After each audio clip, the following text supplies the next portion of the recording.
That affair next door. Welcome, my friend, to the quiet warmth of our sanctuary here at Stories of Crime. I am truly glad you have found your way to us tonight. Close your eyes, let the heavy weight of the day drift away, and let my voice be your guide through the labyrinth of the human soul. Tonight, we are embarking on a journey into a world of elegant deception, whispered secrets, and delicious shadows. We begin a masterpiece of mystery, a tale of chilling curiosity and brilliant deduction known as That Affair Next Door. Have you ever wondered about the lives playing out just beyond your own walls? We look at our neighbors. We see the polished facades, the polite smiles under the street lamps, and we believe we know them. But there is a thin, fragile line between respectability and ruin. Behind closed doors, in the dim light of quiet drawing rooms, lie secrets that bleed. This story is a beautiful, dark exploration of the human condition, where passion curdles into obsession, and the truth is a prize worth killing for. You will find yourself unable to turn away, drawn deeper and deeper into the hypnotic rhythm of this audio experience. Every pause, every sigh, and every shadow in this narration holds a clue, and the mystery will hold you in its grip until the final, breathtaking truth is revealed. I invite you now to settle in, to let the outside world fade to black, and to journey with me until the very last word of our tale is spoken. The key is in the lock. Let us step inside together. The scream in the night, a curious mind awakens. It has been said that the human mind is a sleeping giant, content to drift through the monotonous rhythms of daily existence until a single, sharp vibration shatters the glass of our complacency.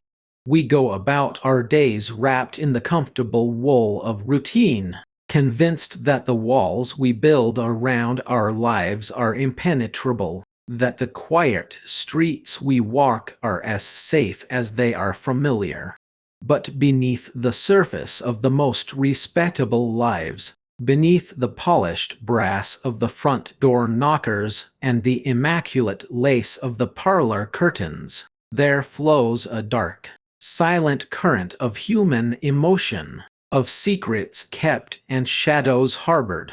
It is only when the surface is violently broken that we are forced to look into the depths. Let us pause for a moment, my dear listener, and step back into a world of quiet elegance and deep, unspoken tensions. Picture, if you will, the dignified, rain-cooled expanse of Gramercy Park in the late 19th century. It is a place of profound order, where the brownstones stand like solemn sentinels against the encroachment of a rapidly changing New York. The air is thick with the scent of damp coal smoke, wet earth, and the faint, sweet perfume of late-blooming lilacs clinging to the iron railings of the private park.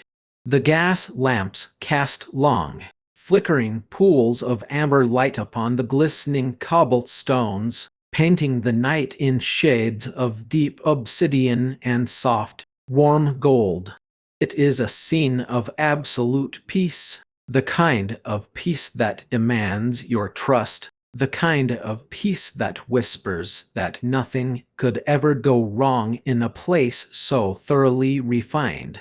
But peace, as we so often learn in the quietest hours of our own lives, is a fragile veneer. In the heart of this respectable neighborhood lived Miss Amelia Butterworth. To the casual observer, she might have seemed nothing more than a proud, sharp-witted spinster of a certain age, A woman whose life was bound by the strict codes of Knickerbocker society, whose days were occupied with the management of her immaculate household and the observation of her neighbors. But to view Amelia in this light is to make the same mistake that the world so often makes with those who sit quietly on the margins of active life.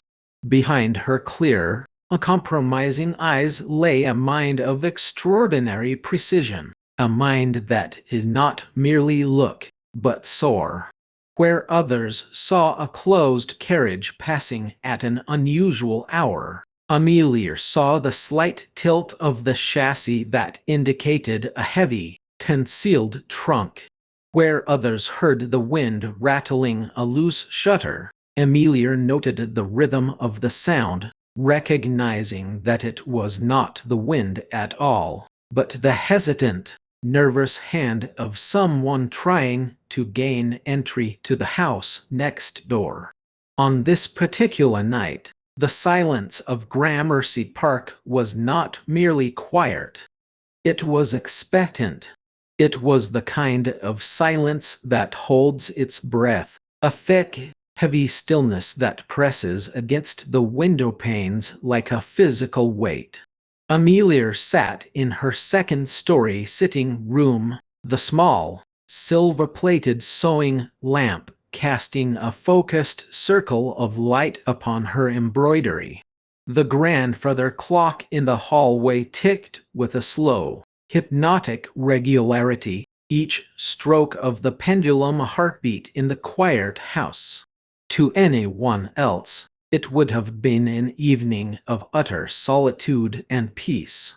But Amelia felt a strange, inexplicable tension in the air, a subtle shift in the atmosphere that made her needle hesitate over the linen.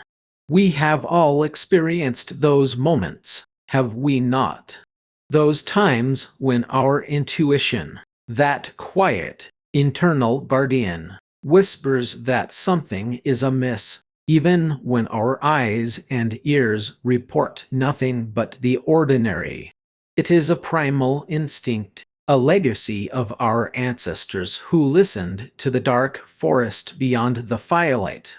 In our modern lives, we often dismiss these feelings as mere imagination or nerves, but Amelia Butterworth was not a woman to dismiss her own mind.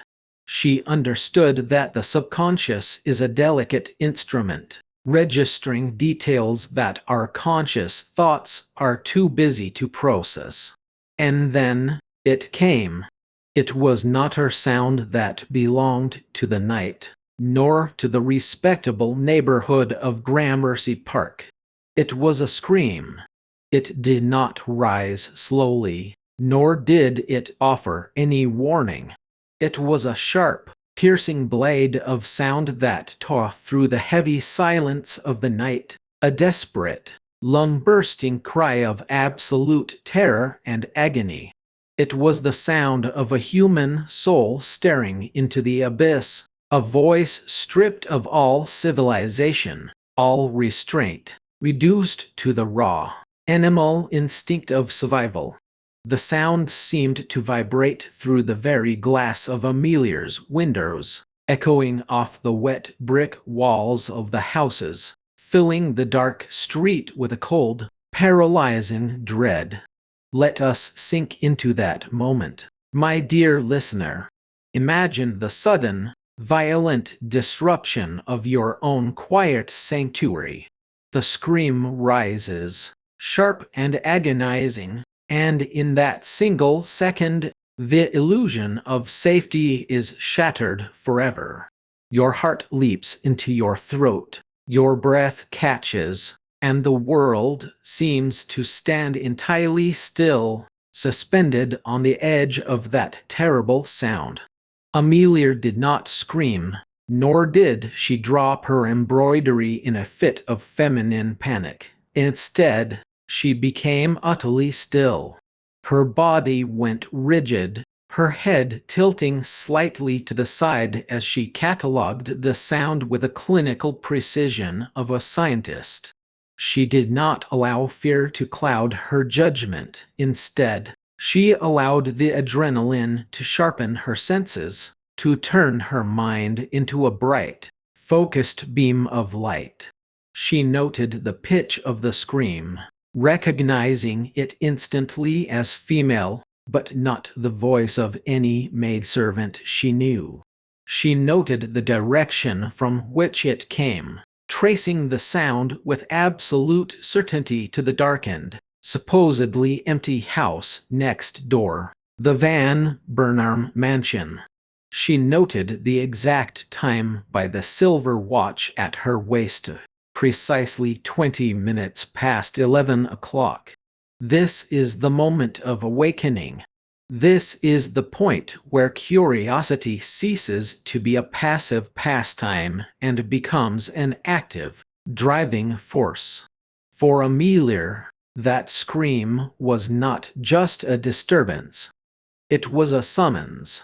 It was an invitation to look beyond the respectable facade of her world and to uncover the truth, no matter how dark or unsettling that truth might be.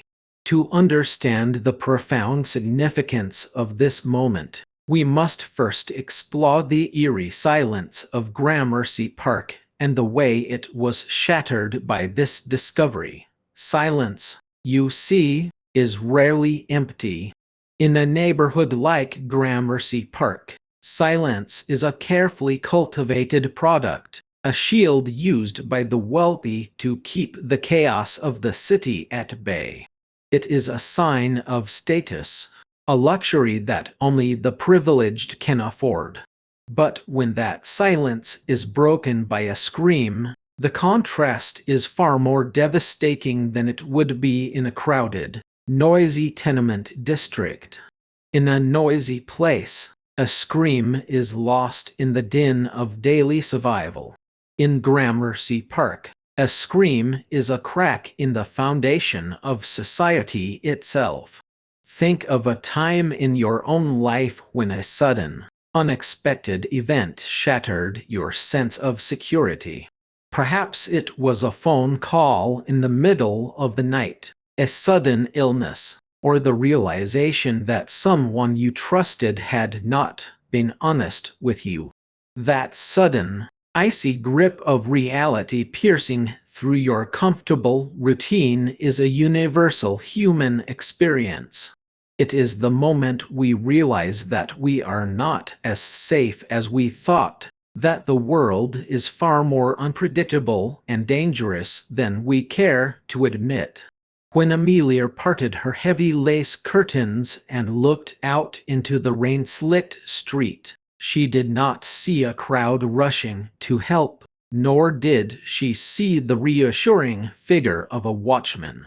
The street remained empty, bathed in the pale, ghostly light of the gas lamps. The Van Burnham house stood dark and silent, its windows like blank, sightless eyes staring out into the night. It was as if the scream had never happened, as if the silence had swallowed it whole, digesting the horror and leaving no trace upon the surface. This is where the psychological depth of our story begins to reveal itself. Why is it that we are so often tempted to ignore the screams in our own lives? Why do we, like the residents of Gramercy Park who remained behind their locked doors, prefer to pretend that nothing has happened, that the silence is unbroken? It is because to acknowledge the scream is to acknowledge the danger. To investigate the sound is to step out of our comfort zone and into the unknown, to risk our own safety and peace of mind. It is far easier, far more comfortable, to pull the blankets over our heads and convince ourselves that it was just the wind, or a stray cat, or someone else's problem. But Amelia Butterworth was not a woman who lived by the dictates of comfort. She was driven by a deep, almost spiritual need for order and truth. To her, an unsolved mystery, an unexplained disruption of the peace, was an affront to the universe. It was a puzzle that demanded a solution, a tear in the fabric of reality that had to be mended. Her sharp-witted spinsterhood, far from being a limitation, was her greatest strength. Let us look closely at this remarkable woman, our proud and sharp-witted narrator. In the late 19th century, a spinster of Amelia's social standing was often viewed as a tragic figure, a woman who had failed to achieve her primary purpose in life, which was to secure a husband and manage a family. She was expected to be quiet, demure, and self-effacing, to occupy herself with charity work and tea parties, and to leave the serious affairs of the world to the men. But Amelia turned this societal expectation on its head. She did not lament her unmarried state, indeed, she cherished her independence. She saw her position as an observer on the sidelines of life, not as an exile, but as a privilege. Because she was invisible to society, she was free to watch. People did not guard their words around her, because they did not consider her important enough to notice. They did not hide their actions from her, because they assumed an old maid would be too wrapped up in her own small world to understand what she was seeing. But Amelia understood everything. She possessed a deep, intuitive knowledge of human nature, and knowledge born of years of quiet observation, of watching the small dramas of her neighborhood play out from behind her parlor windows.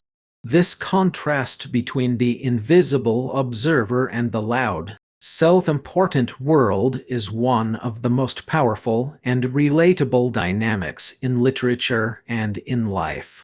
How many times have you felt overlooked, undervalued, or ignored by those around you? How many times have you sat in a meeting, or a family gathering, or a social event, feeling as though you were a ghost, watching the action but unable to truly participate? It is a painful, isolating feeling, one that can easily breed resentment and despair.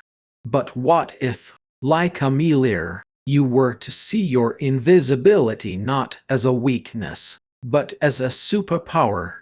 What if you were to realize that when people do not notice you, they reveal their true selves? The quietest person in the room is often the one who understands the dynamics of that room better than anyone else. They see the subtle glances, the unspoken tensions, the minor shifts in body language that the loud, active participants miss. They hold the key to the truth because they are not distracted by the need to perform, to impress, or to control. Amelia's mind was a marvel of logical deduction and intuitive leap.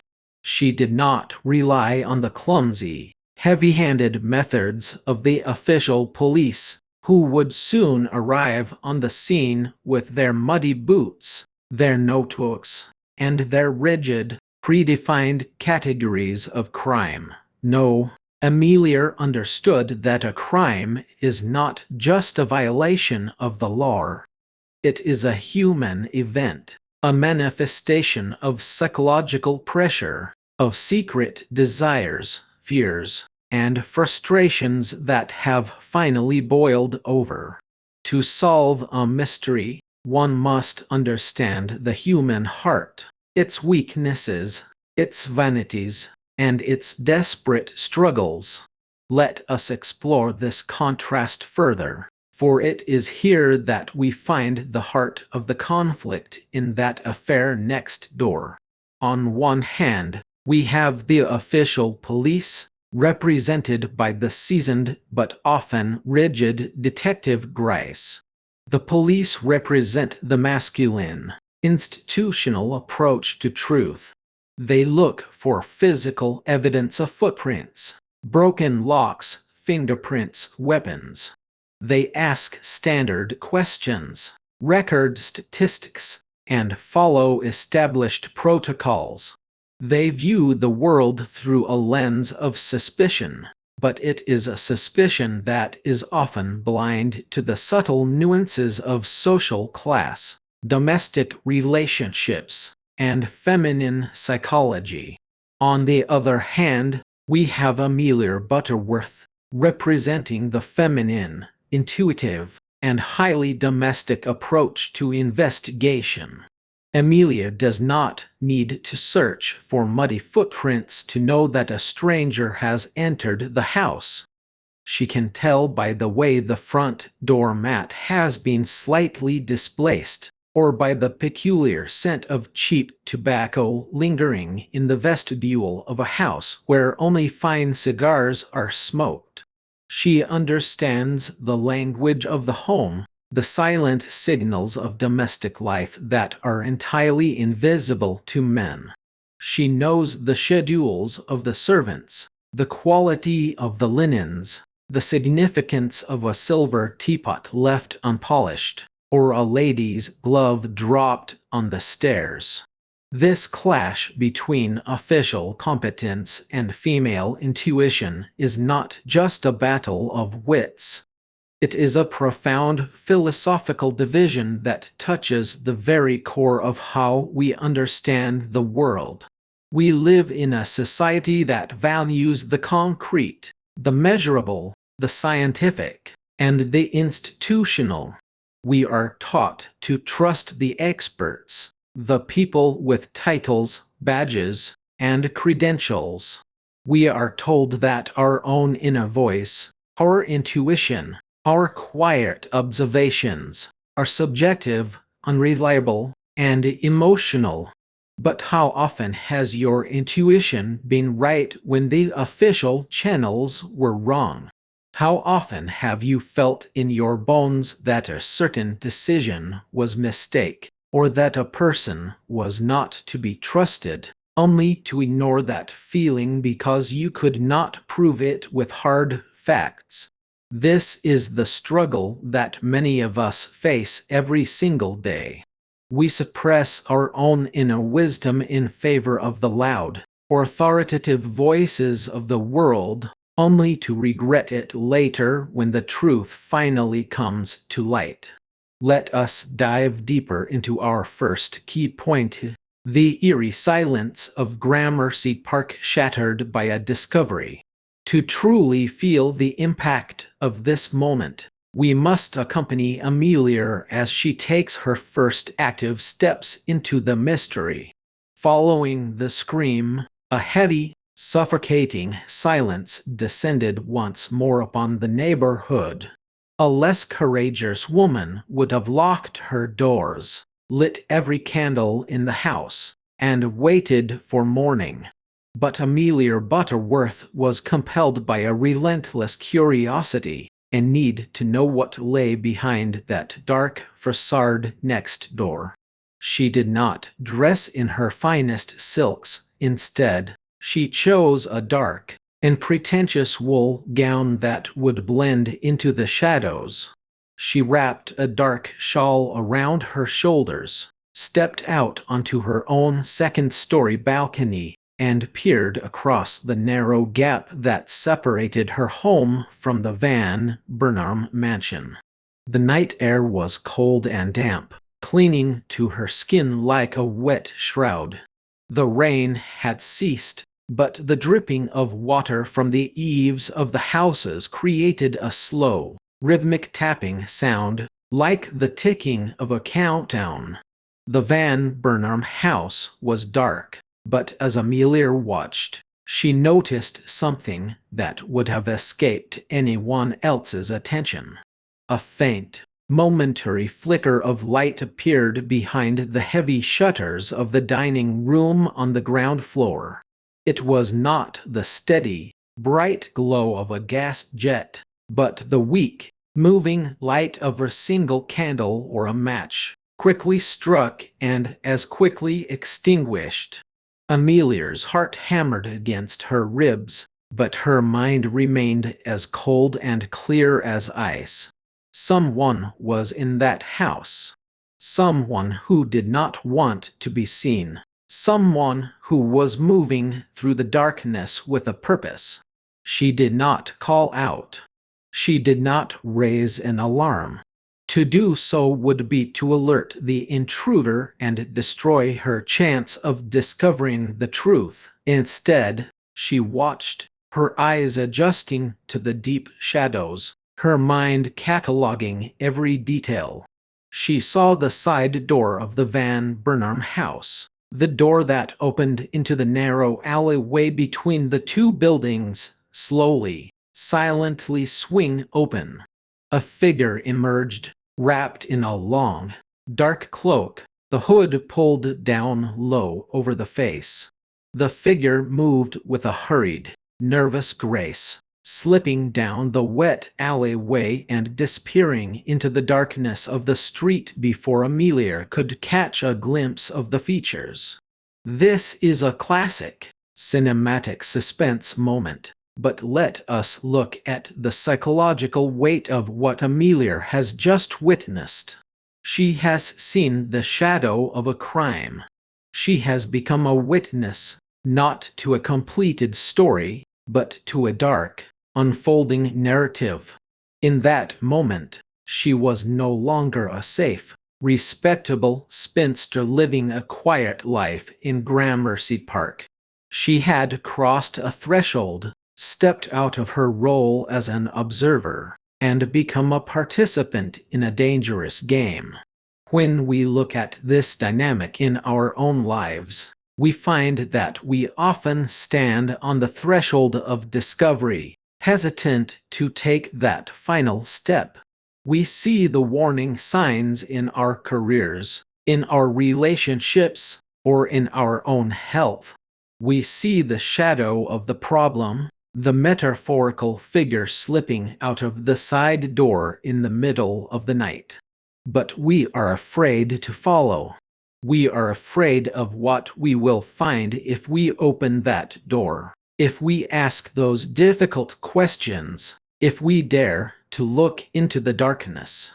But Amelia's story teaches us that the only way to find peace, the only way to truly protect ourselves and those we care about, is to have the courage to follow the shadow. We must be willing to step out into the cold, damp night of our own fears and pursue the truth, no matter where it leads. Let us look at a real-world example of this dynamic, a story that illustrates the power of observation and the danger of ignoring the signs. Imagine a young woman, let us call her Sarah, who worked in a highly respected financial firm in the heart of the city. Like Gramercy Park, the firm was a place of immense order, prestige, and quiet wealth. The offices were lined with mahogany. The floors were covered in thick, plush carpets that muffled every sound, and the employees spoke in the hushed, respectful tones of those who deal in millions of dollars. Sarah was an analyst, a quiet, diligent observer who spent her days looking at spreadsheets, numbers, and transactions. She was not part of the inner circle of executives, the loud, charismatic men who made the big decisions and took the credit for the firm's success. She was invisible, a useful tool to be used and ignored. One evening, working late in her cubicle, Sarah heard a sound. It was not a scream, but a quiet, urgent conversation coming from the corner office of the managing director. The door was slightly ajar, a small detail that was unusual in an office where doors were always kept firmly shut. Sarah did not mean to eavesdrop, but the tone of the voices was so tense, so filled with a suppressed, desperate panic, that she could not help but listen. She heard names she recognized, counts she had analyzed, and terms that suggested something was terribly wrong. She heard talk of cover-ups, of missing funds, of a looming disaster that could ruin the lives of hundreds of innocent investors. The voices fell silent, the door closed, and the office returned to its immaculate, respectful quiet. In that moment, Sarah faced the same choice that Amelia Butterworth faced. She could ignore what she had heard, convince herself that she had misunderstood, that the executives knew what they were doing, and that it was none of her business. After all, she was just an analyst, an invisible cog in a giant machine. What could she do against the power and prestige of the firm's leadership? But Sarah, like Amelia, possessed a curious mind and a deep sense of integrity. She could not let the matter rest. She began to observe more closely, to look at the numbers not just as dry data, but as a narrative. She noted the small anomalies, the transactions that didn't quite make sense, the sudden shifts in accounts that occurred late at night or during holiday weekends. She used her invisibility to her advantage, gathering evidence quietly, systematically, without raising suspicion. When she finally presented her findings, not to her superiors who were involved in the cover-up, but to an external regulatory body, she was met with disbelief and resistance. The official investigators, like the police in Amelia's world, were slow to react, bound by their own bureaucracy and hesitant to challenge the powerful executives. But Sarah's evidence was ironclad, her observations so precise and detailed that they could not be ignored. The subsequent investigation revealed a massive fraud, saving countless people from financial ruin. Sarah had shattered the respectable silence of her firm, exposing the rot beneath the mahogany and plush carpets. It was a terrifying, stressful experience that cost her her job and isolated her from her former colleagues, but it was also the moment she truly awakened to her own power, her own voice, and her own strength. This story illustrates why this classic dynamic matters. It shows us that the truth is often found not by the powerful, the loud, or the officially designated experts, but by the quiet observers who have the courage to trust their own senses and pursue the truth, even when it is uncomfortable or dangerous to do so. It shows us that our intuition and our observation are powerful tools that can guide us through the darkest, most confusing situations of our lives. Let us examine the profound psychological analysis of this dynamic. Why do we defer to authority? Why do we doubt our own senses? From a very young age, we are conditioned to look outside ourselves for validation and truth. We are taught to trust our parents, our teachers, our bosses, our religious leaders, and our government officials. We are told that they know better than we do, that they have the experience, the knowledge, and the authority to make the right decisions. This conditioning is necessary for a functioning society, but it has a dark side. It can lead to a state of psychological learned helplessness, where we cease to trust our own judgment, our own values, and our own intuition. We see something that feels wrong, but we do not speak up because no one else is speaking up. We see an injustice, but we convince ourselves that we must be mistaken because the authorities have not intervened. We stay in toxic relationships, dead-end jobs, and destructive patterns because we are waiting for some external force to tell us it is okay to leave, to validate our pain and our frustration. This is what holds us back. This is the psychological barrier that keeps us trapped in our own comfortable, rain-slicked prisons. We are waiting for permission to trust ourselves. But Amelia Butterworth does not wait for permission. She does not need Detective Gryce to tell her that a crime has been committed. She knows it because she heard the scream, she saw the shadow, and she felt the truth in her bones. Her self-reliance is a beautiful, inspiring example of what it means to reclaim our own psychological authority, to become the authors of our own lives and the seekers of our own truth.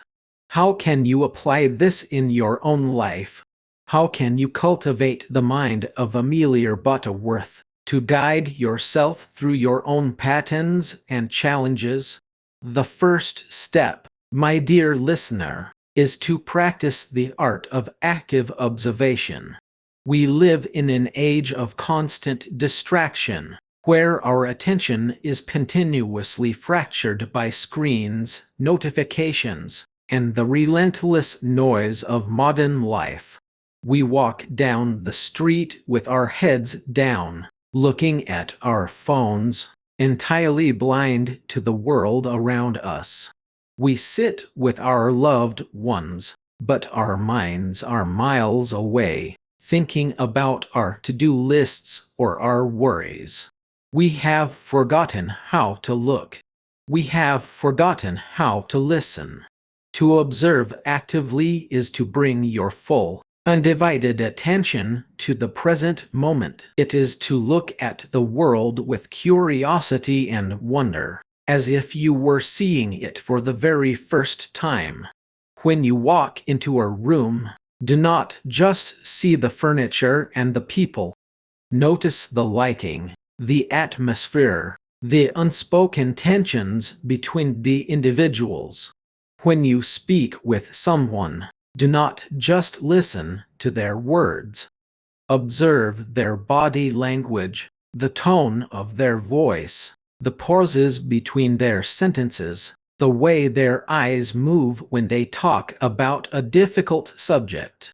This is not about becoming suspicious or paranoid. It is about becoming present. It is about honoring the richness of the world around you and the depth of the people in it. The second step is to trust your intuition, that quiet, internal whisper. When you feel a sudden, inexplicable sense of unease, do not dismiss it. Pause. Take a deep, slow breath and ask yourself, what is this feeling trying to tell me? What have I noticed that my conscious mind has not yet processed? Your intuition is not a magical, mystical force. It is the result of your brain processing thousands of tiny, subtle cues at lightning speed, based on your past experiences, your knowledge, and your primal instincts. It is a highly sophisticated cognitive process that deserves your respect and attention. The third step is to embrace your own independence of thought. Do not accept things simply because they are presented to you by an authority figure or because everyone else believes them. Have the courage to ask questions, to seek evidence, and to think for yourself. Be willing to stand alone in your observations, even when it is uncomfortable or unpopular to do so. Remember that a majority is not always right, and that progress, truth, and justice have always been driven by the quiet, courageous individuals who dared to see the world differently. Let us return to our story, to the wet, dark streets of Gramercy Park. The morning after the scream, the neighborhood awoke to a scene of quiet, controlled chaos. The official police had arrived, their heavy, black-painted carriages lining the curb outside the Van Burnham house. A small crowd of curious onlookers had gathered, kept at a distance by the stern, blue-uniformed officers. Amelia stood at her window, her gaze fixed on the front door of the mansion next door. She watched as a tall, thin gentleman with a sharp, hawkish nose and keen, deep-set eyes stepped out of a carriage. This was Detective Ebenezer Gryce, a man of immense reputation, a legend in the New York Police Department. He walked with a slight limp, his hands clasped behind his back, his head tilted downward as if he were studying the cobblestones.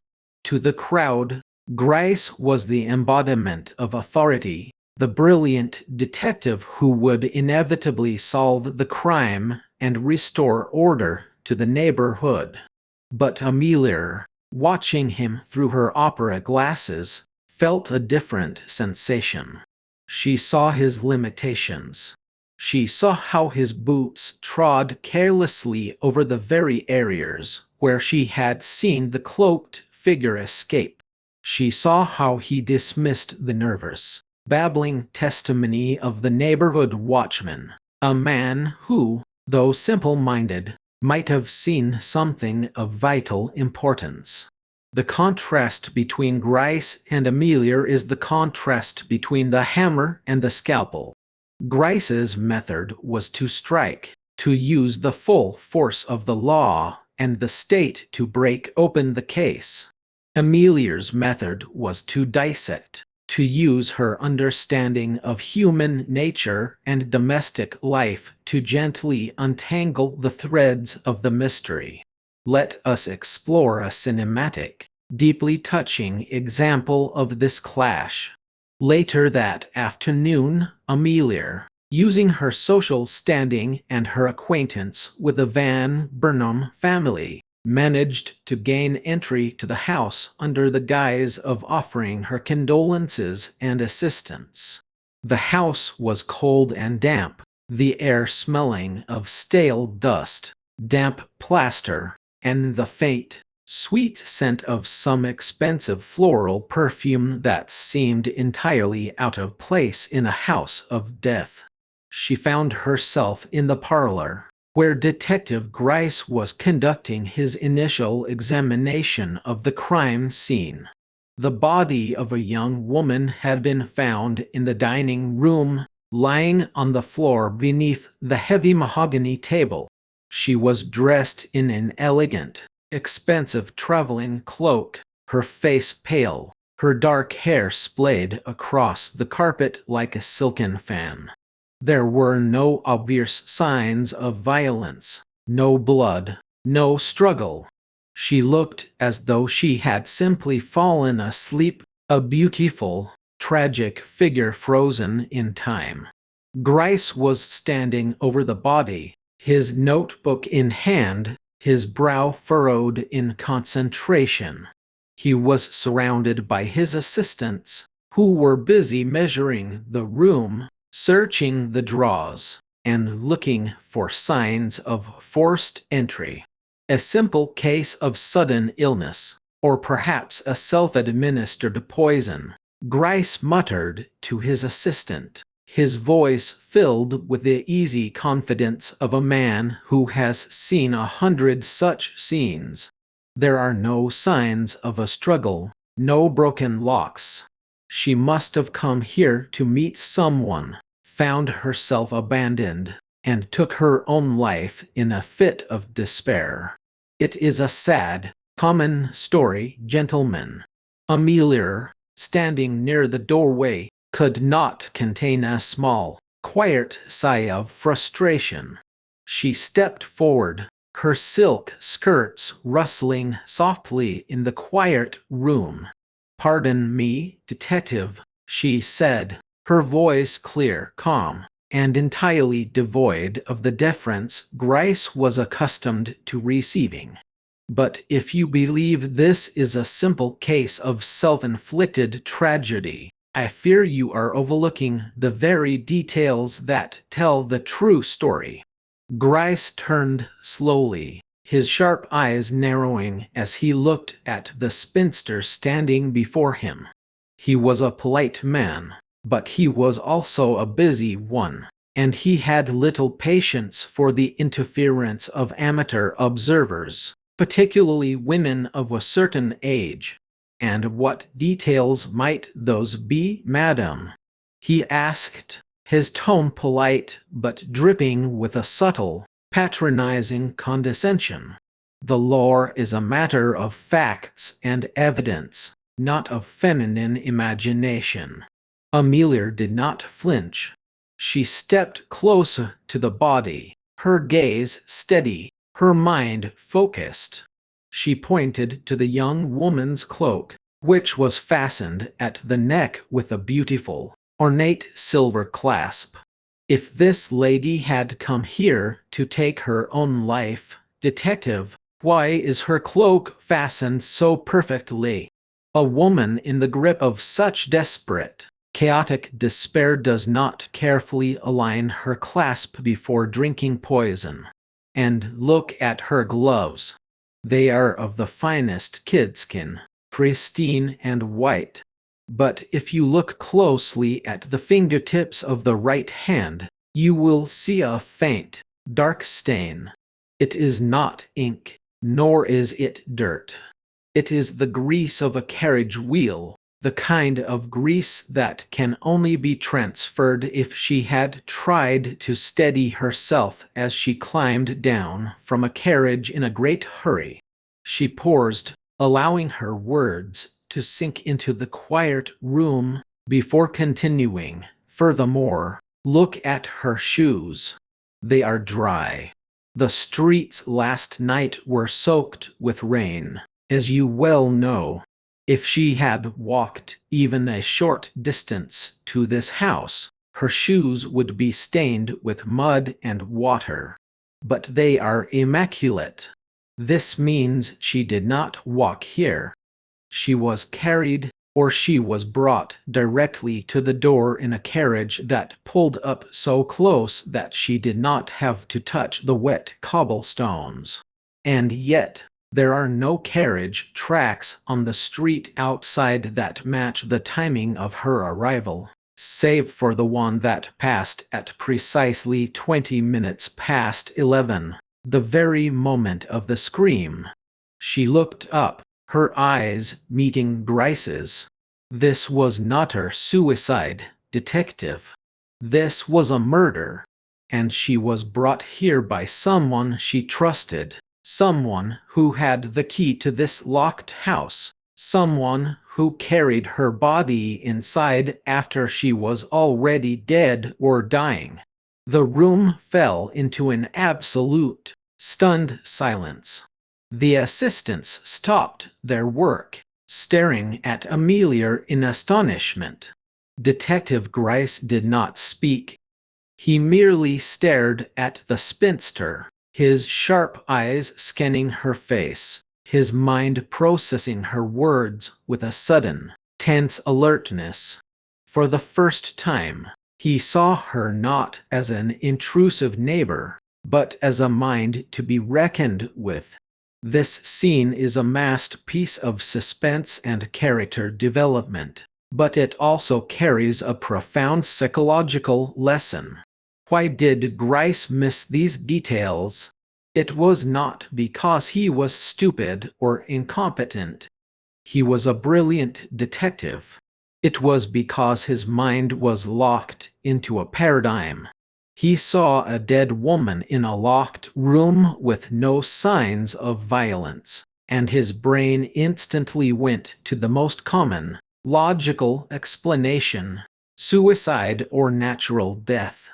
He looked for evidence to support his theory, rather than allowing the evidence to build the theory. This is a cognitive bias known as confirmation bias, and it is one of the most common and destructive patterns of human thought. We do this in our own lives all the time. We form an opinion about a person, a situation, or a choice, and then we actively seek out information that supports our opinion, while entirely ignoring or dismissing information that contradicts it. If we believe that our partner is unhappy with us, we interpret every quiet moment or sigh as a sign of their displeasure, ignoring the many times they show us affection and support. If we believe that we are destined to fail at our careers, we focus on our mistakes and setbacks, ignoring our achievements and the progress we have made. We build a prison of our own beliefs, and then we lock ourselves inside, refusing to look at the keys that are lying right in front of us. Amelia's approach was different. She had no preconceived theories. She did not know who the dead woman was, nor did she know who had entered the house. She simply observed the details and allowed them to paint a picture, even when that picture contradicted the obvious, easy explanation. To apply this in your own life, you must practice the art of cognitive flexibility. You must be willing to challenge your own assumptions, to ask yourself, what if I am wrong? What if the story I am telling myself about this situation is not the only story, or even the true story? When you find yourself locked in a conflict with someone, pause and try to see the situation from their perspective. Look at the details of their behavior, their history, their fears, and their needs. Do not just see their anger or their withdrawal. Look for the pain or the insecurity that might be driving it. When you face a difficult decision, do not just look at the most obvious, comfortable choice. Explore the alternative paths, even the ones that seem frightening or unconventional. Be willing to let go of your need to be right, and embrace the far more powerful need to be truthful. Let us explore a profound psychological analysis of why this classic dynamic holds us back or guides us forward. When we look at the clash between the official, institutional approach to life and the personal, intuitive approach, we are looking at the struggle between conformity and authenticity. Society is built on conformity. It requires us to follow rules, to adopt roles, and to accept the dominant narratives of our culture. It tells us what success looks like, what happiness looks like, and what a good life looks like.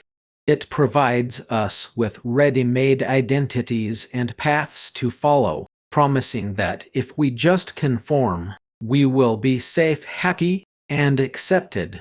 But conformity has a cost.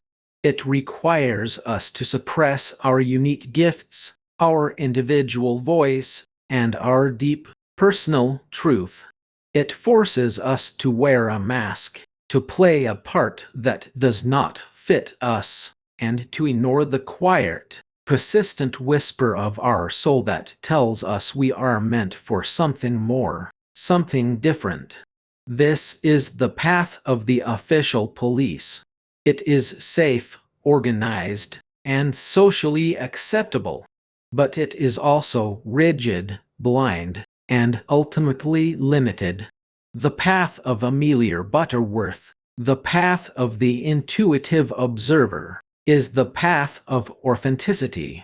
It is the path of those who dare to look beyond the surface, to trust their own senses, and to follow their own unique path, even when it leads them away from the crowd. It is a path that requires courage, self-reliance, and a deep, unshakable integrity. But it is also the only path that leads to true self-discovery, fulfillment, and freedom. When we choose the path of authenticity, we awaken our curious mind. We begin to see our lives not as a series of random, chaotic events, but as a deep, meaningful mystery to be solved. We begin to see our struggles, our pain, and our failures not as punishments, but as clues, guiding us toward our true potential and our deepest purpose. Let us now enter into the final movement of our journey tonight, a practical, step-by-step application advice that acts as a soothing mentor's hand guiding you through your own life patterns. Imagine, my dear listener, that I am sitting across from you in a warm, comfortable room. The rain is softly pattering against the window pane. The fire is crackling gently in the hearth, and we are sharing a quiet cup of tea.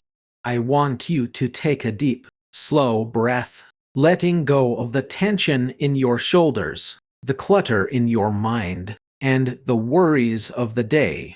Let us sit together in this peaceful space, and let me guide you through the process of awakening your own curious mind.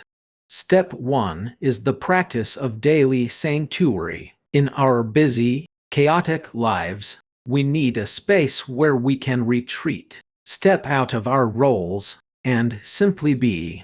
This does not have to be a physical room. It can be a simple practice, a quiet 10 minutes in the morning before the house wakes up, or a walk in the park without your phone. This is your Gramercy Park, your sanctuary of quiet observation. In this space, practice doing nothing. Do not plan, do not worry, do not analyze. Simply breathe, feel the physical sensations of your body, and observe the thoughts and feelings that arise without judgment. Step 2 is the cultivation of the journal of clues. Amelia Butterworth did not rely on her memory alone. She recorded her observations, her thoughts, and her questions. I invite you to keep a small journal, a dedicated space where you write down the anomalies of your own life. These are not your daily to-do lists or your schedules. These are the moments that made you pause. The sudden feeling of sadness that came over you during a meeting. The dream that felt unusually vivid and meaningful. The realization that a certain relationship is leaving you drained and exhausted. The sudden flash of inspiration that you dismissed as unrealistic. Write these down. Look at them as clues, pieces of a puzzle that your subconscious is trying to solve for you. Step 3 is the questioning of your narratives. When you look at the clues in your journal, ask yourself, what story am I telling myself about this? If you wrote down that a friend did not reply to your text, and your immediate thought was they must be angry with me, pause. Ask yourself, what are the other possible explanations? Could they be busy, tired, or overwhelmed? What is the evidence for my belief, and what is the evidence against it? This simple practice of challenging your assumptions will break the power of confirmation bias and open your mind to new, healthier ways of relating to yourself and others. Step 4 is the courageous action. Truth is not passive. It demands a response. When Amelia Butterworth discovered that the death next door was a murder, she did not sit back and let the police handle it. She stepped into the investigation, risking her social standing and her safety to find the truth.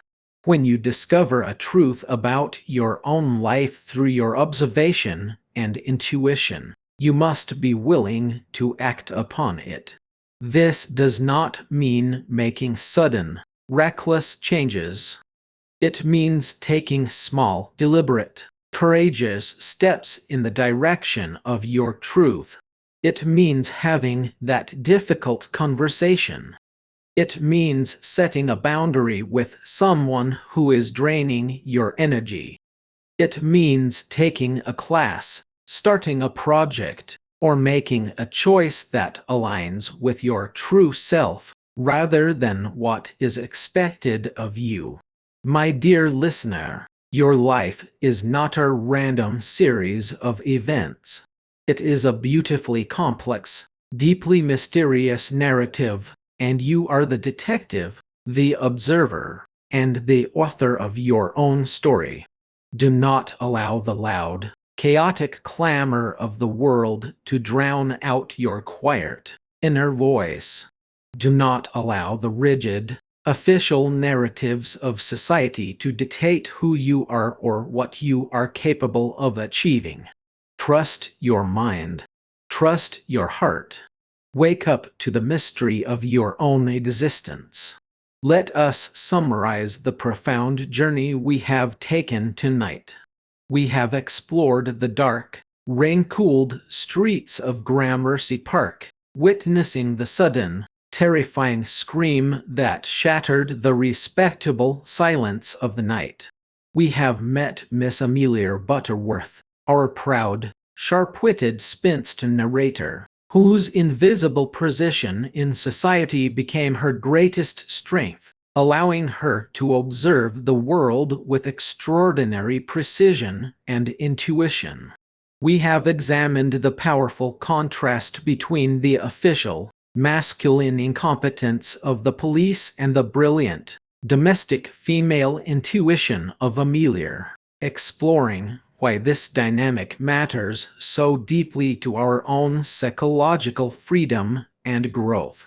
And now, as our evening draws to a close, let us look forward to what lies ahead. The body has been found. The first clues have been gathered. Detective Grice and Amelia Butterworth have crossed swords, their different methods and minds locked in a fascinating, tense competition.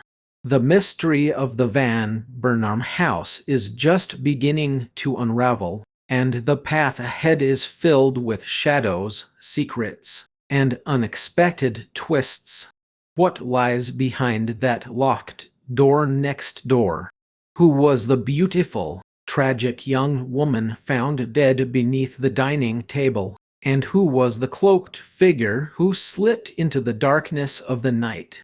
What other secrets are hidden behind the respectable facades of Gramercy Park, waiting to be brought to light by the relentless curiosity of Amelia Butterworth? As the night deepens, the gas lamps outside flicker and fade, leaving the street in a quiet, expectant darkness.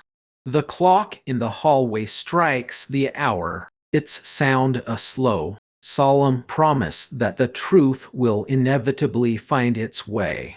Let us rest now in this peaceful, suspenseful space, ready to step forward into the next chapter of our discovery, where the shadows will begin to speak and the true affair next door will begin to reveal its dark, captivating face.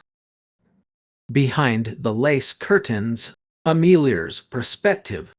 There is a peculiar sanctuary in being the observer rather than the observed, a quiet, almost sacred power that resides in the space between the heavy fold of a velvet drape and the delicate, patterned web of a lace curtain.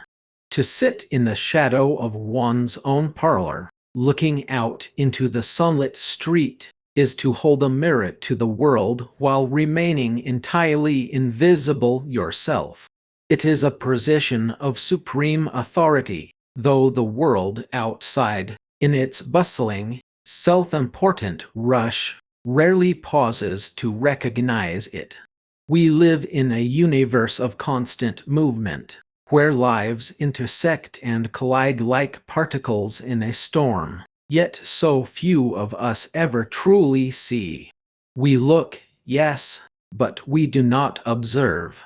We glance at the surface of things, satisfied with the superficial veneer of order, while just beneath the crust of polite society, the dark, turbulent waters of human passion, grief, and mystery churn unchecked. Have you ever wondered what secrets are being kept by the very people you pass on the street every single day? Have you ever felt, in the quietest depths of your soul, that you were meant for something greater than merely playing a passive part in the background of someone else's drama? For me, Amelia Butterworth, this was not merely an idle curiosity. It was a calling. The world next door, specifically that quiet, brooding house of the cabinet maker, had long been a subject of my quiet contemplation. It stood there, a grim monument of dark wood and shuttered windows, a stark contrast to the impeccable order of my own dwelling. My home was a testament to precision. A place where every piece of silver was polished to a mirror shine, where the carpets knew no dust, and where the rhythm of daily life was as predictable and comforting as the steady, rhythmic ticking of the great grandfather clock in the hallway. But next door, there was a silence that felt unnatural, a heavy, suffocating quiet that seemed to whisper of things left unsaid and deeds left undone. To look upon that house was to feel a strange, cold pull in the chest, a sensation that the universe was presenting a puzzle that only a mind trained in the rigorous discipline of domestic vigilance could ever hope to solve. I knew, with a certainty that defied conventional logic, that behind those dark shutters lay a truth waiting to be unraveled, and I was determined to be the one to do it. Let us begin by stepping into my parlor, a room where every object has its place and every surface speaks of meticulous care. To understand the mind of an investigator, one must first understand the environment they cultivate. A chaotic mind cannot hope to bring order to a chaotic world. My home was my fortress of sanity, a physical manifestation of my inner landscape. The mahogany tables were treated weekly with bespoke and lemon oil, emitting a faint, clean fragrance that settled over the room like a comforting blanket. The lace curtains, imported from Brussels, were washed and starched with such precision that they hung in perfect, rigid pleats, allowing just enough light to filter through to illuminate the room without exposing its inhabitants to the prying eyes of the street. It was from this vantage point, with a cup of chamomile tea warming my hands and the soft, rhythmic purring of my cat, Martha, at my feet, that I kept my vigil. I knew the schedule of every milkman, the gait of every postman, and the exact hour at which the baker's boy would round the corner with his basket of fresh rolls. To some, this might seem the height of triviality, the desperate grasping of an idle woman seeking significance in the mundane. But to me, it was the very foundation of my strength. How can we hope to recognize the extraordinary if we do not first deeply, intimately understand the ordinary? When you know the precise rhythm of your world, the slightest deviation stands out like a drop of ink on a virgin sheet of white linen. A carriage arriving 5 minutes too late, a shutter left unlatched in the wind, a stranger lingering a moment too long at the iron gate. These are not mere coincidences. They are the quiet, subtle notes of a different melody, a discordant tune playing beneath the surface of the everyday. It was this acute sensitivity to the anomalous that first drew my attention to the arrival of the young couple next door. They arrived not in the bright, confident light of midday, but in the gray, whispering shadows of a damp twilight. The carriage that brought them was unmarked, its wheels muffled by the mud of an autumn rain, and the horse that drew it seemed weary, its head hanging low as if burdened by the weight of the secrets it carried. I watched them from behind my lace curtains, my breath catching slightly in my throat as the young man stepped down first. He was tall, but there was a tension in his shoulders, a defensive posture that spoke of a man who constantly expected a blow from behind.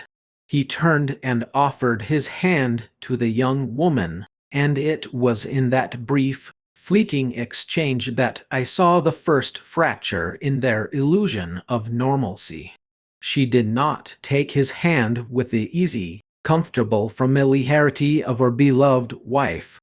She hesitated, her fingers hovering for a fraction of a second above his palm before she allowed him to guide her step. When her foot touched the wet cobblestone, she looked up, not at the house that was to be her home, but back down the street, her eyes wide and dark with a terror so profound that it seemed to chill the very glass I pressed my forehead against. Her face was pale, almost translucent under the flickering gaslight, and she held a small, dark bundle close to her breast as if it were her only shield against a hostile universe. They did not speak. No pleasantries were exchanged, no instructions given to the driver who hastily unloaded their meager luggage and departed without waiting for a tip. They simply slipped through the front door of the cabinet maker's house, and the heavy oak barrier clicked shut behind them, sealing them into a darkness that felt as absolute as the grave. This moment, so brief yet so incredibly dense with unspoken narrative, is a perfect illustration of how the smallest details can reveal the deepest truths of the human condition. If we pause to analyze this dynamic, we find ourselves looking into the very heart of why we, as human beings, are so drawn to the mysteries of others. Why do we watch? Why do we care about the shadows in our neighbor's window? It is because, in their struggles, we see a reflection of our own hidden battles. We live in a society that demands we wear masks of composure, that we smile and nod and pretend that all is well within our own domestic walls. But the subconscious mind knows the truth. It knows that we are all, in some way, carrying our own dark bundles, looking back down the street with a quiet, unacknowledged terror. When we observe another person's mystery, We are not merely being nosy. We are seeking a safe container for our own unresolved anxieties. We hope that if we can solve the riddle of their pain, we might, by some miraculous extension, find the key to our own. Yet, this drive to observe can also be a double-edged sword. When we focus so intensely on the external world, when we become obsessed with the drummer next door, we run the risk of using their lives as a distraction from the work we must do within ourselves. It is a defense mechanism, an elegant way of avoiding our own empty parlors and quiet hallways. We must learn to balance our external vigilance with an internal inventory. To apply this to your own life, my friend, I offer you this gentle, practical guidance. Begin by cultivating your own space of observation. Look around your physical environment today. Is it a place of order, or is it a reflection of an inner chaos you are trying to ignore? You do not need to polish every piece of silver or starch your curtains to a rigid frame, but you must create a sanctuary where your mind can find stillness. Dedicate one small corner of your home to be your place of quiet contemplation. Let it be clean, uncluttered, and free from the constant intrusion of modern distractions. Sit there for 10 minutes each day, not to look at a screen or to read a book, but simply to observe the natural rhythm of your own thoughts and the world outside your window. Practice noticing 3 small, anomalous details in your daily routine that you would normally ignore. The texture of a leaf on your walk, the specific tone of voice a loved one uses when they are tired, the way the light hits your kitchen wall at 3 in the afternoon. In doing so, you will train your mind to see the extraordinary in the ordinary, and you will begin to rebuild the connection between your conscious awareness and the deep, silent wisdom of your subconscious. As the days stretched into weeks, the silence from the cabinet maker's house only deepened, but it was no longer a vacant silence. It was a loaded, expectant quiet, like the air before a summer thunderstorm. I found myself spending more time at my window, my knitting lying forgotten in my lap as I watched for any sign of life next door. The young woman was rarely seen, and when she did appear, it was only for a fleeting moment to shake out a cloth or to draw water from the well in the small, overgrown courtyard. She never looked toward my house, yet I felt an inexplicable connection to her. I began to construct a map of her life in my mind, a delicate tapestry woven from the few threads of observation I was able to gather.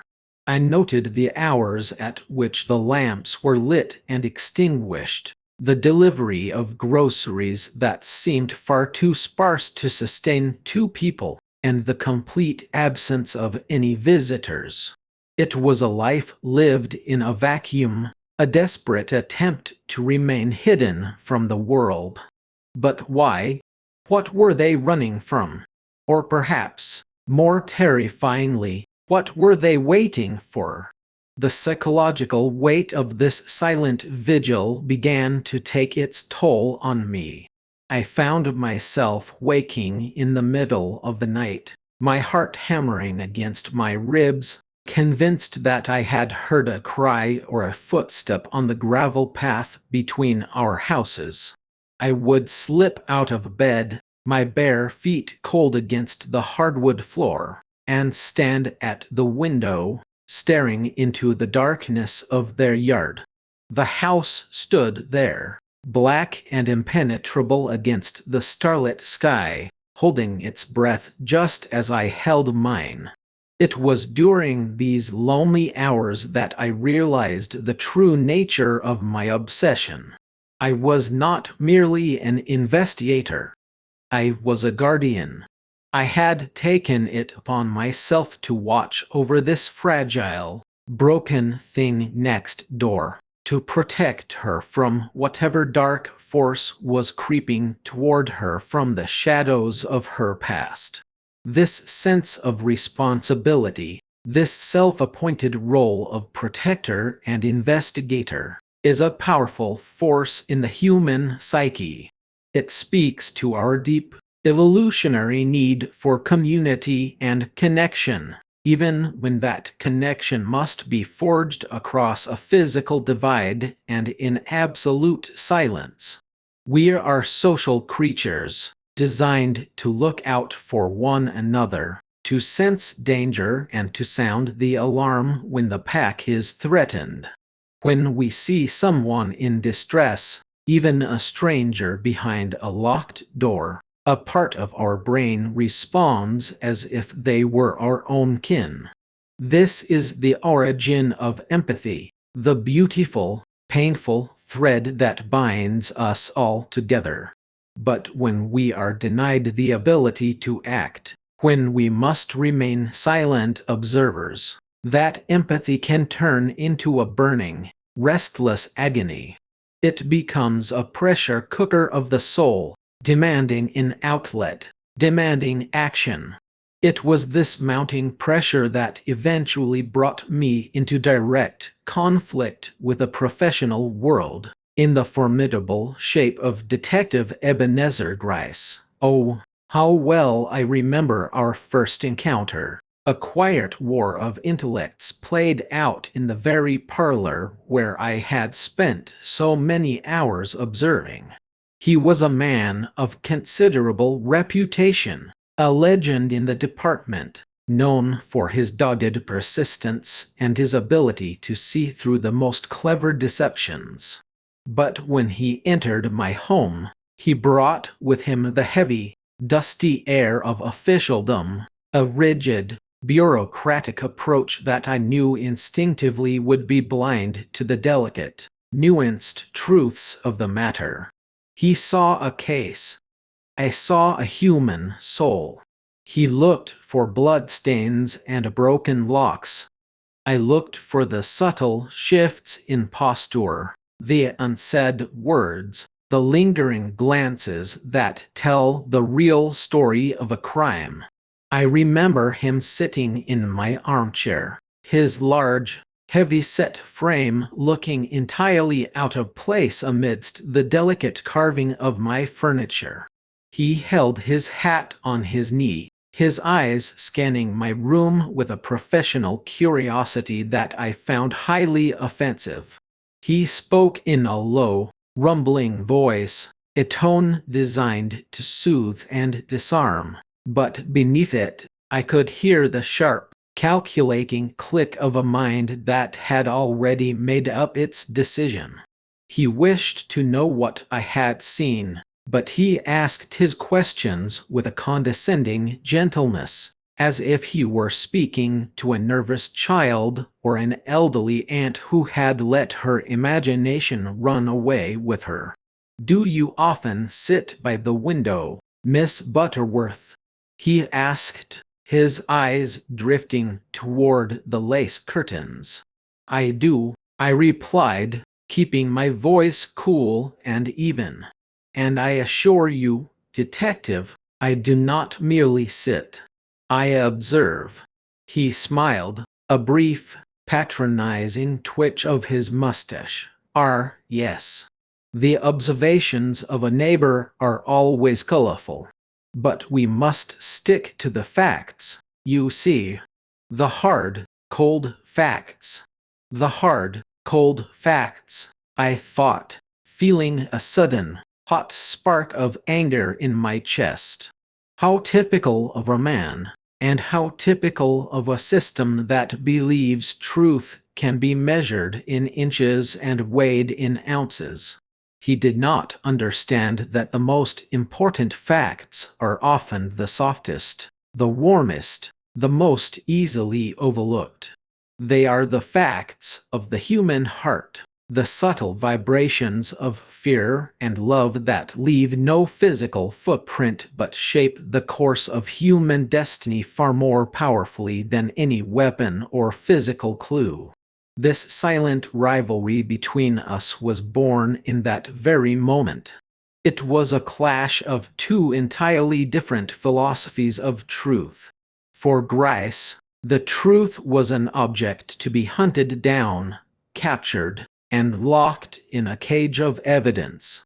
For me, the truth was a wild, delicate bird that had to be coaxed out of hiding with patience, understanding, and a deep, intuitive knowledge of its nature. I knew that if I left this investigation solely in his hands, he would trample the very clues that mattered most. He would look at the young couple next door and see suspects.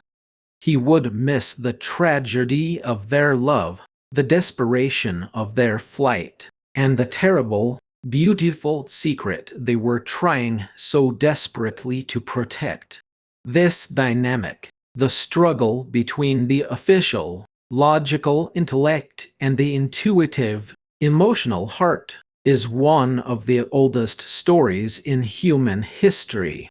It is the conflict between the masculine and the feminine principles of understanding, though it is not limited by gender. We see it in our offices, our families, and within our own minds.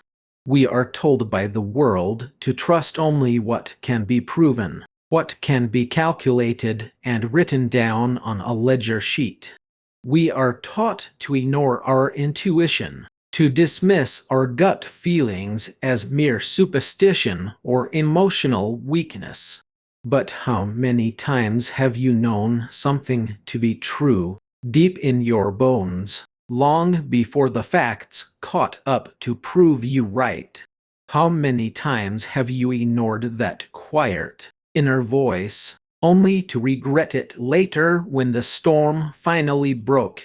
When we dismiss our intuition, we are severing our connection to a vast, subconscious library of knowledge. The subconscious mind is constantly processing thousands of subtle cues that the conscious mind is too busy to notice. The micro-expressions on a face, the slight hesitation in a voice, the atmospheric shift in a room when a certain topic is raised. When we feel a sudden, unexplained urge to look away, to walk down a different street, or to distrust a seemingly pleasant stranger, it is not a random occurrence. It is our subconscious delivering a finished report based on a mountain of data we didn't even know we were collecting. To ignore this is to navigate the world with one eye closed. If you find yourself facing a situation in your life where you feel a deep conflict between what the logic of the world tells you and what your inner voice whispers, I invite you to pause and practice this simple, elegant discernment. Do not immediately reject either side. Instead, treat them as two different investigators working on the same case.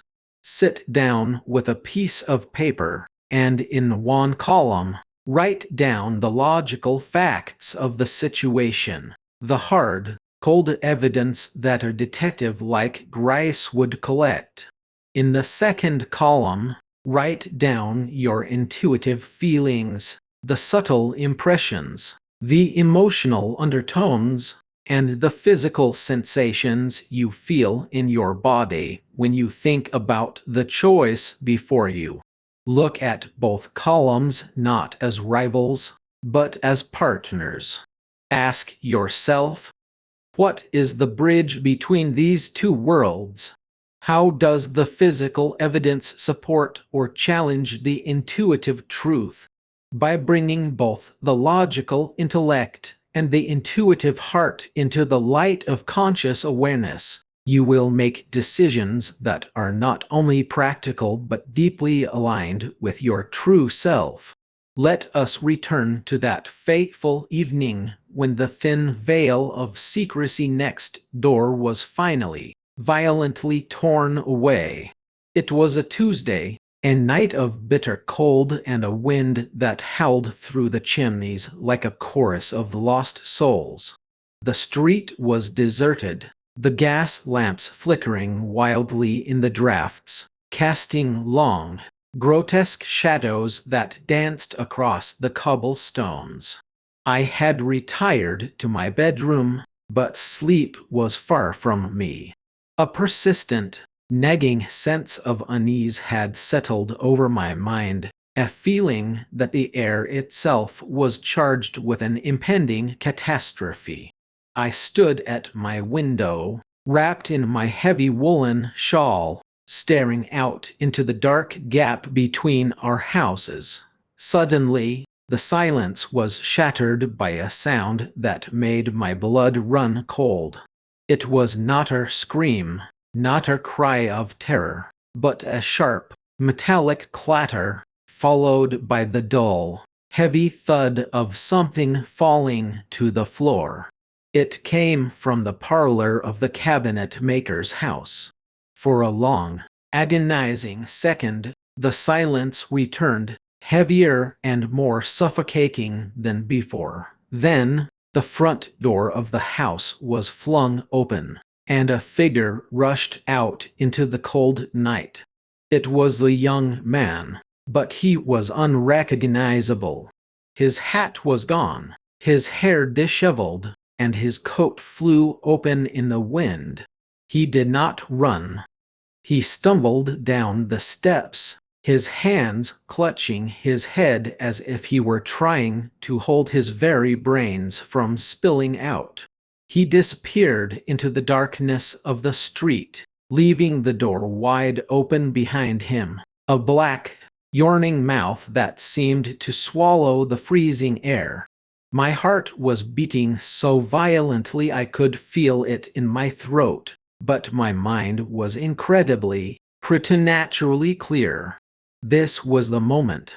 The barrier had been broken, and the truth, whatever terrible thing it might be, was waiting inside that dark house. I did not hesitate. I did not call for the watch or wait for the slow, ponderous machinery of the law to arrive.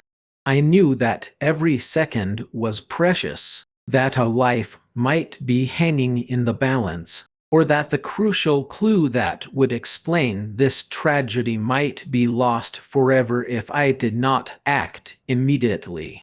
I slipped on my sturdy boots, threw my dark cloak over my shoulders, and stepped out into the freezing night. The wind hit me like a physical blow, but I scarcely felt it. I crossed the narrow strip of earth that separated our properties, my feet moving with a silent, determined speed. As I reached the steps of the cabinet maker's house, I paused, my hand resting on the cold iron of the railing. The open doorway loomed before me, a portal into an unknown world of danger and despair. I looked back at my own house, standing safe and warm in the darkness, its windows reflecting the distant gaslight. For a single, fleeting moment, the temptation to turn back, to return to the safety of my own parlor and my quiet, predictable life, was almost overwhelming. What right had I to cross this threshold? What madness had possessed me to think that I, a single woman of respectable standing, could navigate the dark waters of a potential crime? But then I thought of the young woman. I thought of the terror in her eyes on the night of her arrival, the small, dark bundle she had held so close to her heart, and the absolute isolation in which she had lived. I knew that if I did not enter that house, no one would. No one would look for her with the care she deserved. No one would understand the quiet tragedy of her life. I took a deep, steadying breath, feeling the cold air fill my lungs, and stepped across the threshold into the dark, silent hall. This step, this crossing of the threshold from the safe, known world of observation into the dangerous, unpredictable world of active engagement, is a crucial moment in any journey of personal growth. It is the moment we decide to stop being a spectator in our own lives and become the author of our own destiny. It is a terrifying transition. The threshold is always guarded by our deepest fears, our insecurities, and the voice of a society that tells us to stay in our place, to mind our own business, and to leave the difficult, dangerous work to the professionals. But if we never cross that threshold, we remain forever trapped behind our own lace curtains, watching the world go by, feeling a quiet, hollow ache of unfulfilled potential. Why do we fear this transition so deeply? It is because crossing the threshold requires us to embrace vulnerability. It forces us to admit that we do not have all the answers, that we might fail, that we might get hurt, or that we might discover things about ourselves and the world that will change us forever. It is far easier, far safer, to remain in the parlor of our minds, criticizing those who are out in the arena, analyzing their mistakes from a safe distance. But there is no growth in safety. The human soul does not expand in comfort. It expands when it is challenged, when it is forced to stretch beyond its self-imposed limits to meet a crisis. If you are standing before your own threshold today, if there is a choice you need to make, a difficult conversation you need to have, or a new path you need to take, and you feel the cold hand of fear gripping your heart, I want you to listen to me closely. Fear is not a stop sign. It is a green light wrapped in a warning label. It is a sign that what you are about to do matters, that it has the potential to change your life and the lives of those around you. Do not try to eliminate the fear. You cannot. Instead, acknowledge it. Say to yourself, I see you, fear. I feel your cold grip on my heart. But I am stepping across this threshold anyway, because the truth of who I am is larger than my fear. Take one small, physical action today that moves you across that boundary. Write the first sentence of that letter. Make the first phone call, or simply take 3 deep breaths and declare your intention to act. You will find, as I did on that cold, windy night, that once you cross the threshold, the fear begins to transform into a quiet, focused strength that will carry you through whatever lies ahead. The interior of the cabinet maker's house was a study in desolation. The air was cold, damp, and smelled of dry rot, old wax, and something else, something subtle and metallic that made my skin prickle with apprehension. I moved forward down the hallway, my footsteps making no sound on the bare wood floor. I did not carry a lamp, for I did not want to alert anyone who might still be lingering in the shadows, but my eyes, long accustomed to the darkness, quickly adapted to the dim, gray light that filtered in from the open door. I reached the doorway of the parlor and paused, my hand gripping the door frame for support. The room was in complete disarray. A chair had been overturned, its legs pointing accusingly into the air. A small table lay on its side, a book and a broken teacup scattered across the rug. But it was not the clutter that drew my attention. It was the absolute, heavy stillness that hung over the room. It was a silence that felt different from the quiet of an empty house. It was the silence of an ending. I looked toward the hearth, and there, in the dim light of the dying embers, I saw her.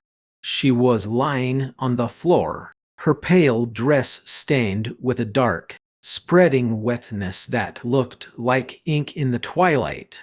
Her eyes were open, staring up at the ceiling with a vacant, unseeing gaze that seemed to ask a question that the room could not answer. Her hand was stretched out toward the hearth, her fingers curled as if she had been trying to reach for something, a scrap of paper, a hidden key, or perhaps simply a moment of warmth before the cold took her. I knelt beside her, my heart breaking for this poor, beautiful child who had come to such a terrible end in this lonely house. I reached out and gently closed her eyes, feeling the cold smoothness of her eyelids beneath my fingertips. It was a gesture of respect, a small, quiet act of dignity in a scene of such violent disorder. As I did so, my eyes were drawn to her other hand, which was tucked beneath her body. I carefully moved her shoulder to release it, and there, clutched tightly in her cold, stiff fingers, was a small brass key. It was a simple object, worn smooth by years of handling, but in that moment, it felt like the most significant thing in the universe.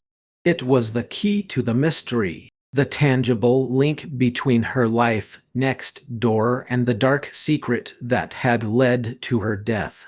I knew that Grice and his men would search this room, that they would look at her body, her clothes, and the overturned furniture. But would they find this key, or would they simply dismiss it as a household item of no importance?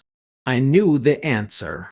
They would look with their professional eyes, but they would miss the personal, intimate truth of her final gesture. She had died protecting this key. She had held onto it with her last breath, ensuring that it did not fall into the hands of her killer. I made a decision that would define the rest of my life. I did not leave the key for the police. I gently pried her fingers open, slipped the small brass object into my pocket, and stood up. I was no longer just an observer, and I was no longer just an amateur investigator trying to satisfy her curiosity. I was now a participant in a dangerous game of life and death, a keeper of the dead girl's secret, and I was committed to seeing this through to the very end, no matter where the path might lead. This moment of decision, of choosing to take a physical piece of the mystery with me, is a powerful metaphor for how we must carry the lessons of our experiences forward. When we go through a difficult trial, when we witness a tragedy or experience a deep loss, we cannot simply walk away and pretend it never happened. We must take something with us. We must find the key, the small, hard-won piece of wisdom that is hidden in the wreckage of our pain. If we do not, if we leave the experience behind without learning from it, we are doomed to repeat the cycle, to face the same patterns of suffering and confusion over and over again. The key represents our conscious choice to find meaning in our struggles. It is the realization that no experience is wasted if it can be used to unlock a deeper understanding of ourselves and the world. The key may be heavy, it may feel cold and burdensome in our pockets, but it is also our passport to a higher level of awareness and self-mastery. It is the tool that will allow us to open the doors of our own hidden potential, to step out of the shadows of our past and into the bright light of a purposeful future. If you are carrying a heavy burden today, if you have recently walked through a storm of loss, betrayal, or disappointment, I want to help you find your key. Do not run from the pain. Do not try to bury it under a mountain of distractions or pretend that you are untouched by it. Sit with it.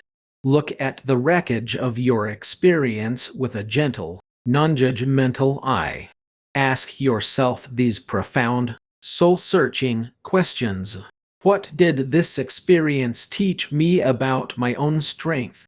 What boundaries did I learn to set? What illusions did I have to let go of to see the truth? What is the small brass key of wisdom that I am carrying away from this dark room? Once you identify that lesson, hold onto it tightly. Let it be your guide, your reminder of what you have survived, and your tool for building a more authentic, resilient life. As I stepped out of the cabinet maker's house and back into the cold night, the wind had died down to a whisper, but the air felt heavier, pregnant with the approaching dawn. I could hear the distant, rhythmic clatter of horses' hooves on the cobblestones, the sound of the police carriage finally responding to the alarm. I slipped back into my own yard, my feet retracing their path with a quiet, practiced precision. I entered my house, locked the heavy front door behind me, and leaned my back against the wood, my chest heaving as the full weight of what I had done rushed over me. I was safe. I was back in my fortress of order, my sanctuary of polished mahogany and starched lace. But I knew, with a profound, bone-deep certainty, that I could never go back to being the woman I was before. The lace curtains would no longer be a shield to hide behind. They would be a lens through which I would view a world of deep, interconnected mysteries. I had stepped across the threshold, I had looked into the eyes of death, and I had claimed the key. The silent rivalry with Detective Gryce was now a living, breathing reality. I knew he would soon arrive, that he would ask his questions, and that I would have to play my part with consummate skill. I would have to present myself as the respectable, slightly flighty neighbor, a woman who had seen a few strange things but knew nothing of the deeper truth. I would have to watch him search the next-door house, knowing that I held the very thing he was looking for in the pocket of my gown. It was a game of chess played in the quietest, most polite of terms, a duel of intellects where the stakes were nothing less than justice for the dead girl and the preservation of my own soul. This silent rivalry is a beautiful illustration of the dance we must all perform in a world that often seeks to categorize and limit us. We are constantly interacting with institutions, systems, and individuals who believe they know who we are, what we are capable of, and what our place should be. They look at our age, or gender, our background, or our profession, and they make their calculations, setting their expectations accordingly. It is so easy to fall into the trap of accepting these limitations, of playing the part that has been written for us by a society that values conformity over individuality. But you do not have to accept their script. You can play your part in the world with grace and respectability, while keeping your true, brilliant self hidden just behind the curtain, waiting for the right moment to act. You can be the quiet, dependable employee who is secretly writing a masterpiece in the evenings. You can be the gentle, accommodating partner who possesses an inner core of steel that will never be broken. You can be the respectable citizen who holds the key to a vast, revolutionary understanding of life. This is not deceit. It is sovereignty. It is the conscious choice to protect your inner fire from being extinguished by the cold, damp air of a world that does not understand its value. To cultivate this inner sovereignty, this quiet, powerful independence of spirit, I offer you this final, empowering advice. Look at the areas of your life where you feel most limited by the expectations of others. Where are you being asked to play a small, predictable part? Where have you allowed someone else's definition of you to become your prison? Once you have identified these areas, make a conscious decision to establish your own silent rivalry. You do not need to argue, to fight, or to prove anything to anyone. In fact, the most powerful stance is one of quiet, elegant competence. Do your duty with impeccable precision, smile politely, and keep your own counsel. Let your actions speak for you, and let your inner world be a private, sacred garden that is open only to those who have earned your trust. Carry your key in your pocket, knowing its weight and its value, and wait for the perfect, chosen moment to unlock the door to your true potential. Now, as the first pale light of morning begins to paint the sky in shades of pearl and slate, let us pause and reflect on the journey we have taken behind the lace curtains of this quiet street. We have seen how a life of order can be a foundation for extraordinary observation. We have witnessed the arrival of a mystery that shattered the peace of a neighborhood and the heart of a young woman. We have stood at the threshold of danger, made the terrifying choice to cross it, and claimed the small brass key of wisdom from the very hands of tragedy. And we have understood the profound, silent strength that comes from standing firm in our own truth against a world that seeks to limit us. But this is not the end of our story. The mystery of the cabinet maker's house is far from solved, and the key in my pocket is burning for a lock that has yet to be found. The police carriage has arrived, its heavy wheels grinding to a halt on the wet stones outside. The voice of Detective Gryce, sharp, demanding, and utterly confident in his own authority, is already echoing through the cold morning air. He will want answers. He will want to know what I saw, what I heard, and what I believe. In the next chapter, we will step out of the shadows of the parlor and into the bright, unforgiving light of the official inquiry. We will watch the master of logic and the mistress of intuition face each other in a battle of wits that will test the very limits of our understanding. We will see how a single clue, missed by the professional eye but captured by the intuitive heart, can turn the entire investigation on its head, revealing a web of deception that stretches far beyond the quiet walls of this neighborhood. So, my friend, take a deep breath. Let the lessons of this chapter settle into your heart like the quiet snow of a winter morning. Feel the weight of your own brass key in your pocket, and prepare yourself. The door is about to open, the inquiry is about to begin, and the truth is waiting to be revealed. Let us step forward together into the next chapter, with eyes wide open, minds sharp and clear, and hearts ready for whatever mystery lies ahead. And so, we step across that threshold.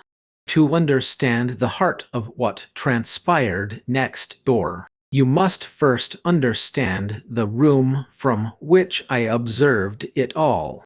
My parlor is not merely a collection of furniture. It is a testament to discipline, a temple of observation where every object has its designated place and every shadow is accounted for. If you were to sit in my favorite wingback chair, the one upholstered in a deep hunter green damask, you would find your eyes naturally drawn to the window. It is a large, tall window, framed by heavy velvet drapes that shut out the cold, but veiled by the most exquisite lace curtains. These curtains are my shield and my lens. To the outside world, they are a barrier of respectability, a delicate mesh of floral patterns that hides the inhabitant from the vulgar gaze of passers-by. But to me, looking outward, they are a wondrous filter. They soften the harsh glare of the gas lamps, yet they do not obscure a single detail of the street. Through them, the world is a stage, and I am the audience of one, noting the exact angle of a gentleman's hat, the hurried pace of a maidservant who has stayed too long at the market, or the subtle, telling hesitation of a stranger standing before the house next door. My household is run with a precision that some might call severe, but which I know to be the only defense against the chaotic forces of the world. A spot of dust on the mantelpiece is not merely an eyesore. It is a symptom of a mind that has lost its focus. The brass fender before the fireplace must gleam with a mirror-like polish, reflecting the dancing flames, because in that reflection, I find a sense of clarity and order. This meticulous attention to detail is not our hobby. It is a way of being. It is the training ground for my mind. When one spends decades observing the subtle differences between a job well done and a job merely completed, one develops an extraordinary sensitivity to anomalies. I can tell, simply by the sound of the morning milk delivery, if the delivery boy is troubled or hurried. I can read the history of a week in the way my neighbor shakes out his doormat. So, when the quiet of our street was breached by the arrival of the new inhabitants next door, I did not need to search for clues. The clues presented themselves to me, written in the language of deviation from the established order. Let us focus our gaze on that very house, the residence of the cabinet maker, a place that had stood silent and largely undisturbed for months. It was a handsome brownstone, matching my own in architectural ambition, but lacking the meticulous care I bestowed upon my property. Its windows were dark, its steps dusty, its atmosphere heavy with the melancholy of neglect.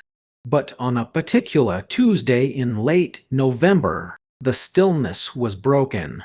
It was an evening thick with fog. The kind of damp, bone-chilling mist that makes the street lamps look like distant, weeping eyes. I was sitting by my fireplace, a cup of chamomile tea cooling on the side table, when this unusual sound of carriage wheels reached my ears. Not the swift, light rattle of a doctor's gig, nor the heavy, rumbling clatter of a delivery wagon, but a slow, cautious, almost secretive approach. Instantly, my senses were alert. I did not rush to the window, for a lady of my standing never rushes, but I walked with a steady, purposeful step, slipping behind the lace curtains with the quiet grace of a shadow. Outside, a carriage had halted directly in front of the next-door house. The horse was dark, its breath rising in thick white plumes in the cold air. The driver remained high on his box, his collar pulled up so high and his hat pulled down so low that his face was entirely lost to the night. But it was not the driver who commanded my attention. It was the young couple who descended from the carriage. Let us observe them together, my friend. See them through my eyes, with all the cinematic clarity of that forgotten night. The young man got down first. He was tall, dressed in an overcoat of excellent cut but lacking the pristine press that indicates a well-managed household. His movements were hurried, nervous, almost frantic. He did not offer his hand to the lady with the easy gallantry of a husband secure in his position. Instead, he snatched at her sleeve, pulling her toward the dark stone steps as if the very air of our street were toxic to them. And the lady, oh, she was a study in fragile defiance. She wore a heavy cloak of dark silk, but as she stepped onto the pavement, the wind caught the hem, revealing a flash of brilliant, scarlet velvet beneath. A scarlet gown on a cold, foggy Tuesday night in a quiet residential neighborhood.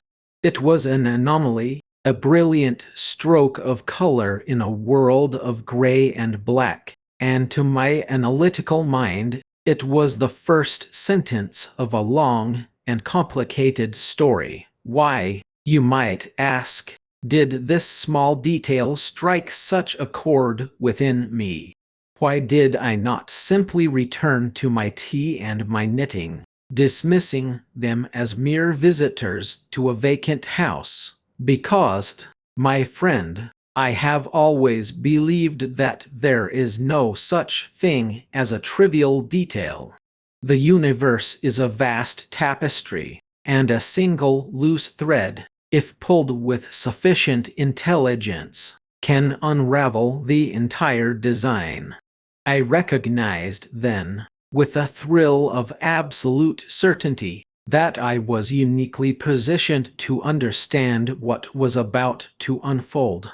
The professional detectives of our city, men trained in the rigid, unimaginative schools of routine, look only for the grand gestures of crime. They look for the smoking pistol, the broken lock, the blood stain on the carpet. They do not understand the language of domestic life. They do not know how a misplaced teacup can tell a story of terror, or how the dust on a windowsill can betray the presence of an intruder. But I know. I have spent my life mastering the quiet arts of domestic administration. I know when a maid has skimmed the cream from the milk, and I know when a gentleman is hiding a secret from his wife simply by the way he hangs his overcoat in the hall. This self-appointed role of mine is not born of a vulgar curiosity. No, it is something far deeper, far more sacred. It is a determination to see justice done in a world that so often allows the powerful and the cunning to escape.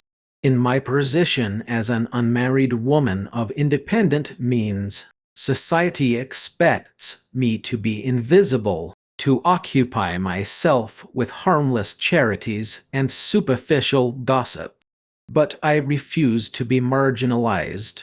My mind is a weapon, sharp and finely honed, and if the world will not give me a stage upon which to use it openly, then I will make the quiet streets of New York my theater, and the mysteries of my neighbors my cases. Let us dwell for a moment on that night, examining the scene next door with the meticulous care of a surgeon. The young couple reached the top of the steps. The young man fumbled in his pocket, his gloved hands shaking so violently that I could hear the faint, metallic clink of keys from my position behind the glass. He tried one key, then another, his posture growing more rigid with every passing second of failure. The young woman stood slightly behind him, her head bowed, her hands clasped tightly against her chest.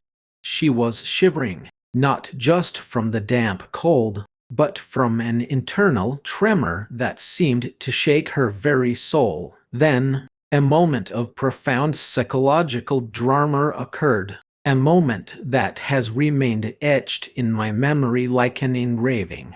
The young man, in his frustration, dropped the keys. They fell with a sharp, ringing clink onto the stone landing. Instead of stooping to retrieve them, he stood frozen, his head tilted backward as if he were looking up at the dark, unforgiving facade of the house, pleading with it to open of its own accord.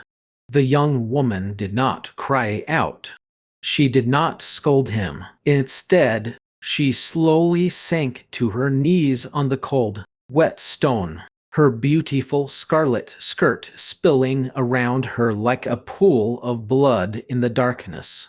She gathered the keys in her small, pale hands, and as she rose, she looked up at him.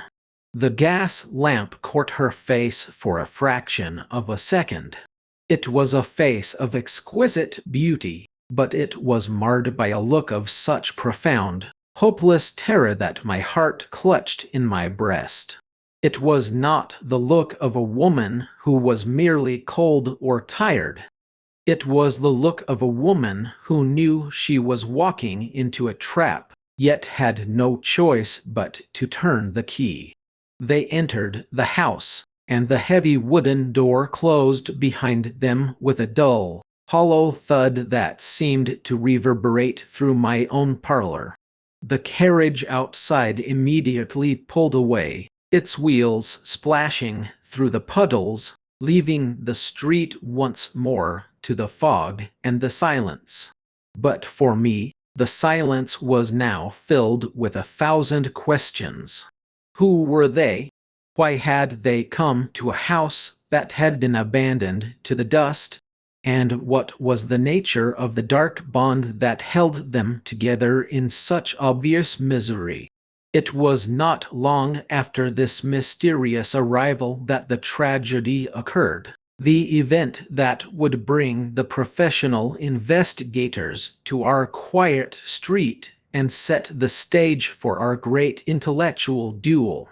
When the body was discovered, and the police descended upon the cabinet maker's house like a swarm of dark crows, I watched them from my window with a mixture of pity and disdain.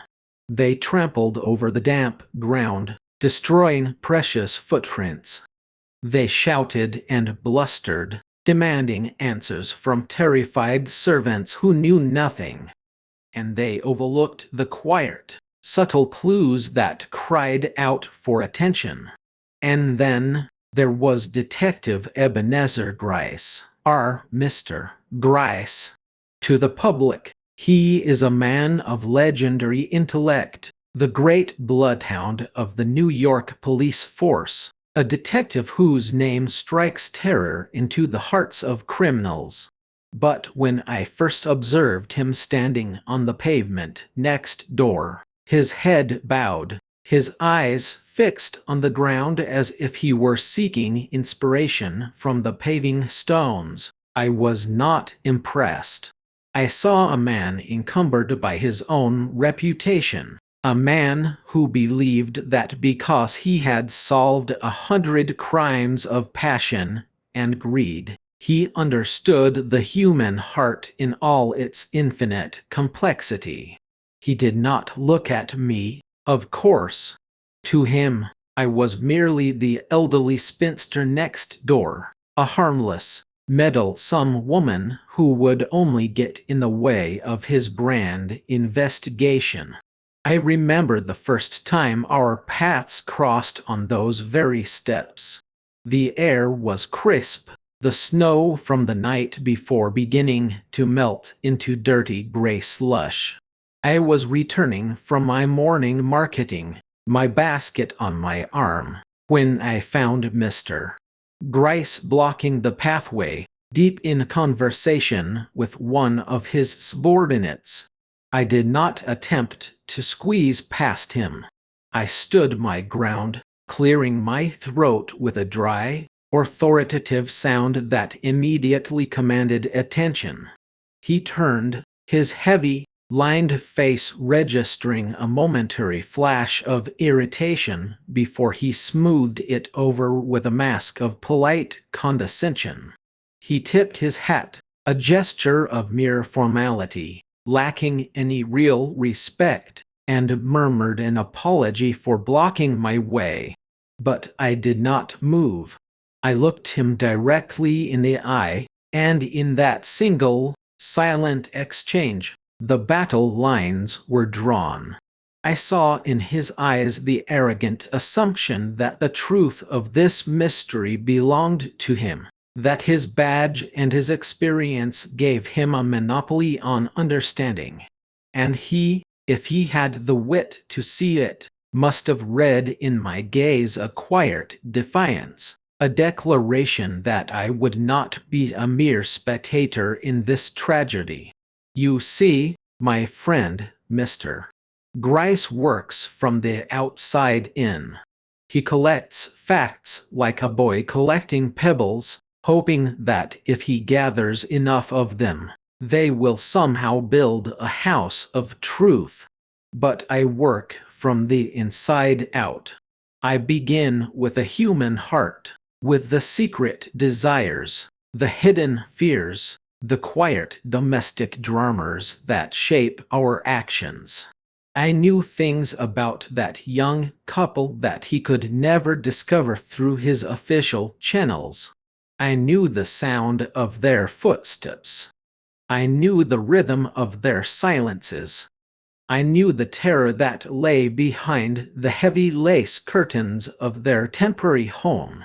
Think of the loneliness of that endeavor, both for myself and for the tragic souls next door, to live a life where every action must be hidden, where even the light of a lamp must be carefully shielded lest it betray your presence, is a form of slow death. As I sat in my warm parlor, watching the dark windows next door, I felt a deep, aching sympathy for the young woman in the scarlet dress. She was a captive, not perhaps of iron bars, but of circumstances far more binding. And I, in my own way, was also a captive of my time and my gender, expected to remain silent while men like Mr. Gryce stumbled blindly through the delicate fabric of human lives. But silence is not submission. Behind my lace curtains, I was constructing my own ledger of evidence, a mental journal where every observation was recorded with absolute precision. I noted the arrival of a second visitor, A man who came only in the deepest hours of the night, his coat collar turned up, his hat pulled low, his movements so stealthy that even the street cats did not stir at his approach. I noted the faint, flickering light that would appear in the attic window of the cabinet maker's house at 3 o'clock in the morning, a light that did not move, but burned with a steady, watchful intensity for exactly 20 minutes before being extinguished. These were not random occurrences. They were the brushstrokes of a dark masterpiece, and I was determined to see the whole picture before Mr. Gryce could even begin to mix his paints. This silent rivalry became my life's breath, a grand intellectual game where the stakes were nothing less than life and death, honor and ruin. As you listen to my voice, my friend, I want you to feel the tension of those cold winter nights. I want you to imagine the ticking of the grandfather clock in my hallway, a steady, relentless sound that seemed to measure the dwindling time we had to prevent a terrible injustice. Feel the chill of the window pane against your forehead as you peer out into the darkness, searching for the truth that lies hidden behind the neighbor's door. We are not merely observers. You and I, we are the guardians of the unwritten record, the keepers of the secrets that the world would rather forget. Let us prepare ourselves, then, for the details that are about to emerge. Let us examine the clues not as dry, lifeless objects, but as fragments of a broken soul, waiting for our gentle, intuitive touch to restore them to their proper place. The journey ahead is dark, and the path is winding, but with our eyes wide open and our minds sharp, we shall find our way through the lace curtains and into the very heart of the mystery. The anatomy of a crime, clues and false trails. Let us begin our journey tonight by stepping softly into the shadows of the Van Burnham parlor, a space where time seems to have frozen under the weight of an unspeakable event. Consider, for a moment, the profound vulnerability of a house that has suddenly lost its secrets. To the casual passerby on the tree-lined streets of New York, the brick facade of the next-door residence appeared entirely ordinary, a monument to respectable wealth and quiet domesticity. But behind those heavy velvet curtains, a drama of Shakespearean proportions had played out in the dead of night, leaving behind a cold hearth, a silent room, and a body that seemed to have no name. As we open this chapter of our exploration, entitled The Anatomy of a Crime, Clues and False Trails, I want you to close your eyes and imagine the scent of damp New York rain mingling with the musty odor of long-closed rooms. There is a specific kind of silence that follows a tragedy. It is not merely the absence of sound, but a heavy, palpable pressure, like the air before a thunderstorm. It is in this silence that we meet Amelia Butterworth, a woman of sharp intellect, formidable observation, and a heart that, despite its outer armor of Victorian propriety, beats with a deep, almost painful empathy for the forgotten and the wronged. The core mystery we face today is not merely a puzzle of who held the weapon or who walked through the door at the fateful hour. It is a mystery of identity. Who was the woman in the gray silk dress? Why did she die in a house that was supposed to be empty? And what is the significance of those missing hat pins, those tiny, seemingly insignificant silver needles that should have been securing her bonnet but were nowhere to be found. When we look at a crime scene, we are looking at our mirror of the human condition. We are looking at the debris left behind when a life is violently interrupted, and the clues we find are often not just physical objects, but the frozen remnants of human desire, fear, and betrayal. Let us contemplate a philosophical truth before we go any deeper. The great philosopher Soren Kierkegaard once wrote that life can only be understood backwards, but it must be lived forwards. In the art of detection, we see this truth in its most acute form. The detective must work backward through time, tracing the footsteps of the dead, reconstructing decisions made in anger, in terror, or in desperate love. But as we do this, we inevitably find ourselves reflecting on our own lives. Have you ever looked back at a moment of crisis in your own past and wondered how you arrived there? Have you ever searched the quiet rooms of your own memory for the subtle clues, the warning signs, the false trails you followed because the truth was simply too painful to face? We must understand that a crime scene is a sacred space of inquiry. When Amelia Butterworth stood in that dim parlor, looking down at the body of the young woman whose life had been snuffed out like a candle in a draught, she was not just looking for a killer. She was seeking to restore a narrative. The victim had been stripped of her identity, her face obscured, her connections to the world severed. To identify her was the first act of justice, and it is here that our deep dive begins. The Van Burnham family, a lineage of immense pride and subterranean secrets, hung over the entire investigation like a dark cloud. They were a family that valued reputation above all else, a characteristic that many of us can relate to in our own modern ways.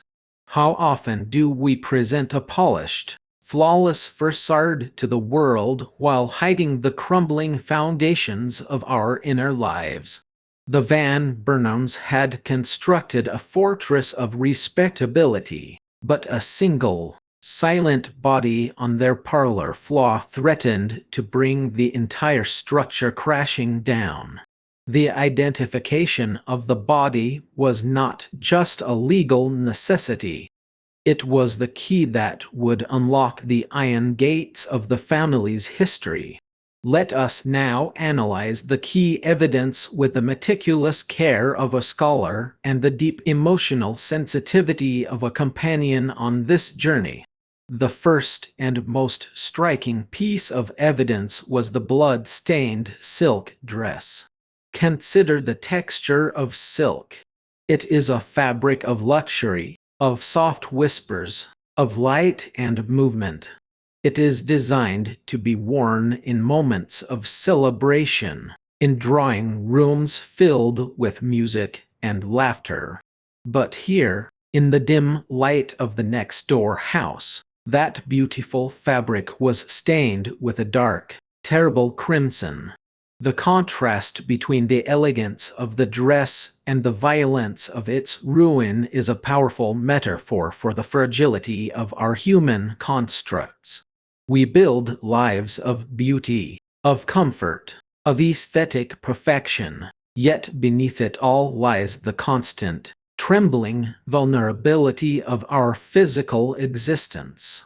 Amelia's eyes, trained to see what others dismissed as trivial, lingered on the hem of that dress. Why was it damp? Why did the stains run in a particular direction? These are not dry, clinical questions. They are the keys to understanding a human being's final moments. The dress tells a story of a journey, of a walk through the wet streets, of a sudden, unexpected confrontation.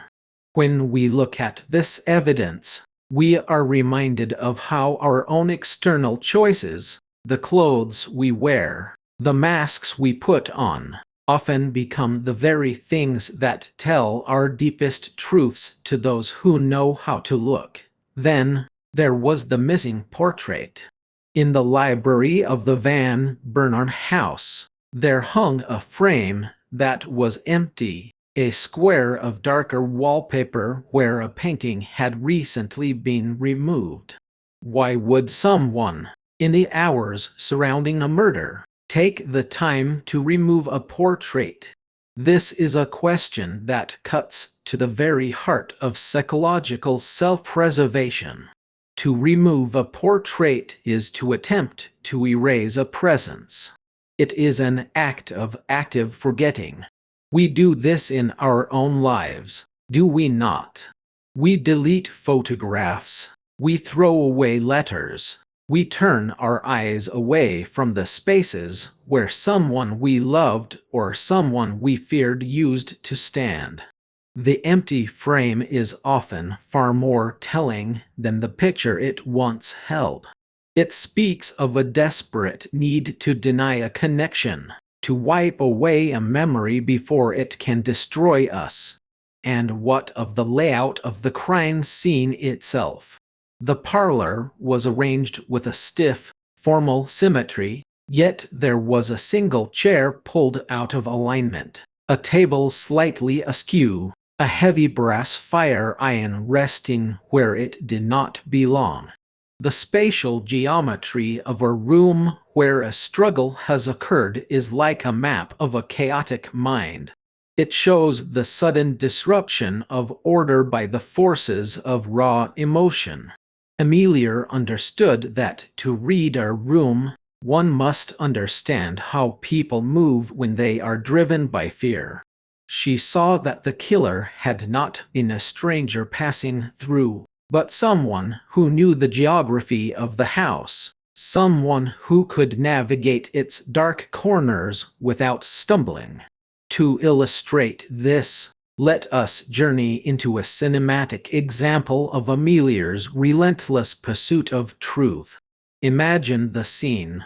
The rain is drumming a relentless, hypnotic rhythm against the window panes of Amelia's own home. The fire in her hearth is dying down to a dull, amber glow, casting long, dancing shadows across the bookshelves. Amelia is sitting at her desk, her hands clasped, her mind racing. She cannot sleep. The image of the empty portrait frame haunts her. She rises, wraps a heavy wool shawl around her shoulders, and walks to the window that overlooks the next-door garden. The garden is a wild, overgrown space, bathed in the pale, ghostly light of a gas lamp from the street. She sees a movement, a shadow, darker than the night, slipping through the gate of the Van Bernard estate. It is a moment of pure, heart-stopping suspense. Amelia does not call for the police. She knows that by the time they arrive, the shadow will have dissolved into the New York mist. Instead, driven by a mixture of courage and an insatiable need for answers, she decides to act. She slips out of her side door, the cold night air biting at her cheeks.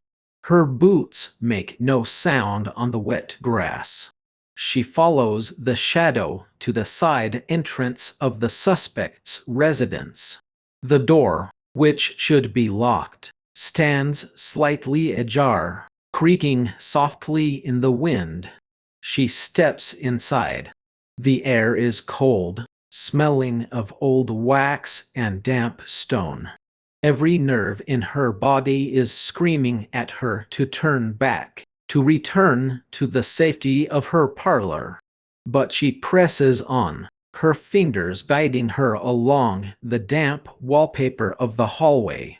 Suddenly, She hears a sound from the library, a low, scraping sound, like wood sliding against wood. She holds her breath, her heart hammering against her ribs like a trapped bird. She peers through the crack of the door. There, in the dim light of a single candle, stands a figure. The figure is reaching behind the empty frame of the missing portrait, searching for something hidden in the paneling. Amelia realizes, with a shock of absolute clarity, that the crime was not completed on the night of the murder. The killer is still here, still trying to erase the final traces of their connection to the victim. In this moment of high tension, we see the profound psychological truth of the criminal mind, and indeed, of the human mind under pressure. Why do we return to the scenes of our deepest regrets? Why can we not leave the past alone, even when our safety depends on our silence? It is because our secrets have a gravity of their own. They pull us back, demanding our attention, refusing to remain buried. The killer could not leave the house because the house held the truth of who they were, and to leave it behind was to lose control of the narrative. Let us analyze this dynamic from a psychological perspective. Why does this classic mystery structure hold such a powerful grip on our subconscious? It is because the detective's journey is a mirror of our own search for integration. We all carry shadow selves, aspects of our personality, our history, or our desires that we prefer to keep hidden in the dark parlors of our minds. When we read of a detective piecing together clues, we are unconsciously participating in the process of bringing our own hidden parts into the light. The missing hat pins, the blood-stained dress, the empty frame, these are symbols of our own fragmented memories, the parts of ourselves we have lost or discarded along the way. How does this dynamic hold us back, and how can it guide us forward? When we ignore the clues of our own emotional discomfort, when we pretend that the empty frames in our lives do not exist, we remain stuck in a loop of repetition. We find ourselves returning to the same toxic relationships, the same self-sabotaging behaviors, the same silent rooms of regret. But when we, like Amelia, find the courage to step into the dark, to look at the evidence of our pain without flinching, we begin the process of healing. Now, my dear listener, let me offer you a soothing, guiding hand. How can you apply this wisdom to your own life? Let us treat this as a gentle, step-by-step guidance for your own heart. First, look at your own life as a scene of inquiry. What are the emotional clues you have been ignoring? Is there a persistent feeling of sadness, a sudden flare of anger, or a quiet, nagging sense of dissatisfaction?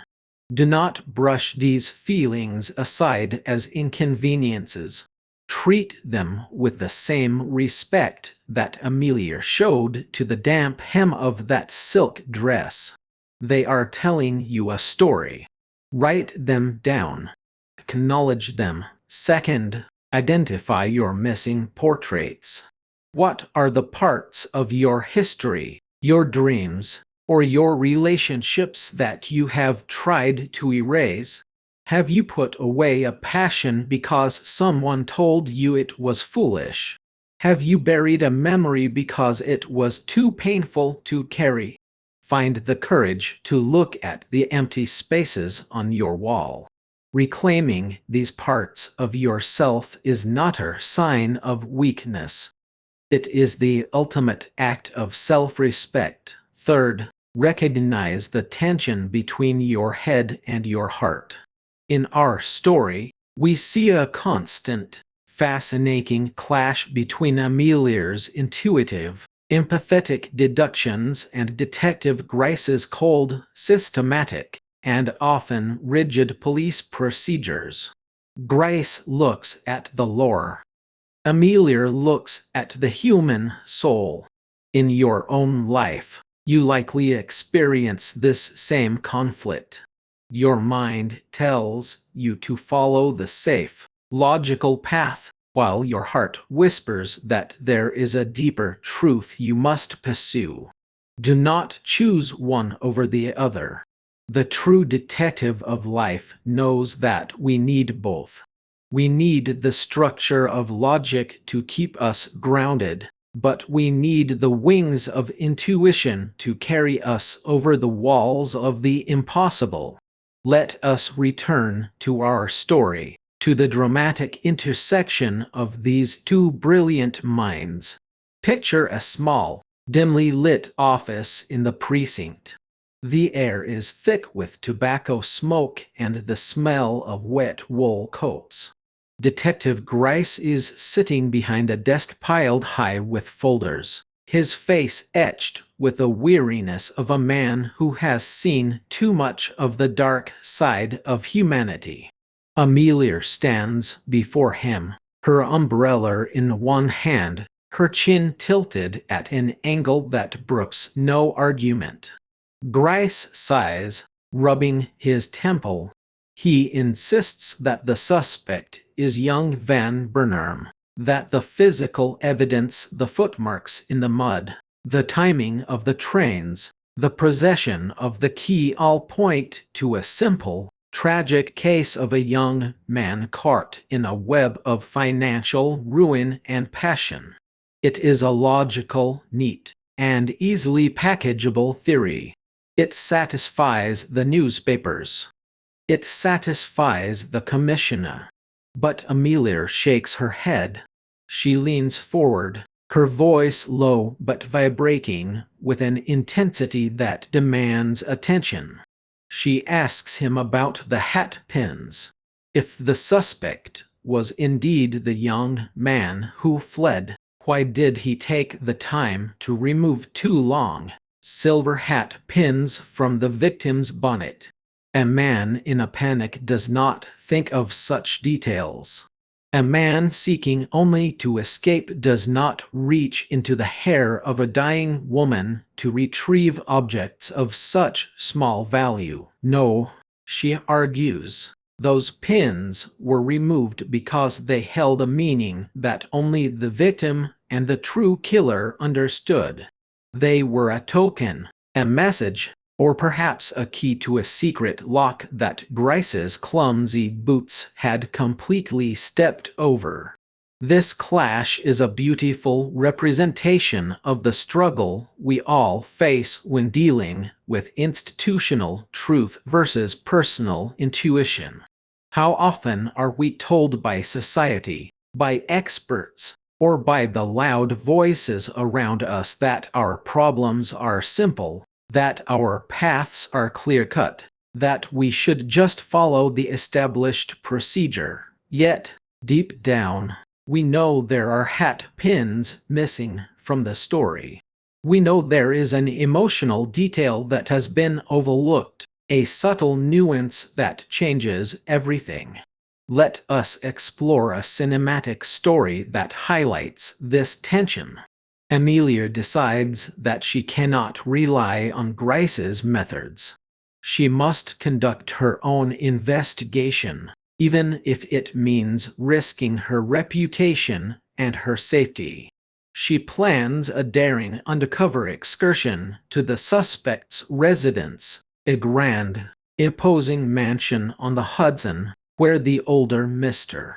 Van Burnham resides in isolated, bitter majesty. Imagine the journey. Amelia is traveling by carriage, the wheels splashing through the muddy ruts of the road. The sky is a canvas of bruised purples and grays. reflecting her own inner state of apprehension. She has disguised herself, not in rags, but in the quiet, inconspicuous garb of a visiting seamstress, carrying a basket of lace and thread. It is a brilliant strategy. A lady of her standing is usually noticed, but a working woman is practically invisible to the wealthy. They look through her, not at her. As she arrives at the gates of the estate, she feels a chill that has nothing to do with the wind off the river. The house rises before her like a fortress of silence. She is admitted through the servant's entrance, her heart beating a steady, nervous rhythm. She is led to a small sewing room on the second floor, adjacent to the family's private quarters. As she sits by the window, her fingers busy with the lace, her ears are attuned to every sound in the hallway. She hears the heavy, slow tread of the patriarch, Mr. Van Burnham. She hears his voice, sharp and trembling with an anger that seems born of deep, unresolved grief. He is arguing with someone. A quiet, defensive voice replies. It is the young son, who has returned in secret. Amelia rises from her chair, her heart in her throat. She creeps to the door, pressing her ear to the cool wood. She listens as the father accuses the son of destroying the family name, of bringing a curse upon their house. But as she listens, she realizes something profound. The anger is not the anger of a parent who believes his child is a murderer. It is the anger of a parent who is trying to protect a secret that both of them share, a secret that goes far deeper than the death of the young woman in the parlor. She hears mention of her name, a name that has not appeared in any of the police reports. A name whispered with fear and a strange, desperate tenderness. In that moment, Amelia realizes that the false trails left at the crime scene were not designed to protect the killer from the police, but to protect a fragile, beautiful illusion that this family had spent generations building. This brings us back to our psychological analysis. Why do we build false trails in our own lives? Why do we create complex, elaborate stories to explain away our pain, our failures, or our regrets? It is because we are terrified of the vulnerability that comes with the truth. We would rather be seen as angry, or difficult, or even mysterious, than to admit that we are broken, that we have loved unwisely, or that we are deeply afraid of being alone. Consider the false trails you have laid down in your own journey. Have you convinced yourself that you are happy in a career that drains your spirit, creating a trail of busyness to distract from the void? Have you told yourself that you do not need intimacy, constructing a wall of independence to hide your fear of rejection? These are our own personal Van Burnham secrets. We spend so much energy maintaining the illusion that we lose sight of the truth of who we are. But look at Amelia's courage. She did not accept the easy explanation. She did not let the false trails turn her back. She pressed on, listening to the quiet whispers behind closed doors, because she knew that true peace can only be found when the secret is brought into the light. Let us offer some gentle guidance on how to navigate these high-stakes moments in your own life. When you are standing at the threshold of a difficult truth, When you feel the urge to retreat into your own false trails, take a deep breath. First, practice the art of active listening, not just to others, but to yourself. What is the quiet voice behind your anger saying? What is the fear beneath your control? Allow yourself to hear it without judgment. Second, embrace the invisibility of the seamstress. Sometimes, to find the truth, we must step out of our roles as the main character in our dramas. We must observe our lives with a quiet, detached curiosity. Look at your patterns as if you were an outsider looking in. What would a wise, compassionate observer see in your silent rooms? Third, remember that the truth is never as terrifying as the energy we spend hiding from it. The Van Burnham family lived in a prison of their own making, constantly guarding their secrets, terrified of a single loose thread. When the truth finally comes out, it may bring down the old structure, but it also clears the ground for something real, something honest, and something beautiful to grow. Now, let us turn our attention to the fascinating relationship between Amelia and Detective Gryce. This is not just a subtext of the novel.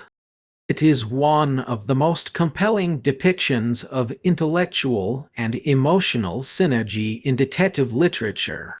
Gryce is a man of the system.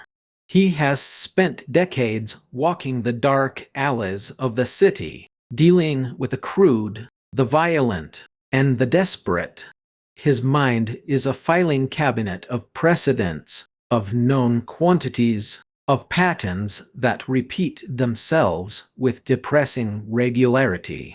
To him, crime is a mechanical problem to be solved with mechanical tools. Amelia, on the other hand, is a newcomer to this world, but she possesses a weapon that Gryce lacks: the acute, unclouded perception of the domestic sphere. She knows the significance of a misplaced ornament, the meaning of a particular stitch in a garment, the subtle shifts in social etiquette that reveal tension. She understands that the home is not just a setting for life, but an extension of the soul. In their interactions, we see a dance of mutual respect disguised as polite antagonism.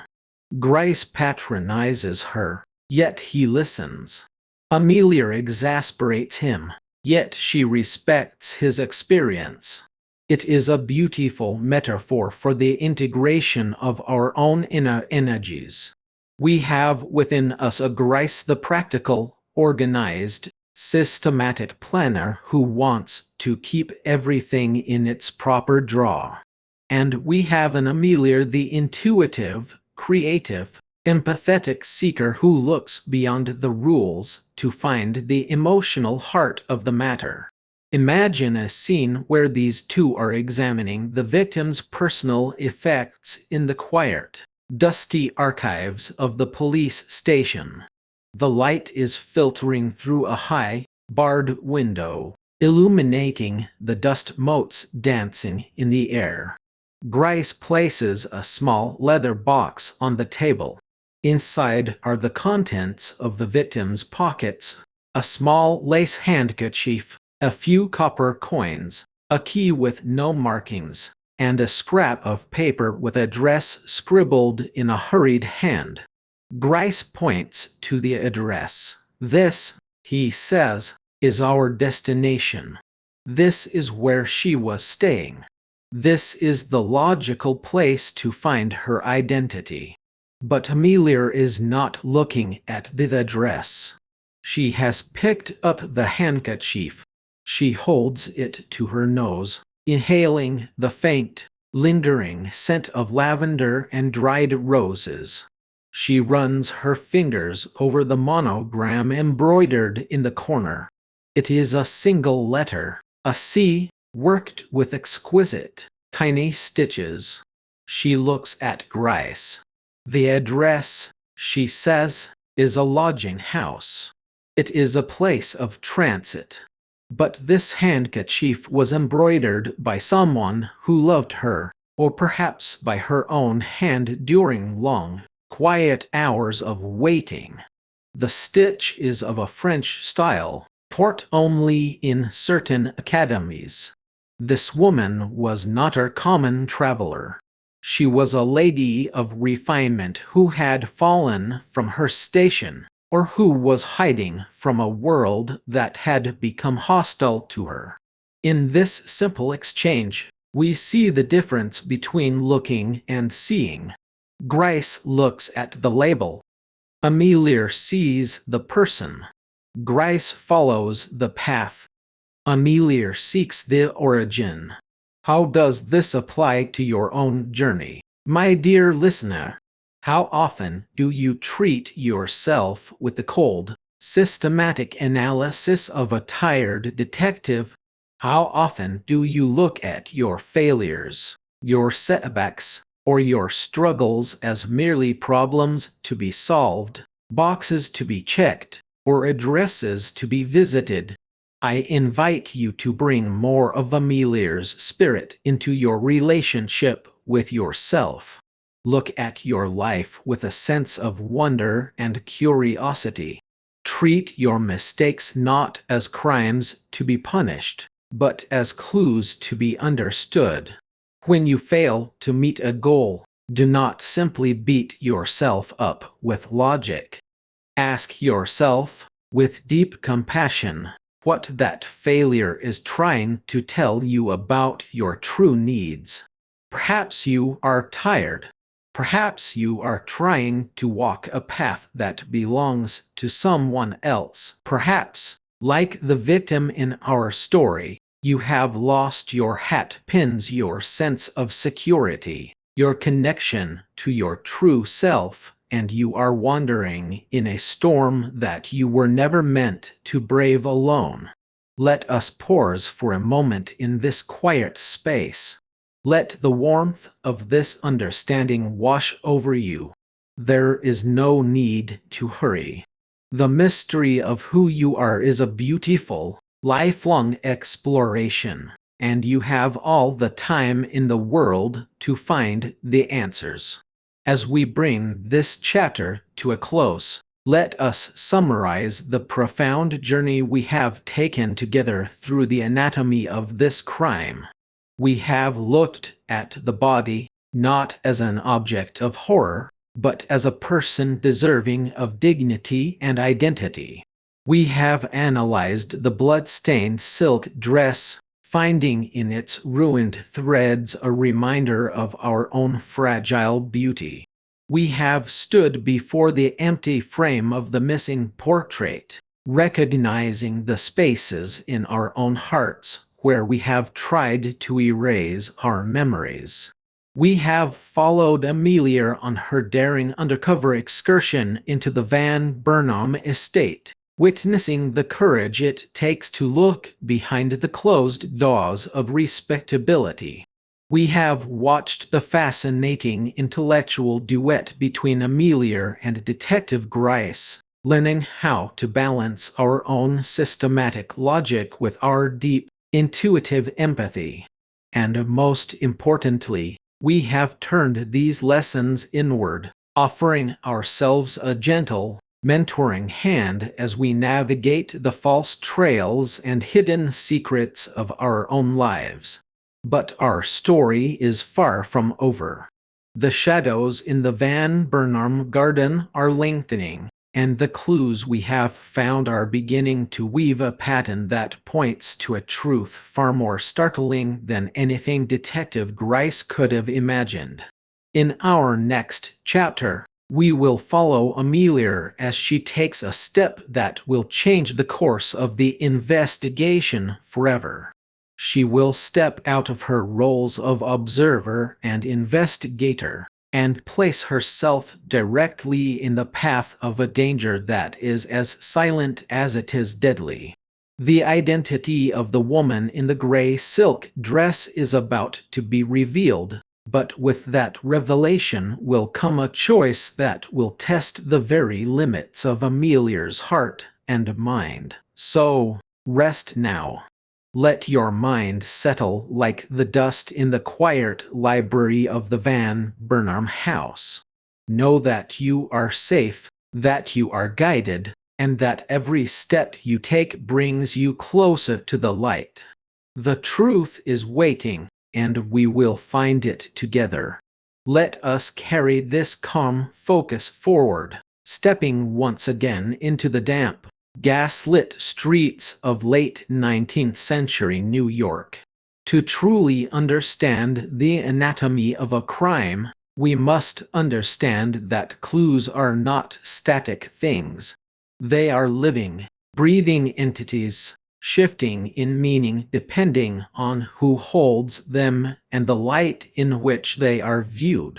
Consider the missing hat pins once more. Why does such a small detail carry such immense psychological weight? In the Victorian era, a lady's hat was not merely an accessory. It was a crown of social standing, a symbol of modesty, propriety, and her place in the public sphere. The pins that secured it were long, sharp, often ornate instruments of steel, silver, or gold. They held the structure together against the wind, keeping the public face of the woman secure and unruffled. To remove those pins was to invite disarray. Without them, the bonnet would slip, the hair would tumble, the immaculate facade would crumble. Thus, the missing pins at the crime scene were a silent scream of vulnerability. They represented a life stripped of its defenses, a woman undone not just physically, but socially and emotionally. Amelia Butterworth recognized this immediately. While Detective Gryce searched the floor for mud, coins, or weapons, Amelia's gaze remained fixed on the victim's disheveled hair, noting the tiny tears in the straw of the bonnet where the pins had been violently yanked away. This was not a random act of theft. It was a deliberate, intimate violation, an attempt to strip the victim of her final vestige of respectability even in death. Have you ever experienced a moment in your own life where you felt your metaphorical hat pins were pulled away?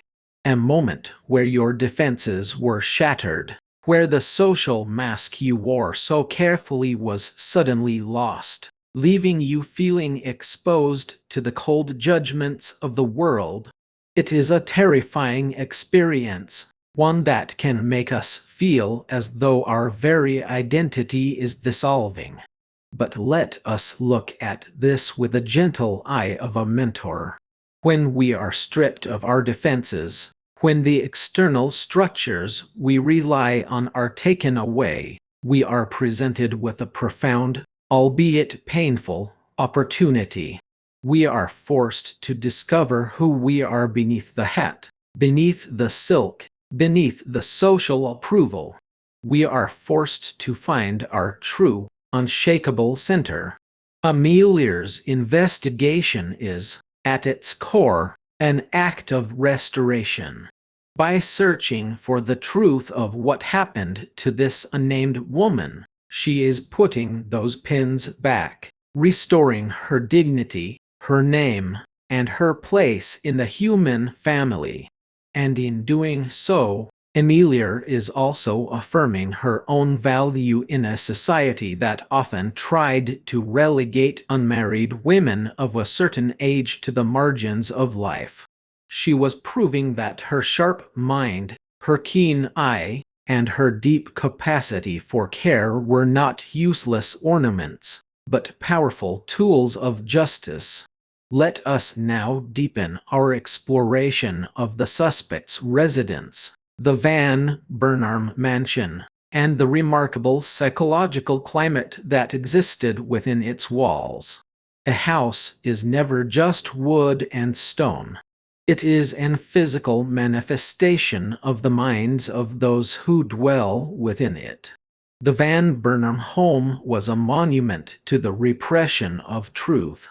Every heavy drapery, every thick carpet that muffled the sound of footsteps, every locked drawer in the mahogany desks was designed to keep the outside world out and the inner secrets in. It was a place where silence was valued above honesty, where the preservation of the family name was a religion, and where the high priest of this cold faith was the patriarch himself. Imagine the atmosphere as Amelia stepped further into this labyrinth during her undercover visit. She had progressed from the sewing room to the main hallway, her basket of lace acting as her passport through the domestic spaces. She walked with a quiet, deliberate grace, her senses alive to the smallest details. She noticed the air in the house. It was stagnant, smelling of coal dust and damp plaster, despite the grandeur of the furnishings. It was a house that did not breathe. The windows were kept shuttered, as if the family feared that even the pale afternoon sunlight might expose the decay of their domestic peace. On a small marble console table in the hallway, Amelia spotted an object that seemed entirely out of place in this cold, formal environment. It was a small, crudely carved wooden toy, a little horse with a missing wheel, resting in the shadow of a priceless Chinese vase. To anyone else, this toy would have been an insignificant piece of clutter, perhaps left behind by a visiting child. But to Amelia, it was a fragment of a hidden story. The Van Burnhams were not known to have young children living in the house. Why, then, was this cheap, broken toy kept in a place of prominence, hidden yet present? She realized that this house, for all its coldness, was a graveyard of lost affections. The toy was a link to a past that had been buried, a reminder of a child who had once played in these dark hallways before the weight of family expectation had crushed their joy. It was a clue that pointed not to the murder itself, but to the emotional environment that had made such a tragedy possible. When we look at our own homes, our own lives, what are the objects we keep hidden in the shadows of our priceless vases? What are the broken toys, the old letters, the relics of past joys or sorrows that we cannot bring ourselves to discard, yet cannot bear to look at in the full light of day? These objects are our emotional anchors. They keep us tied to past versions of ourselves, to unresolved grief, or to dreams we have long since abandoned. There is no shame in carrying these anchors, but we must ask ourselves if they are keeping us safe, or if they are keeping us from sailing into the open waters of our true potential. Let us apply this practically. I invite you to walk through your own home today, not as an owner or a cleaner, but as an investigator of your own soul. Look at the objects that surround you. Which ones bring you a sense of lightness, of joy, of connection to your present self? And which ones feel heavy, smelling of old wax and unsaid words? You do not need to throw anything away immediately. Simply acknowledge their presence. Say to yourself, "This is a part of my story, but it does not have to define my future." Let us now return to the cinematic tension of our narrative. Amelia, having observed the toy, hears footsteps approaching down the grand staircase. She has only a second to act. If she is found wandering in the private family quarters, her disguise will be shattered, and she will be cast out of the house, her investigation ruined. She slips behind a heavy velvet portiere that separates the hallway from the dining room. The fabric is thick and smelling of old dust, wrapping around her like a dark shroud. She holds her breath, pressing herself against the cold paneled wall. Through the gap in the curtains, she sees Mr. Van Burnham descend the stairs. He is a tall, imposing man, but his shoulders are bowed as if under a physical weight. Behind him walks a young woman, her face pale, her eyes red from weeping. It is Clara Van Burnham, the daughter. She is speaking in a hurried, desperate whisper. "Father," she says, "we cannot let him take the blame. He was not there. He was with me. He was trying to save her, not hurt her." Mr.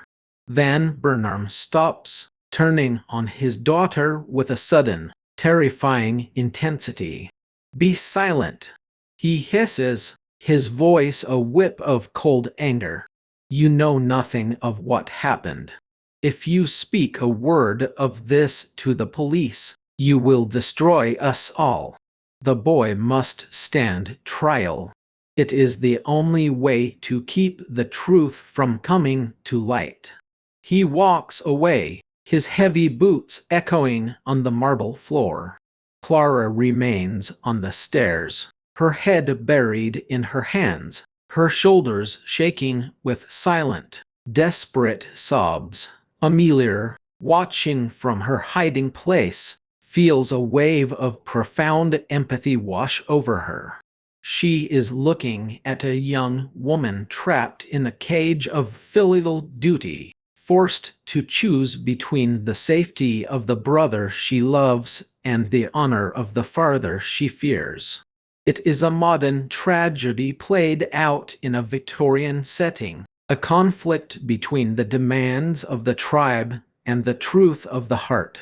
This scene illustrates a profound psychological truth.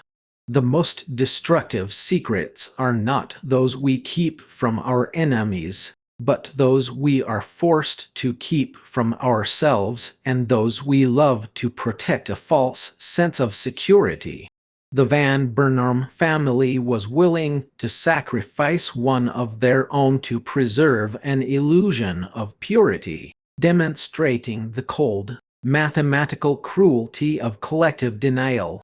Have you ever felt trapped in a similar dynamic? Have you ever felt that you had to silence your own voice, deny your own truth, or sacrifice your own happiness to keep the peace in your family, your relationship, or your community?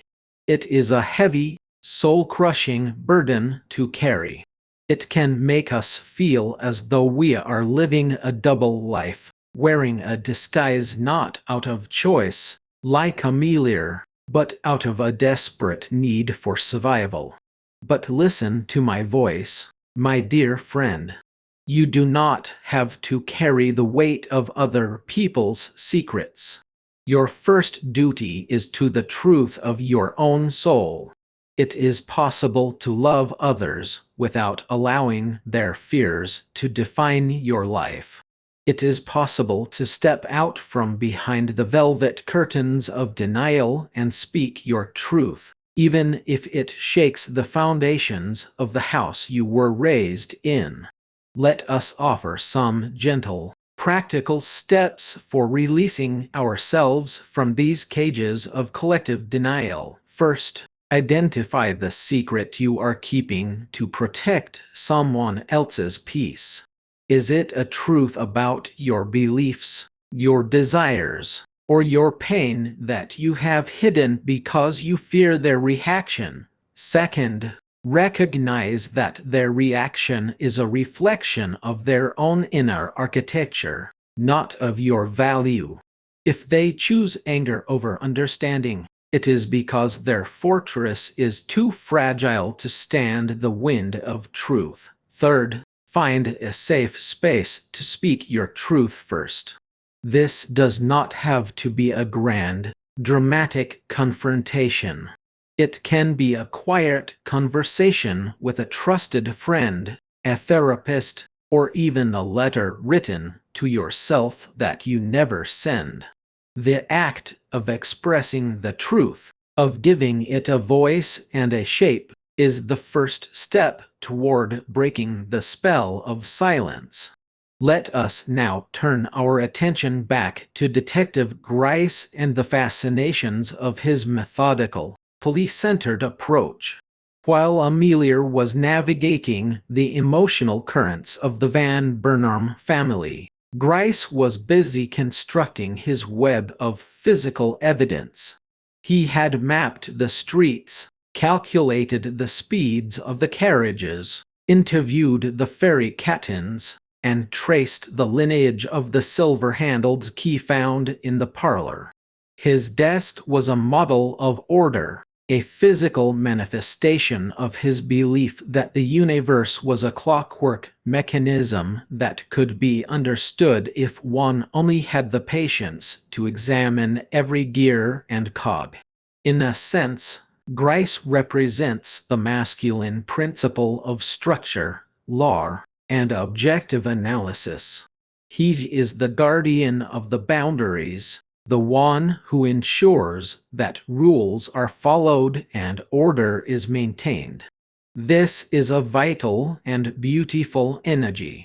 Without it, our lives would be a chaotic sea of emotion, lacking the vessels to contain our thoughts and give them form. But Gryce's tragedy, and indeed the tragedy of any purely intellectual approach, is that he is blind to the shadows. He cannot see that the gears of his clockwork universe are often turned by hands that are trembling with fear, guilt, or love. He can trace the path of the key, but he cannot understand why the person who held it chose to unlock that particular door at that particular moment. Consider a scene where Amelia and Gryce meet after her visit to the Van Burnham house. They are sitting in Amelia's parlor, the tea table between them acting as a neutral territory where they can exchange information. Gryce is triumphant.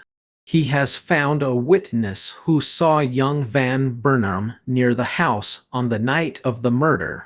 The case, he declares, is closed. The evidence is overwhelming. He looks at Amelia with a smug, patronizing smile, waiting for her to concede defeat.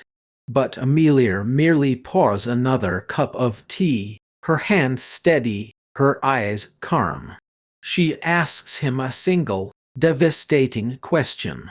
If young Van Burnham was indeed the killer, why was he weeping at his father's feet this afternoon, begging to be allowed to speak the truth? Gryce freezes, the smile fading from his face. He looks at her, his eyes narrowing. "How do you know this?" he demands. Amelia does not answer directly. She merely smiles, a quiet, knowing smile that speaks of a wisdom Gryce cannot access through his files and reports. She tells him that a man who has committed a cold, calculated murder does not beg for the truth to be told. He begs for it to be hidden. The son's tears were not the tears of a guilty conscience seeking escape, but of an innocent heart caught in a web of family loyalty. This moment of intellectual triumph is not born of a desire to humiliate Gryce, but of a deep commitment to justice. Amelia knows that her false conviction is not her solution to a crime. It is merely another crime, one committed by the state in the name of order. She refuses to allow the neatness of Grice's theory to blind him to the messy, painful reality of the human hearts involved. This clash between the systematic and the intuitive is a battle we all fight within ourselves daily. How often do we allow ourselves to be convinced by neat, logical explanations that ignore our inner wisdom? Your mind might say, "This job is perfect because it pays well and offers security." But your heart, your inner Amelia, whispers, "But it is killing your spirit. It is keeping you from your true purpose." Your mind might say, "This relationship is fine because we don't fight and we have a nice home." But your heart sighs, "But there is no warmth here. We are just two strangers sharing a roof." Listen to both voices, my dear friend. Let Grice collect the evidence. Let him analyze the facts. But let Amelia have the final say. Let her remind you of the scent of the lavender, the meaning of the broken toy, and the truth of the tears. It is only when we integrate these two energies, the structure of the mind and the wisdom of the heart, that we can solve the mysteries of our own lives. Let us explore a deep psychological concept that underlies this entire narrative, the concept of projection. In psychology, projection is the process of displacing one's own unacknowledged feelings, desires, or impulses onto another person. The Van Burnham family was projecting their own collective guilt and fear of exposure onto the young son. They made him the scapegoat, the container for all their hidden sins. If he could be found guilty, then the family name could remain pure. They were sacrificing the part to save the whole, a classic, tragic human pattern that we see repeated in families, organizations, and societies throughout history. And what of the victim? She, too, was a canvas for projection. Because she was unidentified, because she was silent, everyone could paint their own fears and desires onto her. To the police, she was a fallen woman, a victim of her own indiscretions. To the Van Burnhams, she was a threat, a dangerous secret that had to be buried. To the public, she was an object of morbid curiosity, a sensation to be consumed with their morning coffee. Only Amelia saw her as a human being. Only Amelia refused to project her own theories onto the cold, silent form. She allowed the victim to speak through her clothes, her handkerchief, her missing pins. She listened to her silence, and in doing so, she became her advocate, her voice in a world that had forgotten her. This is the true definition of compassion, the ability to see another person clearly, without projecting our own fears, judgments, or desires onto them. It is the ability to stand with them in their silence, to witness their pain without trying to fix it, explain it away, or use it to satisfy our own ego. How can you practice this deep compassion in your own life? How can you step out of the cycle of projection and see those around you, and indeed yourself, with clarity and love? First, become aware of your judgments. When you find yourself reacting strongly to someone's behavior, when you feel a sudden surge of anger, contempt, or irritation, pause. Ask yourself, What is this reaction telling me about myself? Am I projecting my own hidden fears or unexpressed desires onto this person? Second, practice the art of witnessing. When someone you love is struggling, do not rush to offer solutions, to analyze their problems like Detective Gryce, or to make them feel better so that you can feel more comfortable. Simply stand with them. Let them speak, or let them be silent. Show them that you are not afraid of their darkness, that you are willing to hold the space for their truth to emerge. Third, extend this same gentle witnessing to yourself. When you are feeling lost, when you are overwhelmed by your own shadow feelings, do not judge yourself. Do not try to tidy up your mind like a neat filing cabinet. Allow yourself to be messy, to be confused, to be silent. Trust that beneath the disarray, there is a deep, unshakable wisdom that is waiting to guide you forward. Let us return once more to the atmospheric richness of our Victorian setting. Imagine the evening settling over New York. The gas lamps are being lit, their pale, golden halos piercing the thick, damp fog that rises from the harbor. Amelia stands at her window, looking out at the city.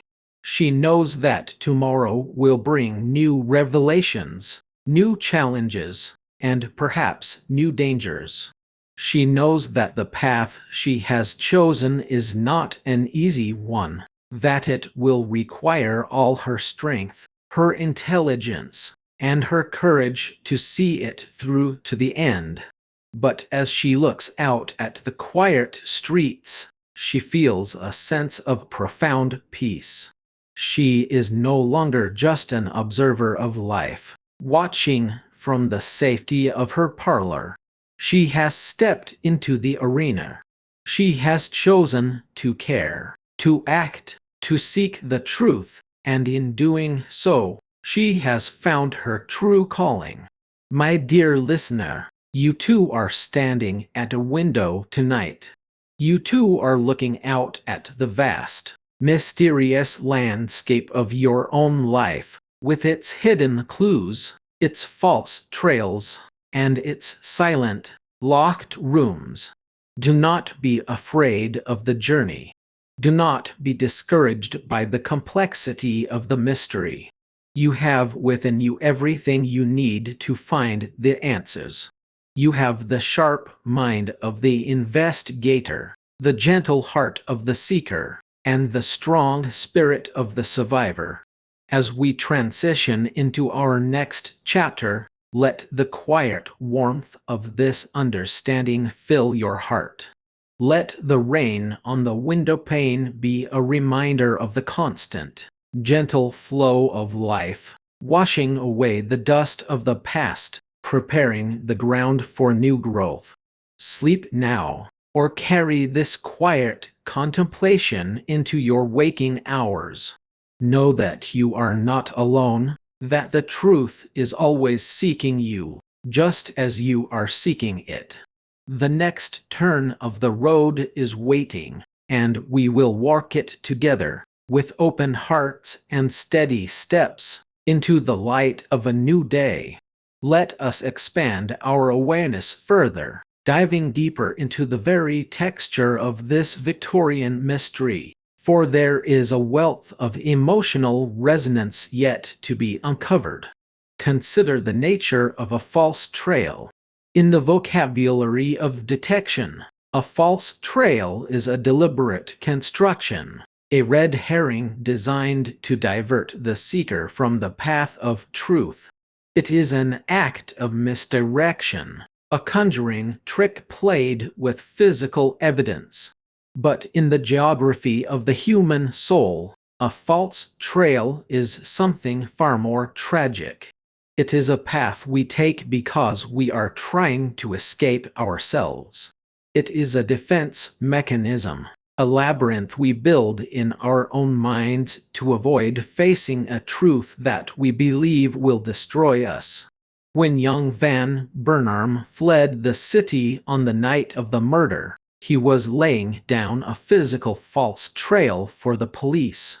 But he was also running from a deeper, internal reality, the realization that the world of privilege and security he had always known was an illusion, a fragile glass house that had shattered at a single blow. His flight was an act of panic, yes, but it was also a desperate attempt to outrun his own grief, his own complicity in a system of family silence that had ultimately led to a young woman's death. Have you ever found yourself running from your own life in this way?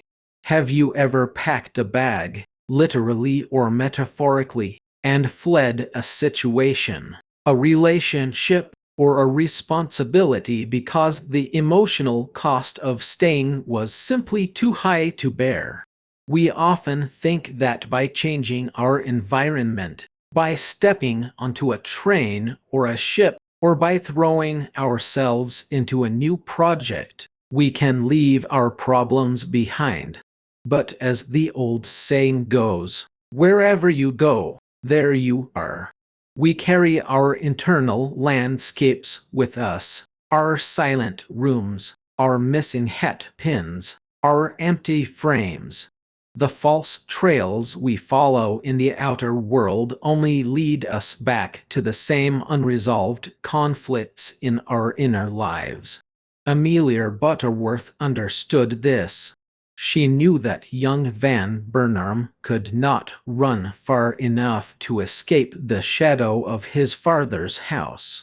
She saw that his flight was not a proof of guilt, but a symptom of a young man who had not yet found the strength to stand in his own truth.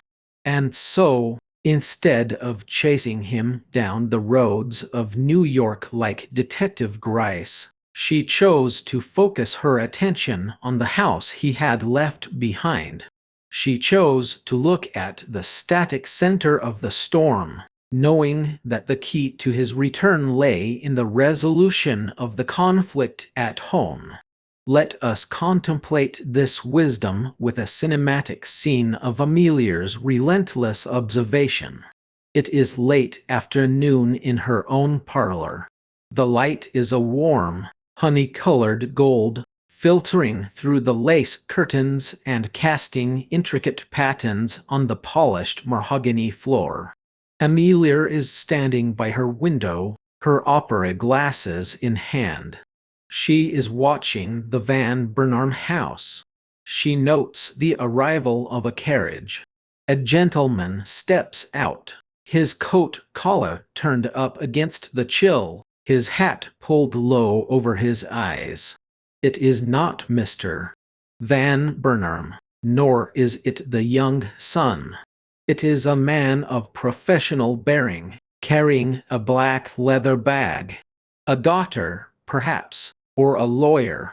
He is admitted immediately, his arrival marked by a tense, hurried movement of the servant at the door. Amelia's mind begins to connect the threads. Why a lawyer at this hour? Why the secrecy? She notes that the lawyer does not leave through the front door.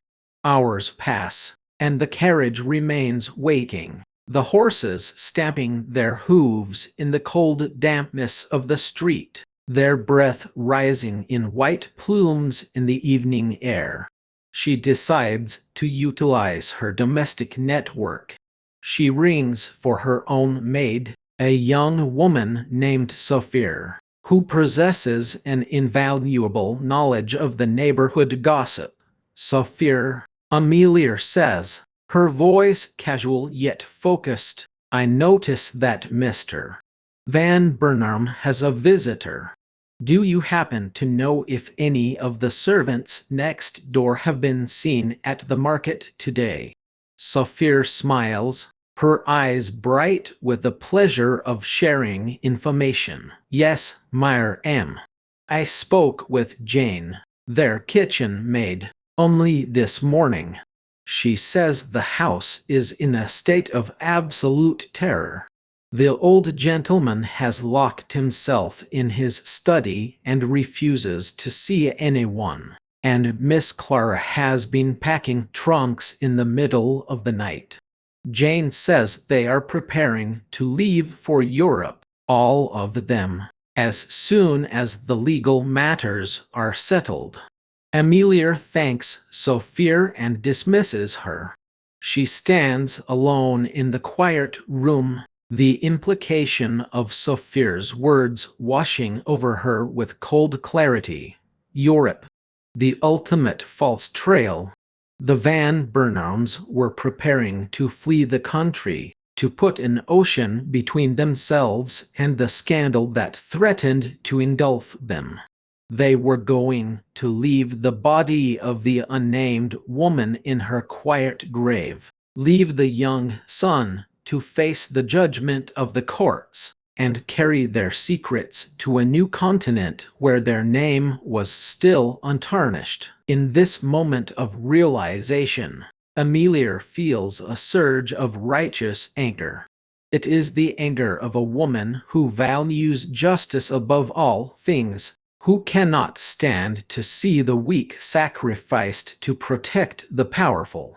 She knows that if she allows them to leave, the truth will be lost forever, and the nameless woman will never receive the dignity she deserves. She realizes that she cannot wait for Grice. His methodical procedures are too slow, his mind too bound by the letters of the law. He is waiting for a warrant, waiting for a deposition, waiting for the machinery of the state to grind its slow, predictable path. By the time he acts, the Van Burnhams will be on a steamer halfway across the Atlantic. She must act herself, using the only weapon she has, her social standing and her unwavering commitment to the truth. She decides to pay a formal call on Mr. Van Burnham, not as a seamstress this time, but as herself, Amelia Butterworth, neighbor, contemporary, and a woman who knows too much to be ignored. This is a moment of supreme courage. To step into the house of a powerful, desperate man and confront him with his secrets is an act that requires not just intellectual sharp-mindedness, but a profound, unshakable confidence in one's own moral compass. It is the moment where Amelia fully claims her power, stepping out of the role of the curious neighbor and into the role of the hand of destiny. Let us analyze this psychological transition. Why is it so difficult for us to step into our own power in this way? Why do we so often hesitate to confront the injustices, the untruths, or the destructive patterns in our own lives and relationships? It is because we fear the disruption of our social world. We are social creatures, wired to seek approval, to maintain harmony, to avoid conflict. We fear that if we speak the truth, we will be cast out of the tribe, left isolated and vulnerable in the cold. But Amelia teaches us a beautiful lesson. True power is not about social approval. It is about alignment with the truth. When we are aligned with what is right, when we are speaking for those who have no voice, we carry authority that no social structure, no wealth, and no reputation can defeat. The walls of the Van Burnham fortress may be thick, but they are built on a foundation of sand, and they cannot stand against a single person who stands on the rock of truth. Let us offer some comforting, practical step-by-step guidance for stepping into your own power when facing a difficult situation. First, connect with your moral compass. Ask yourself, what is the right thing to do here? Not the easiest, not the most popular, but the right thing. Let that answer be your anchor. Second, prepare yourself with clarity. Do not enter a confrontation with anger, blame, or hysteria. Speak with the calm, measured precision of a detective who has examined all the evidence. State the facts clearly, without embellishment. Third, trust in your own value. Remember that you do not need permission from anyone else to stand up for yourself or for what is right. You are a sovereign being, and your voice has the power to change the world around you. Let us now accompany Amelia as she crosses the threshold of the Van Burnham house for this final, high-stakes meeting. Imagine the scene. The front door is opened by the butler, a man whose professional composure is visibly cracking under the strain of the family's crisis. He looks at Amelia with a mixture of surprise and alarm as she steps past him into the grand foyer, her head held high, her heavy silk skirts rustling with a purposeful authority. "I wish to see Mr. Van Burnham immediately," she says, her voice calm but leaving no room for refusal. "Tell him that Miss Butterworth is here, and that it is a matter concerning his son's safety and the silver-handled key." The butler hesitates, then bows and ascends the stairs. Amelia waits in the foyer, her eyes taking in the grand staircase, the dark oil paintings of ancestral Van Burnhams looking down from the walls with cold, lifeless eyes. She feels no fear, only a steady, burning focus. She is shown into the library, the very room where the empty portrait frame still hangs like an accusation on the wall. Mr. Van Burnham is standing by the fireplace, his hand resting on the marble mantelpiece, his face illuminated by the flickering, amber light of the embers. He looks older, his features hollowed out by sleepless nights and the invisible pressure of his secrets. He does not offer her a chair. "Miss Butterworth," he says, his voice a low, raspy growl, "this is an unusual hour for a neighborly visit.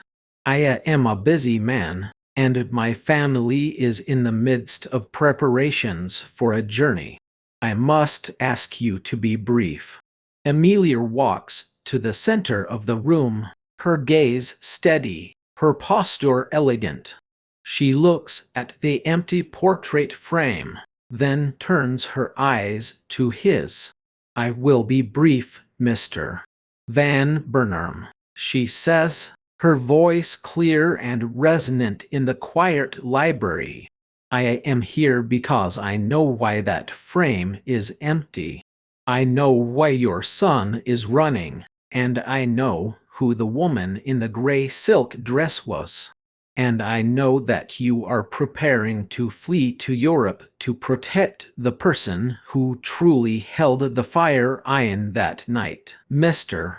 Van Burnham's hand tightens on the mantelpiece until his knuckles turn white. He stares at her, his eyes wild with a mixture of anger and terror. "You know nothing," he whispers. "This is scandalous gossip, a fantasy of an idle mind. I must ask you to leave my house immediately." But Amelia does not move. She takes a step closer, her voice dropping to a whisper that is far more powerful than any shout. "I will leave," she says, "but I will go directly to Detective Grice's office. I will tell him about the broken toy in your hallway, the conversations behind your closed doors, and the fact that your daughter Clara was not in her bed on the night of the murder. I will tell him that the silver-handled key did not belong to your son, but to your daughter, and that she is the one you are trying to save by sacrifice of your family's honor. The silence that follows her words is absolute. It is the silence of a structure collapsing, of an illusion shattered, of a false trail coming to an abrupt, violent end. Mr. Van Burnham sinks into a leather chair by the fire, his head falling into his hands. His shoulders shake, and for the first time, he looks not like a powerful patriarch, but like a broken, old man who has run out of roads, run out of secrets, and run out of lies. This is the climax of our chapter, a moment of profound psychological revelation. The secret was not a sordid affair of financial ruin or criminal passion, but a tragedy of family dynamics, of a sister's desperate attempt to protect her brother, and a father's cold willingness to sacrifice everything to maintain a facade of respectability. Let us look at this dynamic with deep compassion. The Van Burnham family was not evil. They were simply human beings who had become trapped in their own false trails. They had valued the image of their lives more than the reality, and in doing so, they had created a prison of silence that had ultimately led to a tragic death. This is a powerful warning for us all. When we value our image, our reputation, or our comfort more than we value the truth, we are setting ourselves on a path that leads to isolation and tragedy. We are laying down false trails that will eventually circle back and destroy us. But when we find the courage of Amelia, when we stand in the light and speak the truth with love and clarity, we break the spell of silence. We set ourselves, and those around us, free. Let us pause in this space of quiet reflection. Let the lesson of the Van Burnham house settle deep into your heart. You do not have to live in a house of secrets. You do not have to maintain a flawless facade for the world. You are allowed to be imperfect, to be messy, to be human. Your value does not lie in your reputation, but in your capacity to love, to be honest, and to seek the truth. Rest in that knowledge. Let it be a soothing balm for your fears, a gentle hand guiding you through the dark parlors of your own life. As we look toward our next chapter, we see the dawn beginning to break over the city of New York. The fog is lifting, revealing the clean, sharp lines of the buildings and the quiet, empty streets. The mystery next door has been unraveled, the clues have found their places, and the false trails have been exposed. But the journey of the heart is never truly finished. In our next chapter, we will follow Amelia as she faces the consequences of her discoveries, navigating the complex web of legal, social, and emotional aftermath that follows the exposure of a great secret. We will witness her growth, her deepened understanding of the human condition, and her emergence as a true beacon of light in a world that so often prefers the darkness. So, sleep now, or go forward into your day with a light heart and a clear mind. You are safe, you are loved, and you are on the path to truth. The next chapter is waiting, and we will walk it together, step by step, into the full light of understanding. Let us sit together in this quiet, luminous space for a few more moments, my dear listener, and let the echoes of Amelia Butterworth's journey settle into our hearts.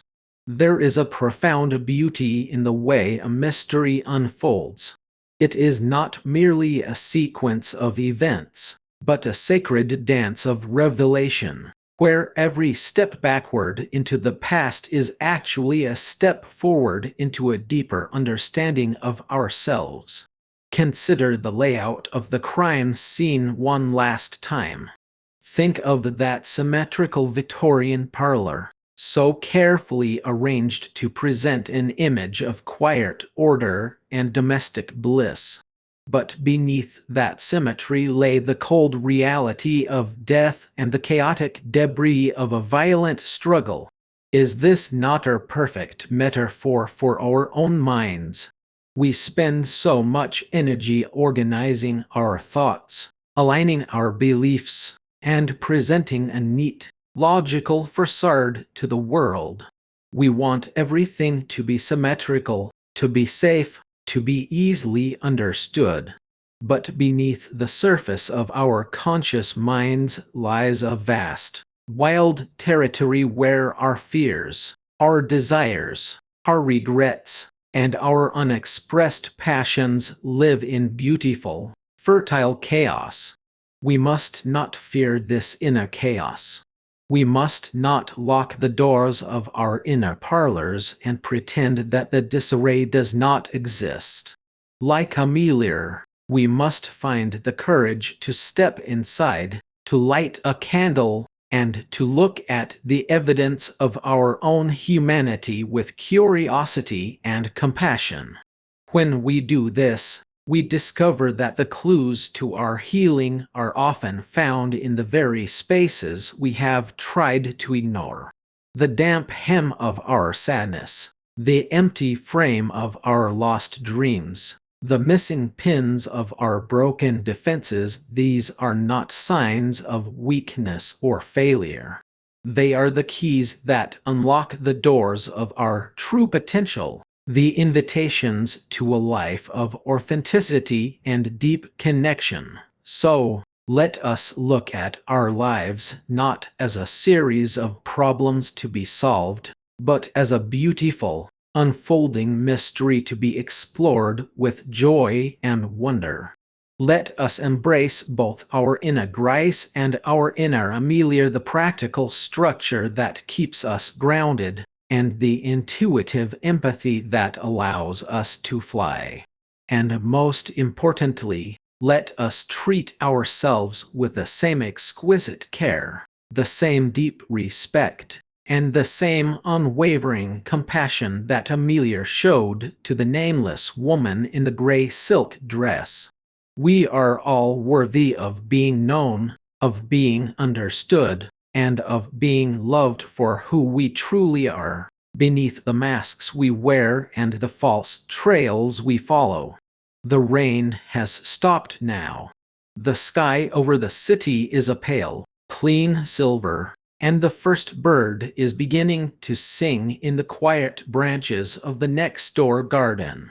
The air is fresh and cold, smelling of earth and new beginnings. Take a deep breath and let this freshness fill your spirit. You have walked through the dark valley of secrets, and you have emerged into the light of truth. You are stronger, wiser, and more beautiful than you were when we began this journey. Trust in the path that lies ahead. Know that every step you take is guided by a wise, loving presence, and that you are never, ever alone.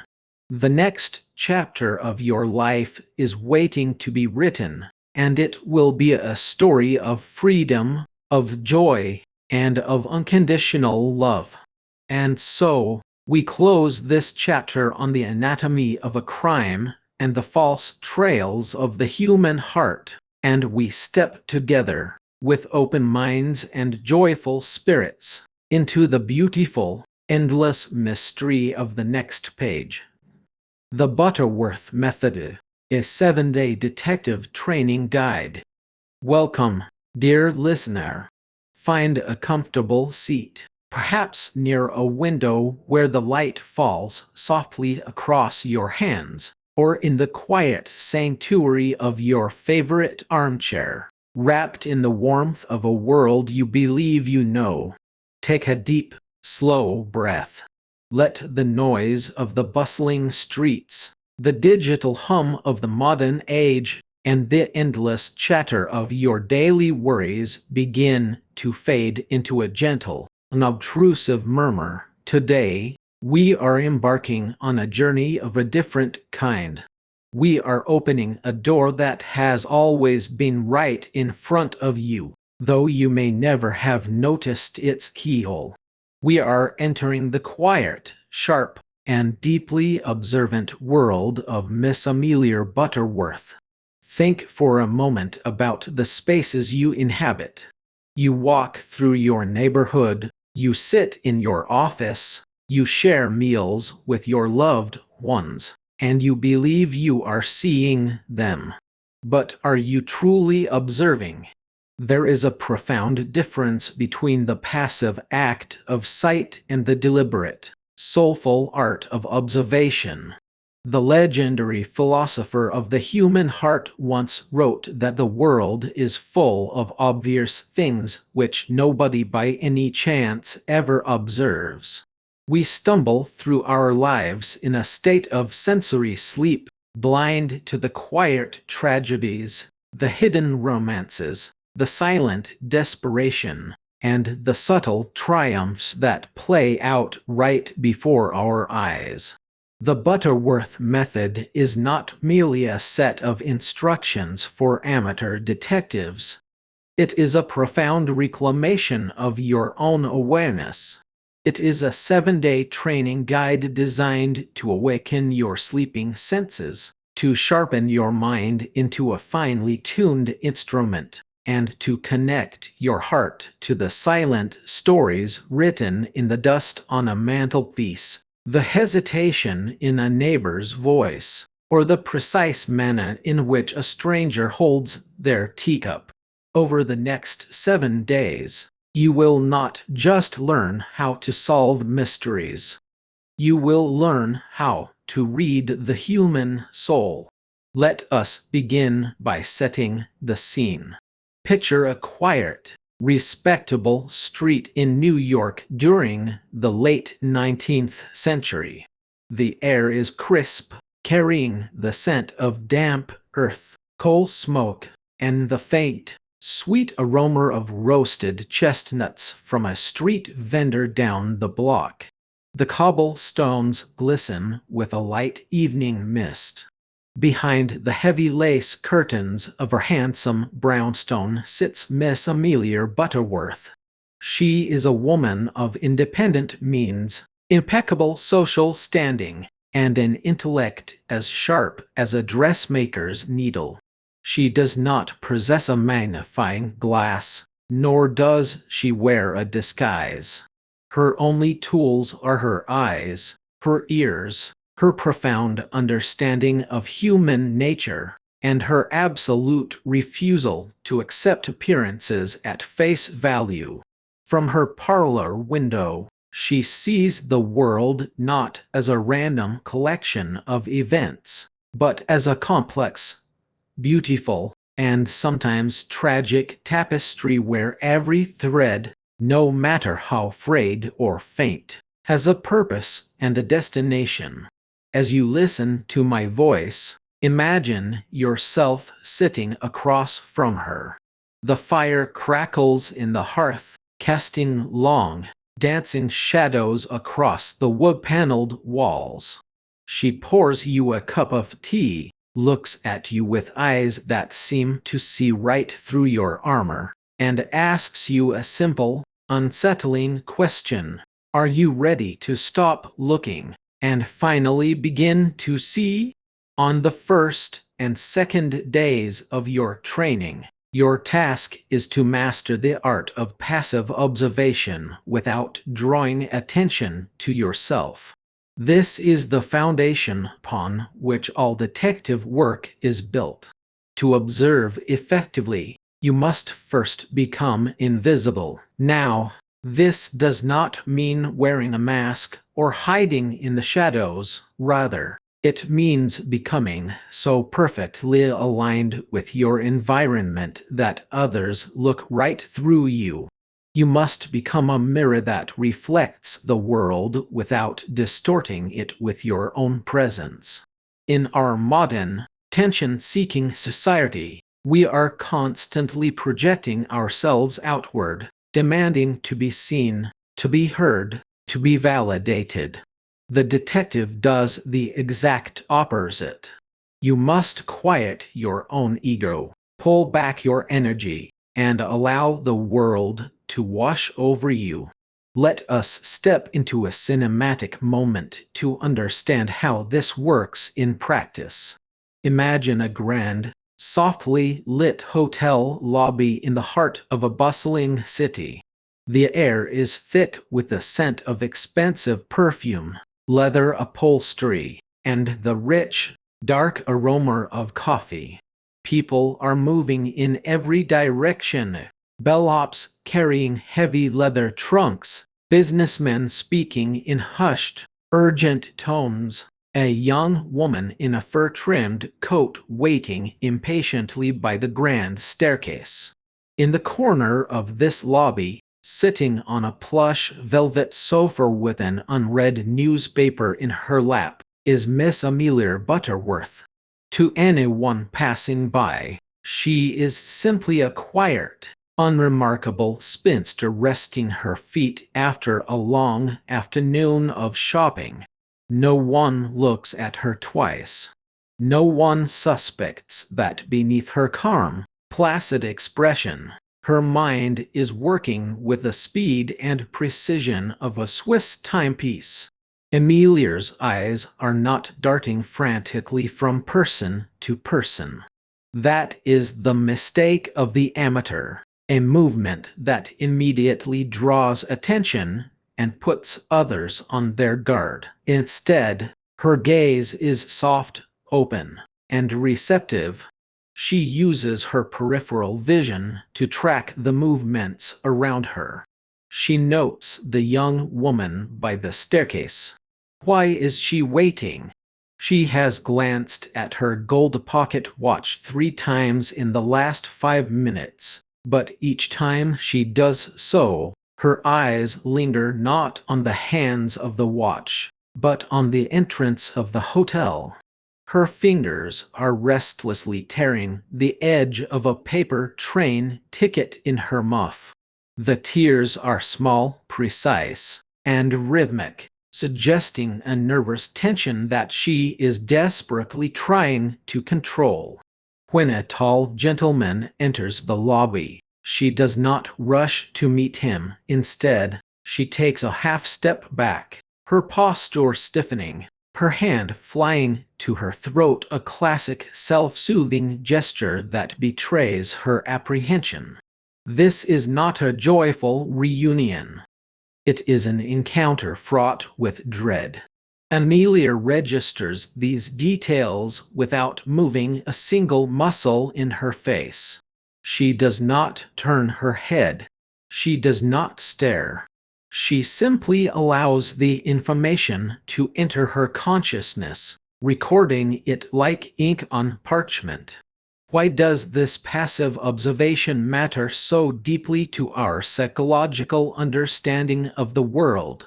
When we actively stare at someone, we trigger their natural defenses. Human beings are incredibly sensitive to being watched. It is an evolutionary survival mechanism. If you look at someone too intently, their behavior changes instantly. They put on their public mask. They adjust their posture. They filter their expressions. And the truth of who they are in that moment is lost to you. But when you master the art of passive observation, you see people as they truly are when they believe no one is watching. You catch them in their moments of unvarnished vulnerability, their quiet grief, their unguarded anger, or their secret joy. This dynamic holds a profound psychological truth. Our subconscious minds are constantly communicating through tiny, involuntary physical adjustments. We are walking transmitters of our inner state, broadcasting our fears, our desires, and our secrets to anyone who knows how to tune into the frequency. When you learn to observe passively, you are adjusting your internal receiver to catch these subtle broadcasts. You begin to realize that the stories people tell themselves and others are often vastly different from the stories their bodies and actions are telling. To practice this on your first and second days, I want you to step out into your own life with a new intention. Go to a public place, a local coffee shop, a busy park, a subway station, or even the break room at your workplace. Find a comfortable place to sit where you can blend into the background. Perhaps you have a book in your hand, or a phone, or a cup of tea. Let these objects serve as your shield, your social permission to be there. But do not focus your attention on them. Instead, let your eyes soften. Broaden your field of vision so that you are aware of the entire room at once, rather than focusing on a single point. Begin to notice the people around you without looking at them directly. Pay attention to the rhythm of their movements. Is someone walking with a heavy, hurried stride, or are they dragging their feet as if carrying an invisible weight? Look at their hands. Hands are incredibly expressive. They often reveal the tension that the face is trying to hide. Are their fists clenched inside their pockets? Are they constantly adjusting their clothing, tapping their fingers, or holding their breath? Do not try to analyze or judge what you see just yet. Simply catalog the physical details. If your mind begins to wander, or if you feel the urge to check your own phone or distract yourself, gently bring your focus back to the room. Feel the living, breathing world around you. You are a silent observer, a quiet witness to the human comedy. By the end of these 2 days, you will find that the world feels remarkably different. It will feel thicker, richer, and far more complex than it did before. You are beginning to awaken. As we move into the 3rd and 4th days of your training, we must elevate our practice from simple observation to deduction. Now that you have learned to see the world clearly, you must begin to catalog minor anomalies in daily routines and deduce their root causes. An anomaly is a crack in the mirror of the ordinary. It is a detail that does not fit, a momentary departure from an established pattern. Human beings are creatures of deep, habitual rhythm. We crave predictability, and we build our lives around comforting routines. We take the same route to work. We buy our coffee at the same time. We arrange our desks in the same manner, and we respond to situations with predictable patterns of behavior. These routines form a psychological protective shield against the unpredictable nature of existence. Therefore, when a routine fractures, even by a hairline crack, it is never an accident.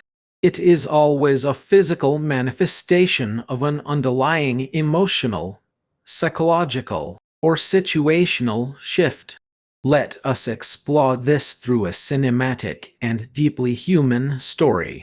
Imagine a quiet, respectable neighborhood of terraced brick houses, where the gardens are neatly kept and the residents pride themselves on their orderly lives.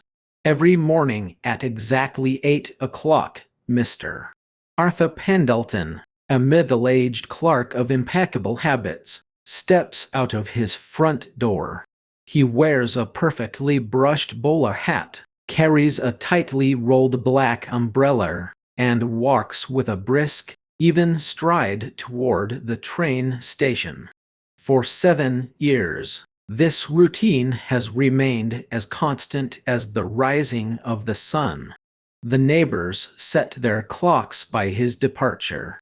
But on a Tuesday morning in October, Miss Amelia Butterworth, watching from her parlor window, notices an anomaly. The front door of number 12 does not open at 8 o'clock. It opens at 8:07. A minor difference, you might think, a mere 7 minutes. But to a trained mind, those 7 minutes are a yawning chasm. When Mr. Pendleton finally emerges, he is not wearing his bowler hat. Instead, he wears a slightly dusty gray trilby. He carries his umbrella, but it is not tightly rolled. The silk is loose, with a single rib protruding awkwardly. Most tellingly of all, he does not look down the street toward the station.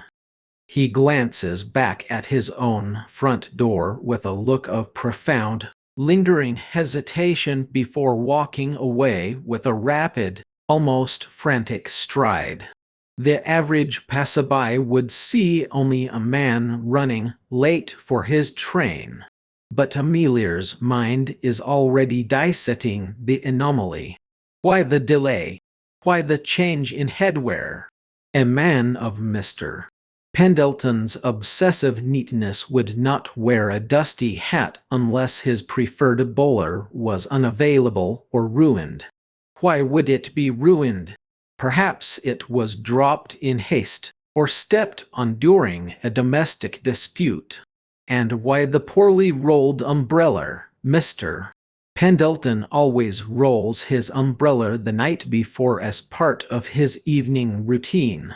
The loose silk suggests he did not do so last night. His mind was elsewhere, preoccupied by a crisis so severe that it shattered his evening rituals. The hesitation at his own door indicates a reluctance to leave what is inside, or a fear of what might happen in his absence. Within 24 hours, Amelia's deductions are confirmed. Mr. Pendleton's wife, who had been reportedly visiting her sister in the countryside, had actually left him the night before after a bitter confrontation. The dusty hat was the result of a hurried search through a long-abandoned hallway chest in the dark. The unrolled umbrella was the physical manifestation of a night spent in sleepless, tearful pacing. The anomaly in the routine was the first visible symptom of a devastating domestic tragedy. Why does this matter so deeply to our understanding of ourselves and others? We must realize that our daily routines are the scaffolding of our sanity.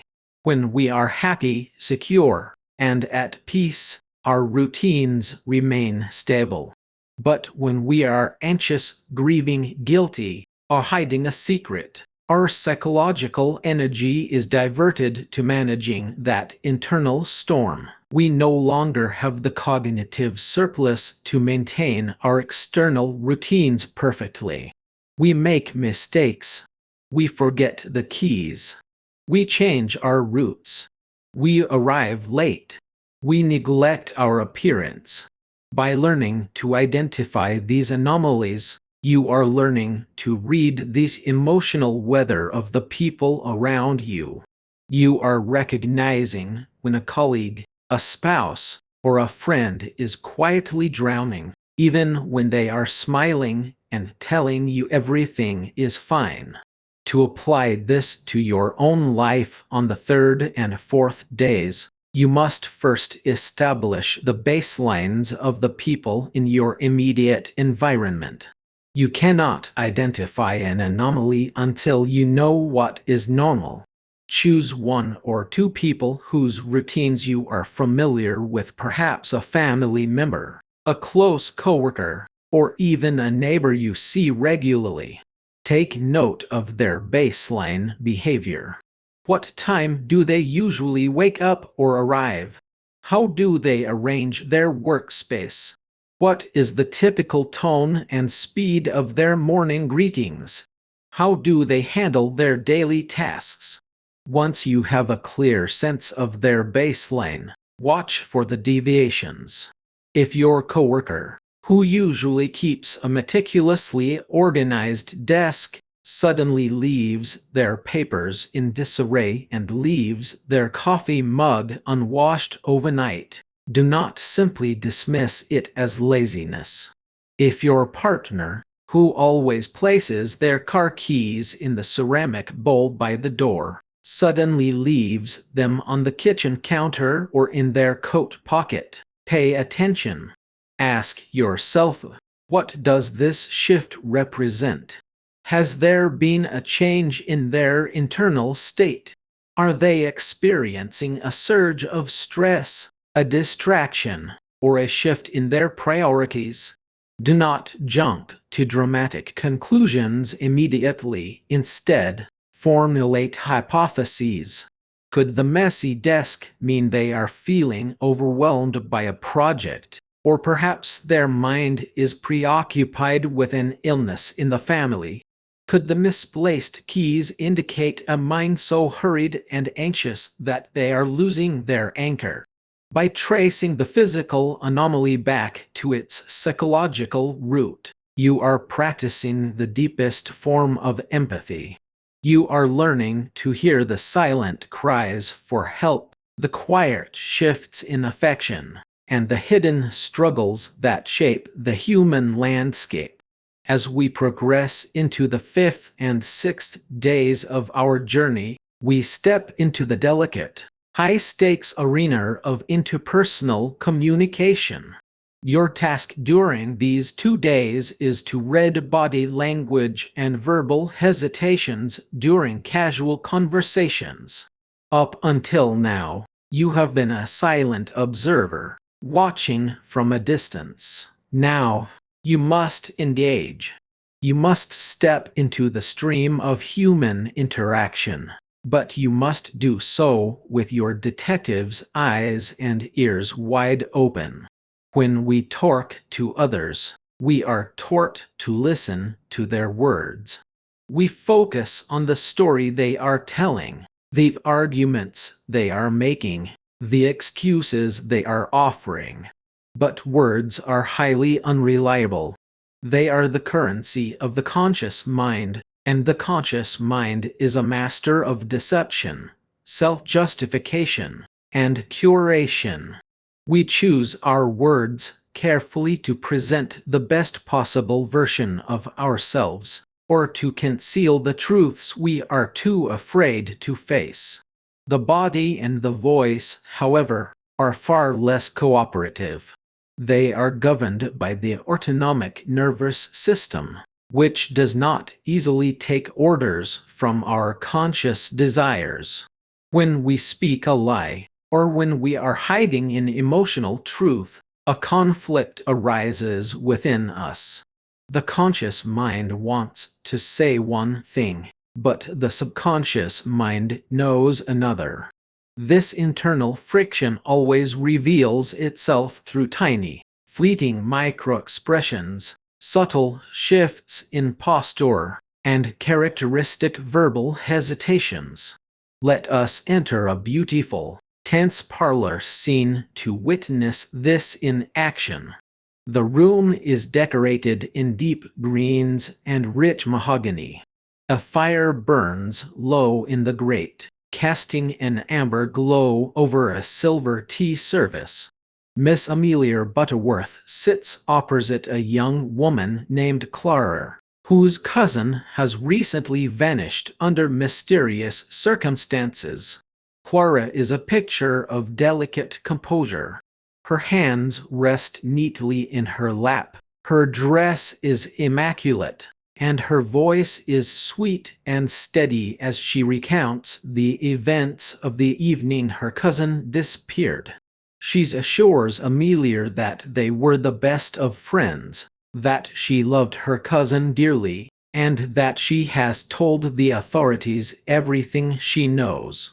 But Amelia is not listening to the words. She is watching the performance.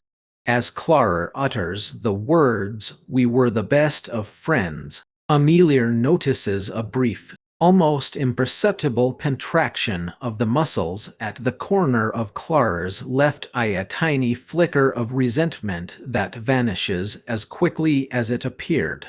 When Amelia gently asks Clara where she was at 9 o'clock on the night in question, there is a pause. It is not our natural pause for thought. It is a calculated, defensive silence. The pitch of Clara's voice rises slightly when she finally answers, "I was in my room, reading." As she says the word reading, her hand makes a subtle, involuntary movement toward her collarbone, her fingers lightly tapping her throat as if to protect a vulnerable spot from an impending blow. To the untrained eye, Clara is simply a grieving relative doing her best to help. To Amelia, Clara is a woman harboring a dark and heavy secret. The slight ocular contraction revealed her true feelings toward her cousin, not love, but a deep-seated jealousy. The verbal hesitation before her alibi showed that her mind had to actively construct a plausible lie rather than retrieving a memory. The rise in the pitch of her voice was the result of a sudden, involuntary tightening of her vocal cords caused by a rush of adrenaline, and the hand at her throat was the physical manifestation of her survival instinct, trying to shield her from the exposure of her deceit.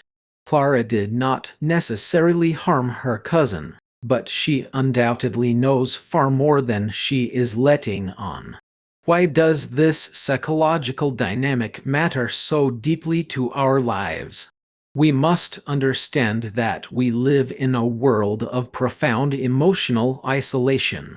We often feel that no one truly understands us, and we, in turn, feel that we do not truly know the people we share our lives with.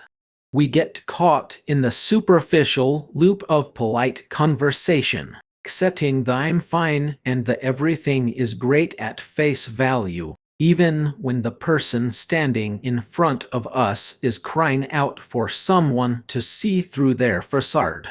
When you learn to read the silent language of the body and the voice, you break through this isolation. You develop an almost supernatural ability to sense when someone is struggling, when they are holding back a truth out of fear of judgment, or when they are desperately seeking your validation and safety. To practice this on the 5th and 6th days, you do not need to conduct interrogations. In fact, you should not. Your interactions should remain entirely casual, warm, and natural.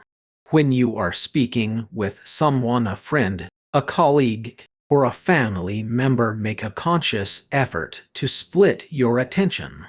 Listen to their words, yes, but devote half of your awareness to their nonverbal cues. Pay close attention to the timing of their responses. When you ask a question, does their answer flow naturally and immediately, or is there a microsecond of hesitation, a brief catching of the breath before they speak? Look for incongruence. This is the holy grail of nonverbal reading. Incongruence occurs when the words say one thing, but the body says another. For example, does someone nod their head slightly while saying no? Or do they shake their head while saying yes? Does their face display a polite smile, but their eyes remain flat, unmoving, and cold? A true smile always involves the contraction of the orbicularis oculi muscles around the eyes, creating gentle crow's feet. A fake smile lives only on the lips. Listen also to the music of their speech. Note the variations in volume, speed, and pitch. When a person begins to touch upon a sensitive or emotional topic, their voice will often soften, or they may begin to speak more rapidly as if trying to push through the discomfort as quickly as possible. If you notice these cues, do not call them out or accuse them of lying. That is not the way of the compassionate observer. Instead, use this information to guide your conversation. If you sense hesitation or anxiety, soften your tone. Ask open-ended, non-threatening questions that allow them to elaborate if they wish.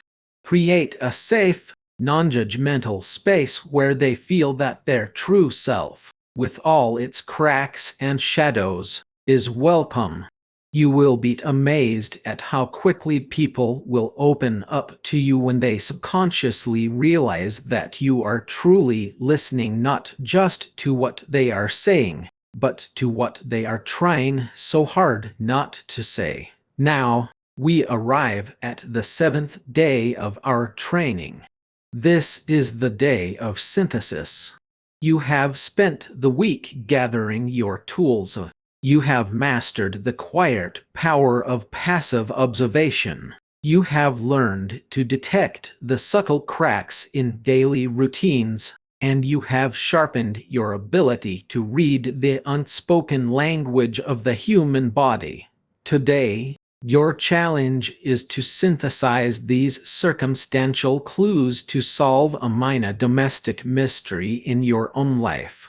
Synthesis is the ultimate test of the detective's mind. It is not enough to simply collect clues. A pile of bricks is not our house, and a collection of observations is not our solution. To synthesize is to connect the dots, to weave the disparate threads of evidence into a coherent, compelling narrative of human motivation. It requires you to step out of your own perspective and enter the psychological reality of another person. You must ask yourself, if I were this person, experiencing these pressures, displaying these behaviors, and leaving these traces, what story would I be living? Let us immerse ourselves in a final, exquisite Victorian mystery to see how Amelia synthesizes her evidence. It is a quiet Sunday afternoon. The air is still, and the pale autumn sunlight filters through the tall windows of Amelia's dining room, illuminating the dust motes dancing in the air. A minor crisis has arisen in the household. A small, beautifully crafted gold pocket watch, an heirloom belonging to Amelia's late mother, has gone missing from the velvet-lined drawer in her dressing table. The drawer was not forced. The lock remains undamaged. The servants are in a state of quiet panic, whispering in the hallways, fearing accusation and dismissal. Amelia does not call for the police. She does not throw a temper tantrum. She simply sits in her dining room, closes her eyes, and begins to synthesize the observations she has made over the past several days. She recalls 3 seemingly unrelated details: 3 minor anomalies she has catalogued throughout the week. First, she remembers that on Wednesday afternoon, during her passive observation of the household, she noticed that Mary, the young parlor maid, was carrying the silver tea tray with a slight, unusual tremor in her hands. Mary is usually exceptionally deft, but on that afternoon, the china cups rattled against the silver tray. At the time, Amelia noted that Mary's gaze was fixed anxiously on the floor, and she avoided eye contact entirely. Second, Amelia recalls an anomaly in routine. On Friday morning, she noticed that the coals in the parlor fireplace had not been cleared and relit by 7:30, as was the strict rule of the house. When Mary finally came to tend to the fire at 8 o'clock, she was not wearing her clean morning apron. She was wearing her soiled afternoon apron from the day before. Her hair, usually pinned back in a neat bun, was slightly disheveled, with several loose strands falling around her face. Third, Amelia recalls a verbal hesitation. On Saturday afternoon, while instructing Mary on the polishing of the hallway mirror, Amelia casually mentioned that she would be retrieving her mother's gold pocket watch on Sunday to have it cleaned. At that moment, Mary dropped her polishing cloth. When she bent to retrieve it, she did not answer immediately. There was a pause of several seconds. When she finally spoke, her voice was a fraction lower in pitch, and she said, "Yes, Ma'am, that would be very wise," while keeping her shoulder turned away from Amelia, a classic defensive posture. Amelia opens her eyes. The puzzle pieces begin to align in her brilliant mind. She synthesizes the clues. The shaking hands on Wednesday suggested a sudden onset of guilt or anxiety. The neglected routine and disheveled appearance on Friday morning indicated a sleepless night, a mind too distracted by a personal crisis to attend to her duties. The reaction to the mention of the watch on Saturday, the dropped cloth, the verbal pause, the defensive posture indicated that the watch was already gone, and that Mary knew its fate. But Amelia does not believe Mary is a thief. Mary has served her faithfully for 3 years, and her character has always been exemplary. Why would an honest girl suddenly steal a valuable heirloom? Amelia looks deeper, searching for the human motivation. She remembers that Mary's younger brother, a frail boy who works at the docks, had been recently injured in an accident, leaving their family in desperate financial straits. Amelia summons Mary to the dining room. She does not accuse her. Instead, she pours Mary a cup of tea, sits opposite her, and speaks in a voice of deep, compassionate understanding. "Mary," she says gently, "I know about your brother's accident, and I know how heavily the family's debts must be weighing on you.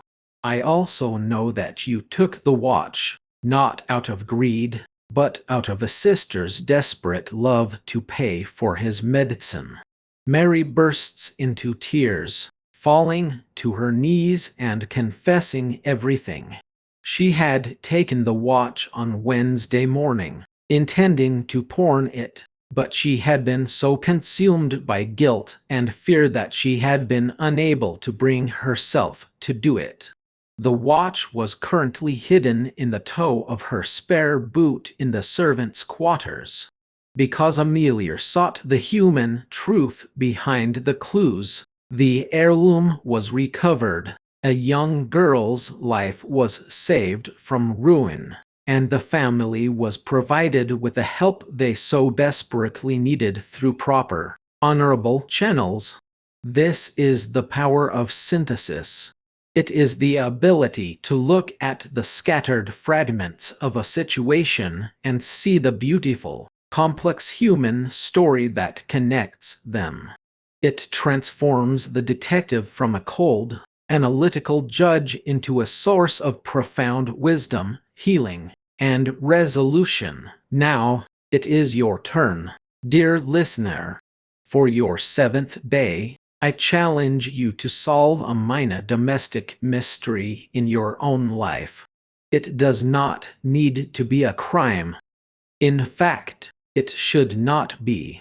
It could be something as simple as discovering why a family member has been unusually quiet this week, why a coworker has suddenly changed their routine, or even why a particular household item has gone missing. Gather 3 distinct clues you have observed over the past few days. Write them down or hold them clearly in your mind. The first clue should be a physical observation, a gesture, a look, a physical detail. The second should be an anomaly in routine, a change in timing, habit, or behavior. The third should be a verbal cue, a hesitation, a shift in tone, or a specific phrase. Now, sit quietly, just as Amelia did in her dining room. Look at these 3 clues and build a bridge between them. Ask yourself, what is the emotional thread that connects these 3 fragments? What internal state or external pressure would cause someone to exhibit all 3 of these behaviors? Step into their shoes. Feel their worry, their excitement, their exhaustion, or their hope. When you find the narrative that explains all 3 clues naturally, without force, you have found the truth. If appropriate, act on your discovery. Approach the person with kindness, empathy, and understanding. You do not need to say, "I have deduced your secret." Instead, simply offer the support, the space, or the conversation that your synthesis has revealed they need. You will find that your relationships will deepen in ways you never thought possible. You will become a person who truly understands, a sanctuary in a world that so often feels cold and blind. We have reached the end of our 7-day journey, but in truth, your training has only just begun. The Butterworth method is not a set of rules to be memorized and then forgotten. It is a permanent shift in how you relate to the world around you.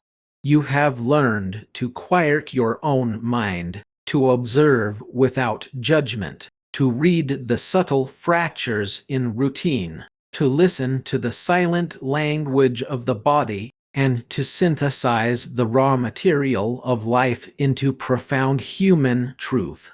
Take a moment to appreciate the depth of your own awareness. Look around the room you are sitting in right now. Do you see it differently? Do you notice the way the light catches the dust on the table? Do you hear the rhythm of the house, the quiet hum of life that you so often ignore? You are no longer asleep. You are awake, alive, and deeply connected to the beautiful, mysterious world around you. But do not rest here. The world is vast, and there are endless stories waiting to be read. As you close this chapter and prepare to move forward, remember that the true mark of a great detective is not their ability to find guilt, but their capacity to find truth. And the truth, more often than not, is a story of love, fear, hope, and the universal human desire to be seen, to be understood, and to be valued. As the fire in Amelia's hearth burns down to a soft, warm bed of glowing embers, and the night settles quietly over the brownstone, let us prepare our minds for what lies ahead. In our next chapter, we will venture deeper into the shadows. We will step beyond the quiet parlors and respectable neighborhoods to explore the delicate, dangerous art of reading the enemy. We will learn how to identify the subtle signs of active deception, how to protect our own minds from psychological manipulation, and how to maintain our clarity in the face of absolute chaos. The path ahead is challenging, but you are ready. Keep your eyes open, your heart compassionate, and your mind sharp. I will see you in the next chapter. Welcome to the threshold of your quiet awakening. Step forward into the cool, crisp air of a new dawn, where the world is still half asleep, and the truth lies waiting in the unvarnished details of the everyday. To begin this journey, we must first learn the art of the passive shadow, which occupies our first 2 days together. Imagine yourself standing at a window, just like the one in Amelia's parlor, looking out onto a street that seems, at first glance, entirely unremarkable. This is where our training truly begins, not with action, but with a profound, disciplined stillness. Let us journey to a quiet corner of the city, to a house known as Number 14, Waverly Place. Here lives a woman named Eleanor Vance. To the casual passerby, Eleanor is a portrait of Victorian propriety, a widow of comfortable means whose life moves with the predictable precision of a Swiss timepiece. But you and I, we are not casual passers-by. We are here to listen to the silent symphony of her life, to understand the melody of her routine so deeply that even the slightest discordant note will ring out like a sudden clap of thunder. During these first 48 hours, your task is simple yet incredibly difficult. You must observe without looking, and listen without peering to hear. When you watch Elena descend her front limestone steps at precisely 8:15 in the morning, do not focus your eyes directly upon her face. A direct gaze is a physical weight. People can feel it on their skin, and they will instinctively adjust their posture, hide their emotions, or retreat behind a mask of pleasant neutrality. Instead, adopt the soft focus gaze. Let her enter your field of vision like a ship sailing into a harbor. Notice the sway of her dark wool coat, the way her gloved hand brushes the cold iron railing, and the rhythm of her leather-shod feet against the stone. This is her baseline. It is the rhythmic, peaceful song of her ordinary life. For 2 full days, you must do nothing but absorb this baseline. You must feel the steady, reassuring pulse of her existence, training your mind to register the exact manner in which she carries her umbrella, the angle at which she tilts her head to greet the postman, and the small, almost imperceptible sigh she releases as she closes her front door behind her. You are building a sanctuary of observation in your mind, a quiet room where every detail is neatly catalogued and stored, not out of cold curiosity, but out of a deep, compassionate desire to understand the human soul. Then, as we transition into the 3rd and 4th days of our vigil, we begin the delicate work of cataloging minor anomalies. This is where the detective's heart begins to beat a little faster, though the face must remain entirely serene. On a Tuesday morning, the rain is falling in thin, silver needles, casting a gray pallor over Waverly Place. Eleanor emerges from her house.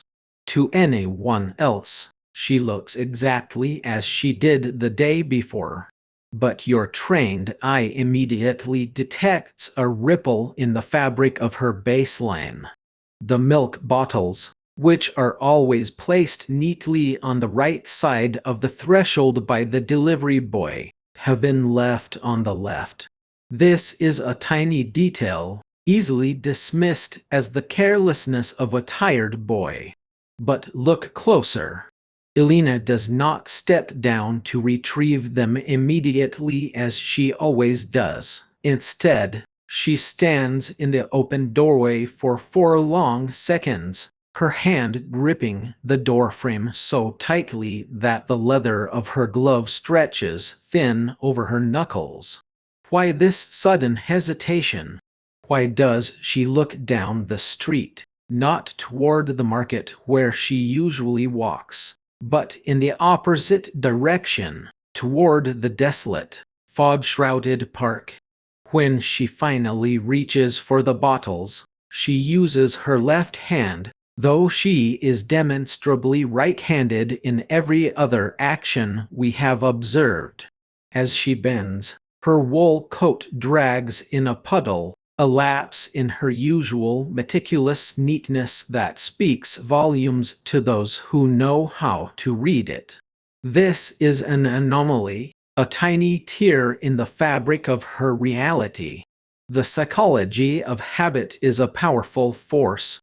Humans do not break their routines without a compelling internal reason.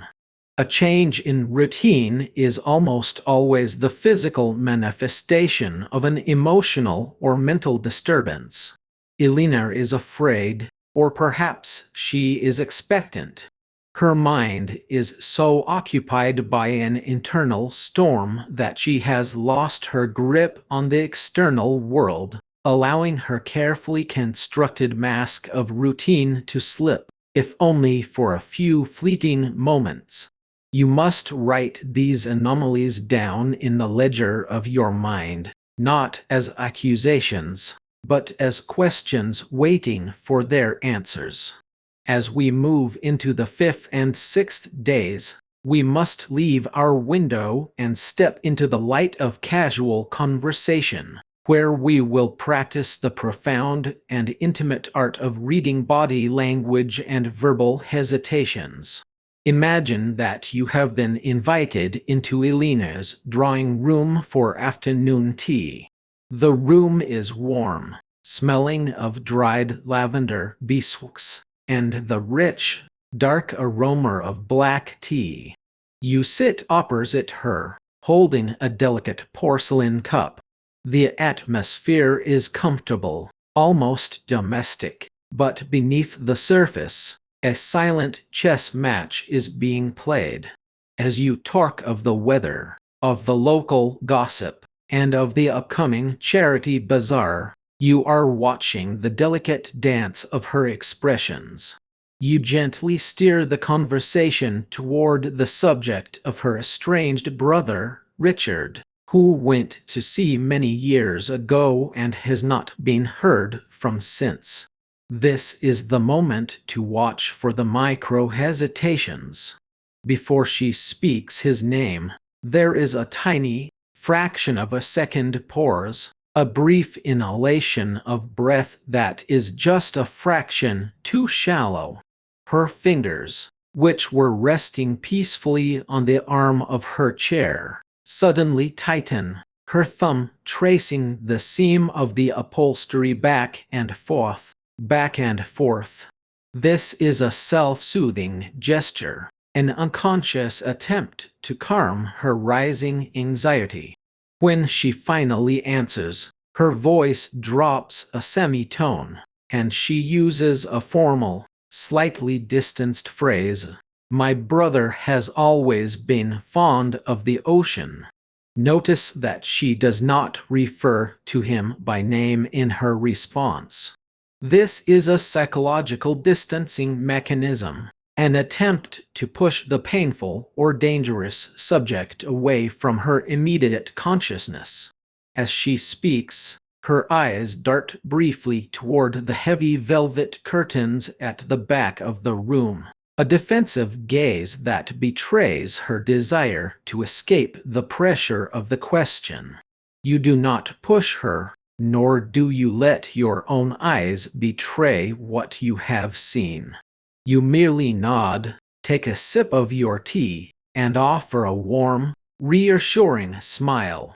You have seen her soul bare its teeth in fear, and you must hold that knowledge with the utmost gentleness and care. Finally, we arrive at the seventh day, the day of synthesis, where we must gather all these scattered threads, the misplaced milk bottles, the dragging coat, the defensive touch of her collar, the micro-hesitations in her voice, and weave them into a single, cohesive truth to solve the minor domestic mystery that has quietly unfolded before us. You realize that Eleanor's brother Richard has returned, not as a ghost, but as a desperate man hiding in the very house we have been watching. The left-hand placement of the milk bottles was a signal. The hesitation at the doorway was her scanning the street for any sign of the authorities. The dragging of her coat was the result of her carrying a heavy basket of provisions down to the cellar stairs before she left the house. Her anxiety during tea was not guilt, but a terrifying, protective love for a brother who has broken the law, but whom she cannot bring herself to abandon. As you sit in the quiet of your own room on this seventh evening, looking out at the silhouette of number 14 Waverley Place against the violet dusk, a deep sense of understanding washes over you. This is the true reward of the Butterworth method. It is not the thrill of the chase, nor is it the satisfaction of proving oneself cleverer than others. It is the profound, almost holy realization that we are all deeply connected, that every human action is a language waiting to be translated, and that by learning to read these silent signals, we can offer the world a rare and beautiful gift, the gift of being truly seen, understood, and met with compassion. You have traveled a long road in these 7 days, from a passive observer to a deep reader of the human heart. Sleep well tonight, dear student, for tomorrow we will begin to apply these lessons to the wider world, carrying our quiet light into the deepest shadows, armed with nothing but our keen eyes, our sharp minds, and our boundless capacity for empathy. I will be right here with you, every step of the way. Unmasking the truth, the resolution of the Van Burnham case. Take a deep breath. Let the quietness of this moment settle around you like a soft velvet cloak. If you listen closely, you can almost hear the steady, rhythmic ticking of a grandfather clock in a dim, wood-paneled study. Outside, a cold, persistent New York rain streaks the window panes, blurring the gaslights of the avenue into soft, amber smudges. We are stepping back in time, into a world of heavy silk drapes, whispered secrets, and the suffocating weight of societal expectation. This is the world of Anna Katharine Green's masterpiece, That Affair Next Door, and today we find ourselves standing at the precipice of its great resolution. We are about to unmask the truth of the Van Burnham case.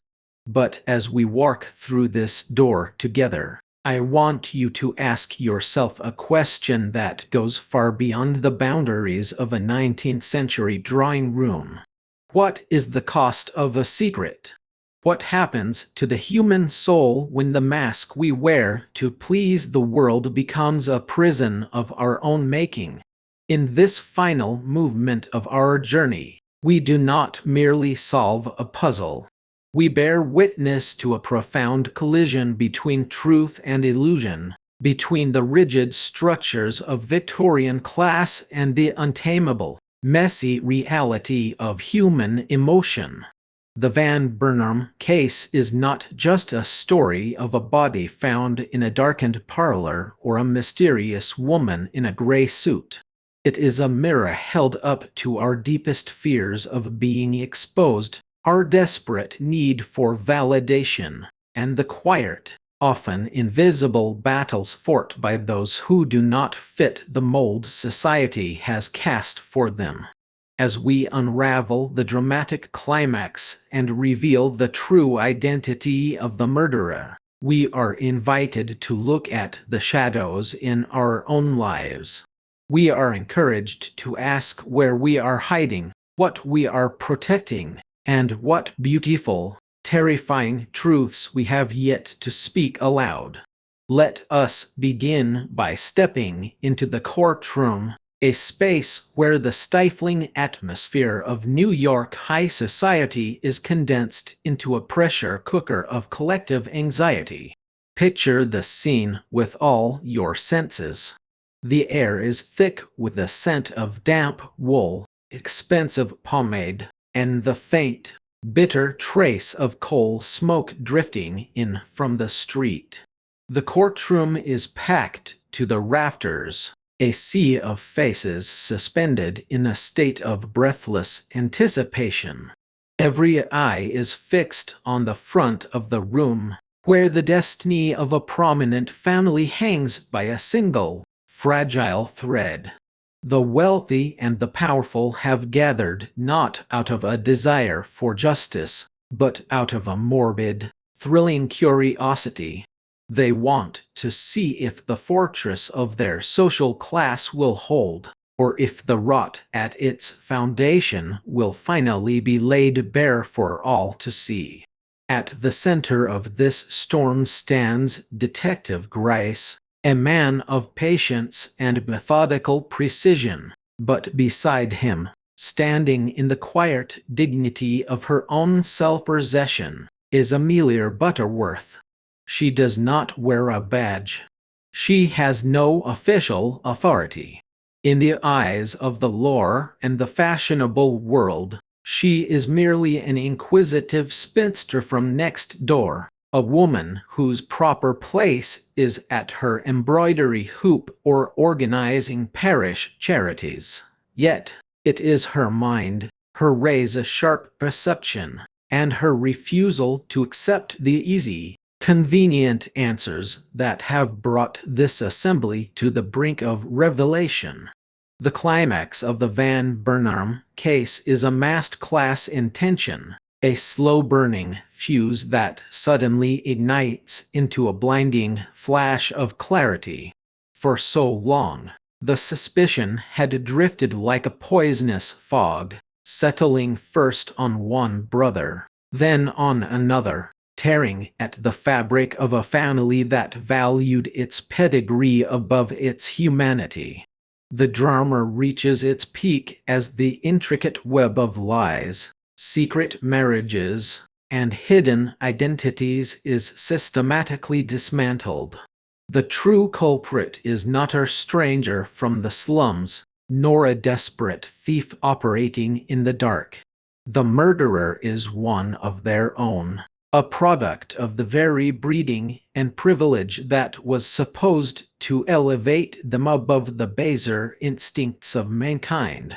Imagine the sudden, absolute silence that falls over the courtroom as the final, damning piece of evidence is presented.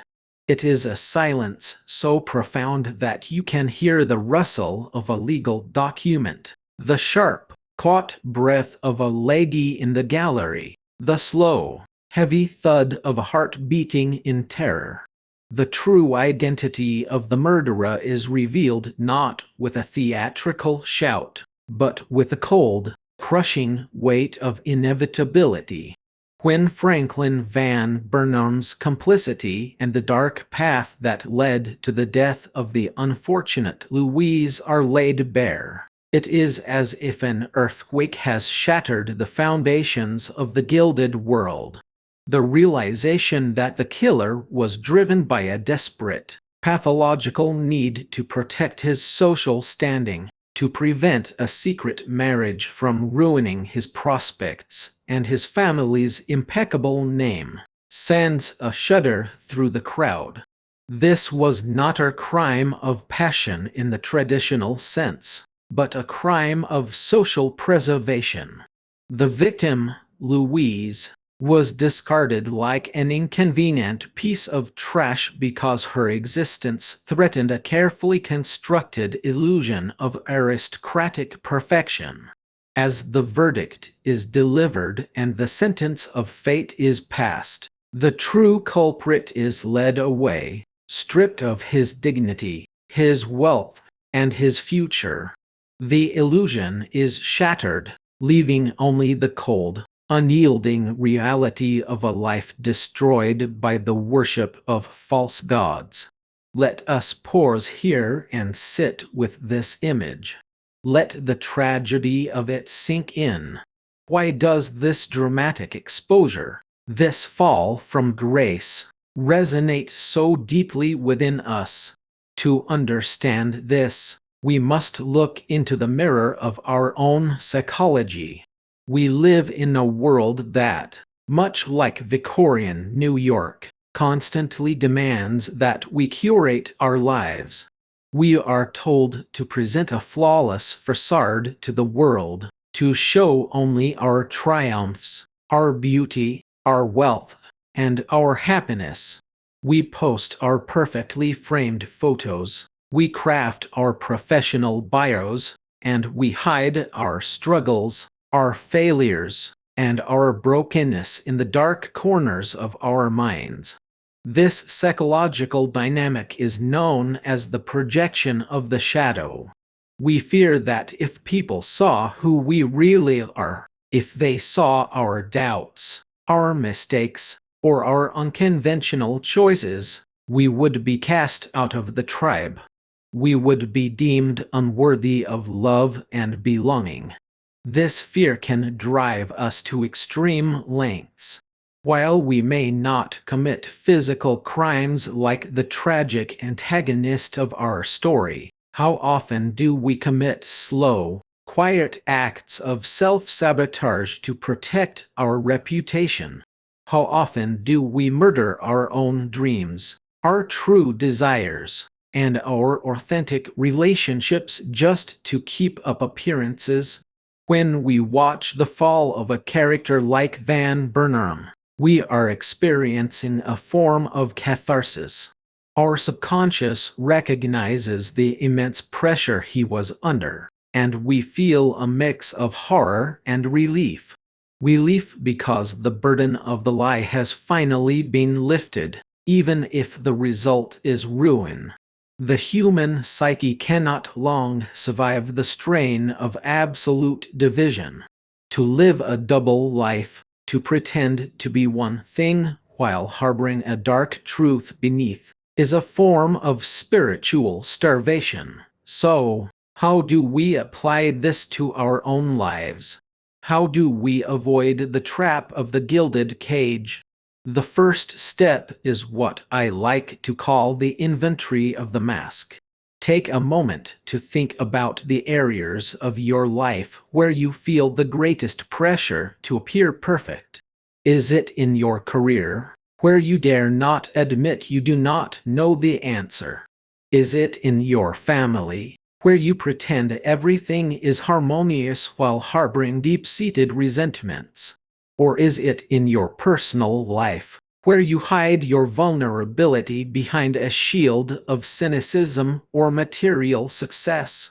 To begin unmasking your own truth, find a safe space, a quiet sanctuary where you do not have to be anyone but yourself. Take a piece of paper, or simply close your eyes and speak into the silence. Identify one truth about yourself that you have been hiding because you are afraid of what others will think. Perhaps it is a dream you want to pursue that doesn't fit your family's expectations. Perhaps it is a boundary you need to set, or an apology you need to make. Once you have identified this truth, embrace it without judgment. Remember that your worth is not derived from the opinions of the gallery. You do not exist to be a decorative ornament in someone else's drawing room. The moment you accept your own shadow, the moment you own your mistakes and your vulnerabilities, the mask loses its power over you. You no longer have to live in fear of being exposed, because you have already exposed yourself to the only judge that truly matters, your own conscience. Now, let us turn our gaze to one of the most remarkable and revolutionary aspects of this entire narrative, the character of Amelia Butterworth herself. In the landscape of Victorian detective fiction, she is an anomaly, a pioneer who quietly paved the way for every female sleuth who would follow in her footsteps. To understand her genius, we must first understand her social position. Amelia is an unmarried woman of a certain age, what the polite society of her day would dismissively refer to as a spinster. In the late 19th century, a woman's identity was almost entirely defined by her relationship to men. She was a daughter, a wife, or a mother. An unmarried woman who had passed the age of youth and beauty was often treated as if she were practically invisible. She was expected to fade into the background, to occupy herself with trivialities, and to never, under any circumstances, interfere in the serious, intellectual business of men. Yet, it is precisely this invisibility that became Amelia's greatest investigative asset. Think about the profound irony of this. The very weapon society used to marginalize her became the shield behind which she conducted her brilliant work. Because she was deemed insignificant, people spoke freely in her presence. Servants, suspects, and gentlemen of high standing alike never suspected that the quiet, observant woman sitting in the corner with her knitting was, in fact, recording every slip of the tongue, every nervous gesture, and every inconsistency in their stories. Let us paint a picture of this in action. Imagine a lavishly decorated parlor, filled with the scent of hot tea and fresh-baked scones. A gentleman of high society is speaking to Detective Gryce. He is arrogant, confident, and smooth, easily parrying the detective's direct, masculine questions. He feels entirely in control because he understands the rules of this game. He knows how to speak to another man of authority. But in the corner sits Amelia. She is wearing a modest dark dress, her bonnet resting on the table beside her. To the gentleman, she is no more important than the mahogany sideboard or the velvet cushions. He does not bother to watch his expression when he looks her way. He does not hide the subtle twitch of his jaw when a certain name is mentioned, nor does he realize that Amelia has noticed the microscopic speck of mud on his boot. a mud of a very specific color that could only have come from a certain alleyway across town.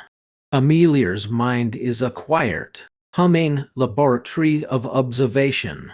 She understands human nature because she has spent a lifetime watching it from the sidelines.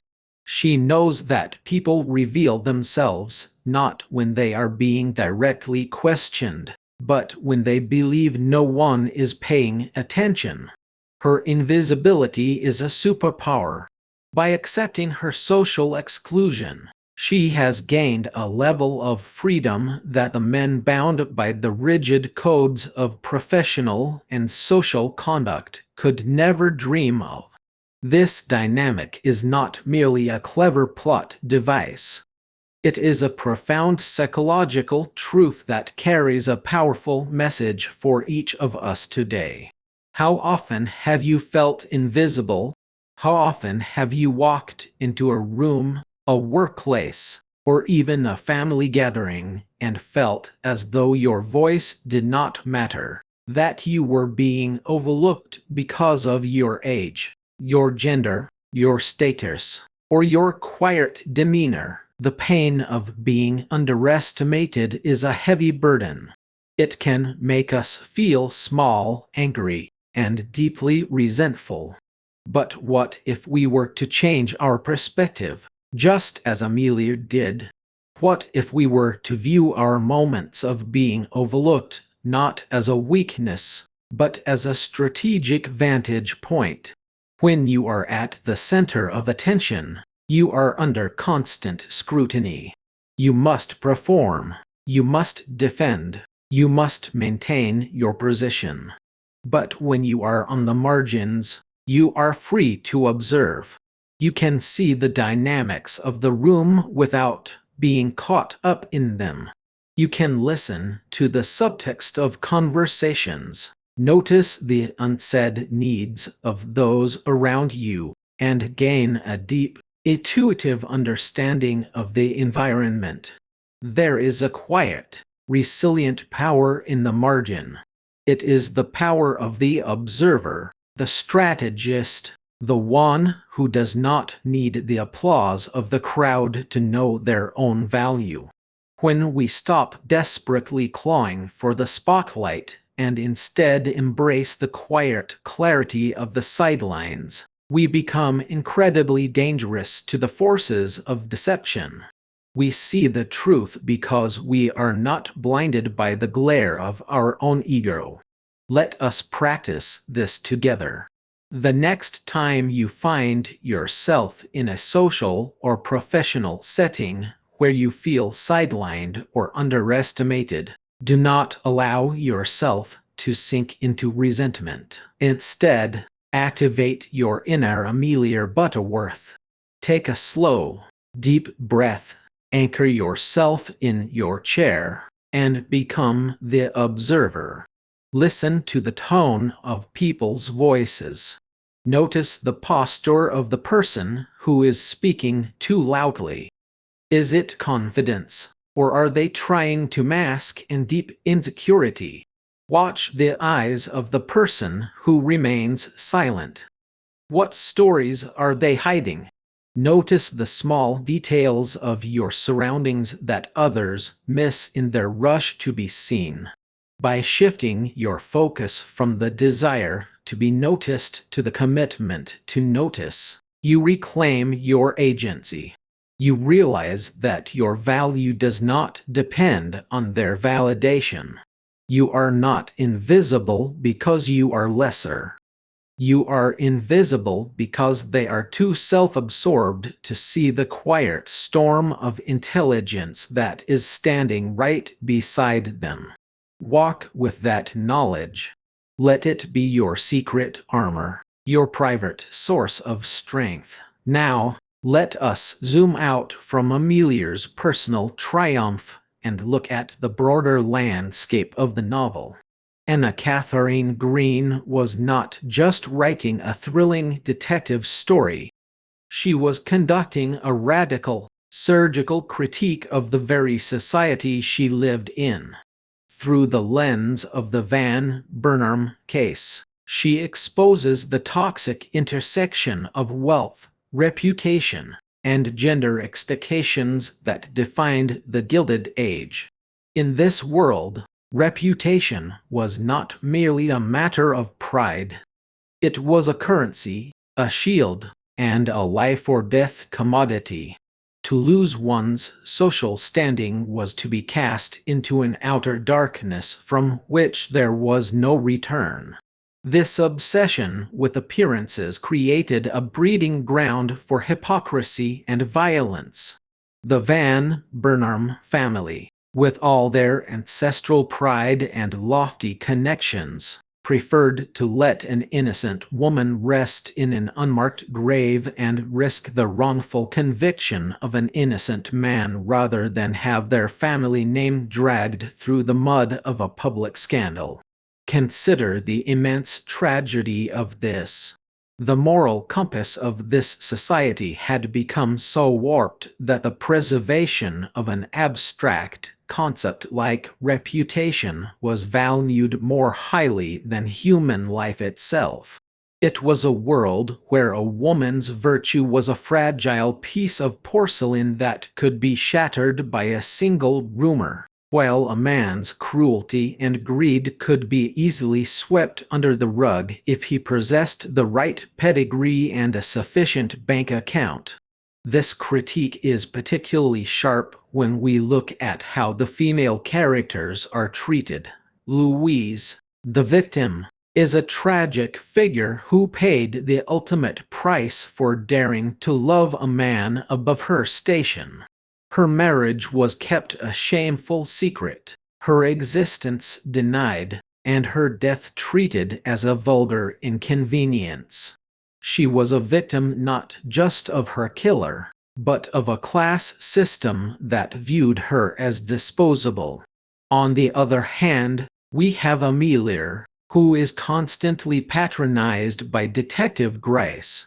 Gryce is a skilled investigator, but he is blinded by the gender biases of his era. He repeatedly assumes that Amelia's insights are merely the result of feminine intuition or luck, rather than systematic, logical deduction.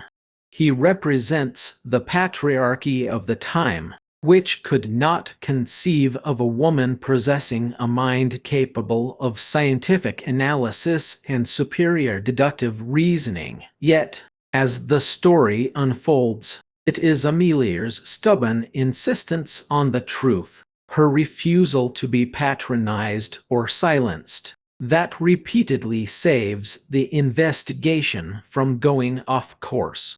Green is showing us, with a quiet but devastating clarity, that the rigid gender roles of the Victorian era were not only oppressive to women, but actively hindered the pursuit of justice and truth. When society silences half of its population, it blinds itself to half of the truth. Let us take a step back and examine how this historical critique connects to our lives today. We may no longer live in the 19th century, but the ghosts of these societal expectations still haunt our modern world. We still live in a culture that worships at the altar of wealth and status. We still have unwritten rules about what a successful man or woman should look like, how they should act, and what path their lives should take. Think of the modern executive who works 80 hours a week, neglecting their health and their family, because they are terrified of losing their status or being seen as a failure. Think of the young person who drowns in debt to buy a car or a house they cannot afford, just to project an image of success to their peers. Think of the woman who still feels she must apologize for being strong, ambitious, or choosing a path other than motherhood. These are the modern cages of reputation and expectation. They are the invisible threads that bind us, dictating our choices and suffocating our true selves. When we conform to these expectations, we are letting society write the script of our lives. We are playing a part in a play we did not cast, performing for an audience that does not truly care about our well-being. So, how do we break free? How do we deconstruct these expectations and live on our own terms? The process begins with a practice of radical questioning. We must look at the goals we are chasing and ask, whose goal is this? Is this truly what my soul desires? Or am I doing this to appease my parents, to impress my friends, or to satisfy a vague societal standard of what is normal? Let us walk through a practical exercise to dismantle these external demands. Close your eyes for a moment. Imagine that overnight, all social media was permanently erased. Imagine that no one in your community, your family, or your professional network would ever know what you did for a living, how much money you made, what kind of car you drove, or what your lifestyle looked like. In this world of absolute privacy, where there is no audience to perform for, what would you change about your life? Would you still work that same job? Would you still live in that same house? What hobbies would you pick up? What dreams would you quietly pursue? This exercise is incredibly revealing. It strips away the noise of the gallery and exposes the raw, authentic desires of your heart. It shows you where you are performing and where you are living. To apply this to your daily life, start by making one small, conscious choice that is purely for you. One choice that does not serve your reputation, your resume, or your social standing. It could be taking up a creative hobby that you are terrible at, simply for the joy of doing it. It could be saying no to a social commitment that drains your energy, even if it might disappoint someone. It could be dressing in a way that makes you feel comfortable and joyful, regardless of what is fashionable. As you begin to make these small, authentic choices, you will feel a shift within yourself. You will realize that the sky does not fall when you disappoint the expectations of others. You will discover that the people who truly love you will love you for who you are, not for the mask you wear. And more importantly, you will begin to build a deep, unshakable sense of self-respect that no social scandal or loss of status can ever take away from you. Let us reflect now on the beautiful, complex tapestry we have woven today. We have stood in the crowded, tense courtroom and watched the dramatic unmasking of the true culprit of the Van Burnham case, realizing that the ultimate tragedy was born from a desperate obsession with social preservation. We have explored the quiet, invisible power of Amelia Butterworth, learning how being underestimated can become our greatest strategic asset. And we have deconstructed the powerful societal critiques of wealth, reputation, and gender that make this novel a timeless masterpiece. This is the resolution of that affair next door. But it is also an invitation to a resolution in your own life. It is a call to step out of the shadows of deception, to put down the heavy burden of the masks we wear, and to step into the light of our own authentic truth. You do not have to live a life next door to your own reality. You have the power to be the detective of your own soul, to seek out the truth with courage, patience, and compassion. As our time together in this chapter draws to a close, let us prepare ourselves for the next stage of our journey. In our next exploration, we will step out of the rain-slicked streets of New York and cross the ocean, entering a world where the secrets are older, the shadows are deeper, and the stakes are higher than we ever could have imagined. We will delve into a mystery that challenges the very boundaries of our perception, exploring how the past never truly stays buried and how the echoes of ancient choices continue to shape our present moments. So, let the rain continue to fall outside. Let the clock keep its steady, comforting rhythm. Keep your inner lantern lit, your mind sharp, and your heart open. You are stronger than the expectations of the world, more resilient than you know, and your journey of discovery is only just beginning. To deepen our understanding of this rich, literary landscape, let us linger for a moment in the immediate aftermath of the trial. When the courtroom emptied, and the fashionable carriages clattered away over the cobblestones of Broadway, what remained? Only the quiet, cold truth.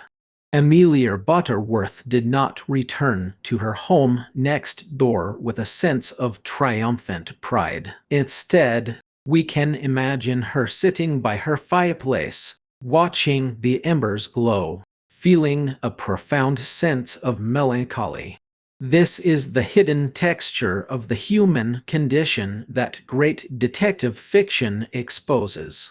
The solution of a mystery rarely brings a neat, happy ending. It brings a reckoning. It reveals the cost of human frailty. Louise was still dead. A family of high standing was ruined, not by the revelation of the truth, but by the poison of their own secrets. Amelia understood this deeply. Her journey was not about winning a game against Detective Gryce, although her sharp mind certainly enjoyed the intellectual challenge. It was about restoration. It was about bringing order to chaos, giving a voice to the silenced, and ensuring that the truth, no matter how inconvenient or painful to the powerful, was allowed to speak. Think of how this applies to the small, daily mysteries we encounter in our own lives. We often seek resolutions, expecting that once a problem is solved, once a conflict is settled, or once a goal is achieved, we will feel a sense of uncomplicated happiness. But true resolution often comes with a quiet, reflective grief. It requires us to acknowledge what was lost along the way. It asks us to accept that some things, once broken, cannot be put back together exactly as they were. But in that acceptance lies a deep, mature peace. It is the peace of living in reality, rather than a beautiful lie. It is the peace that Amelia felt as she closed her notebook, adjusted her spectacles, and looked out at the quiet street.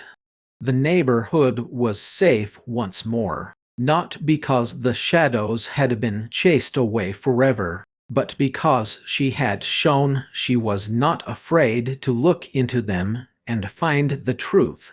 Let us carry this peace with us. Let us walk forward into our own lives with the same quiet courage, the same sharp intellect, and the same commitment to authenticity. We are the authors of our own stories, the detectives of our own lives, and every step we take toward the truth is a step toward freedom. As we transition into our next chapter, carry these lessons close to your heart. Remember the quiet power of observation, the liberation of dropping the mask, and the enduring strength of a mind that refuses to be silenced by the expectations of the world. The road ahead is winding and full of mystery, but you are well equipped for the journey. Keep your eyes open, trust your inner voice, and let us walk onward together. Consider how the resolution of the Van Burnham case sheds light on the subtle, often ignored dynamics of human relationships. In the novel, the relationships are built on a fragile scaffolding of transaction and social utility. Characters interact not as full, complex human beings, but as pieces on a chessboard, moving according to the strict rules of their social class. The tragedy of the Van Burnham family is that they could not love each other outside of these rules. The father could not accept a daughter-in-law who did not bring social prestige. The son could not defend his wife because he feared the loss of his inheritance and his standing in the clubs of New York.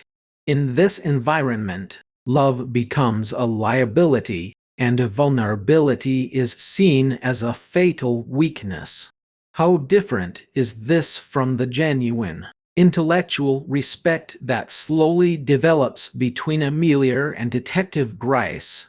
At the beginning, their relationship is combative, marked by Gryce's professional condescension and Amelia's defensive pride. Yet, as they are forced to work together, as they witness each other's dedication to the truth, a quiet shift occurs. They begin to see each other not as rivals, or as representatives of their respective genders, but as intellectual equals. This is a beautiful, subtle model of how true human connection is formed. It is not built on the performative masks of high society, but on the shared pursuit of something greater than themselves. It is built on mutual respect, honesty, and the willingness to be corrected. In your own life, look at the connections you hold dearest. Are they based on what you can do for each other, on the social roles you play, or are they anchored in a deep, mutual respect for each other's authentic selves? The relationships that sustain us through the storms of life are those where we can lay down our shields, drop our titles, and be seen in our raw, imperfect humanity. If you have a relationship in your life that feels strained by expectation, try to introduce a moment of radical honesty. It does not have to be a dramatic confrontation. It can be as simple as saying, "I am feeling overwhelmed," or "I don't know the answer," or "I need your help." In doing so, you invite the other person to step out of their role as well. You break the spell of performance and create a space where genuine connection can breathe. As we look out at the rain-slicked avenue of our minds, let us remember that every investigation, whether of a Victorian murder or of our own life path, is ultimately a search for alignment. It is the alignment of our outer actions with our inner truth. When we live in alignment, we possess an effortless strength. We no longer waste precious energy maintaining a facade or defending a lie. We are like Amelia Butterworth, quiet, self-possessed, and unshakable in our integrity. Let us hold this vision of alignment in our minds as we prepare to take our next steps. Let the lessons of the Van Burnham case settle deep into your subconscious, working their quiet magic as you sleep, as you walk, as you navigate the complex terrain of your daily life. You are the seeker of your own truth, and the path before you is rich with possibility. The story of Amelia Butterworth is a testament to the fact that no life is truly ordinary unless we choose to let it be. She lived in a time that sought to define her by her limitations, yet she defined herself by her capabilities. She did not wait for someone to give her permission to speak, to investigate, or to think. She simply did so, with a quiet, devastating competence that left the professional men of her world scrambling to keep up. This is the ultimate invitation of that affair next door. It is a call to reclaim our personal authority. It is a reminder that we do not need a title, a badge, or the approval of society to live a life of profound purpose, intellect, and influence. We only need the courage to look closely, to speak honestly, and to trust the quiet, brilliant voice that speaks within our own hearts. Now, take one more deep, cleansing breath. Let the tension melt from your shoulders. Let the sounds of the Victorian parlor fade into the background, leaving you with a sense of clarity, peace, and renewed strength. The truth has been unmasked, the resolution has been reached, and you are ready to step forward into the beautiful, unfolding mystery of your own life. If we look even closer at the final moments of the case, we see that the true resolution was not merely the arrest of a criminal, but the quiet vindication of a woman's worth. Throughout the investigation, Amelia was faced with constant, subtle discouragement. She was told, in ways both polite and blunt, that she was out of her depth, that her woman's mind was too delicate, too prone to emotional bias, to handle the cold, hard logic of detective work. Yet, she persisted. She did not argue with words. She argued with results. Every time Bryce made an assumption based on traditional, masculine ideas of evidence, Amelia looked at the human element, the domestic details, the psychological nuances that a man of his position had been trained to ignore. She realized that a scrap of silk, a specific way a door was bolted, or the subtle tension in a servant's voice could tell a story more accurate than any official alibi. This teaches us a profound lesson about the nature of intelligence and the variety of ways we perceive the world. We live in a society that often prioritizes a very specific, aggressive, and analytical form of knowledge. We value data, metrics, and overt displays of authority. We are taught to ignore our intuition, our emotional intelligence, and our subtle sensitivity to our environments. But Amelia's success shows us that these softer, more receptive ways of knowing are not weaknesses. They are, in fact, highly sophisticated forms of intelligence. Intuition is not magic.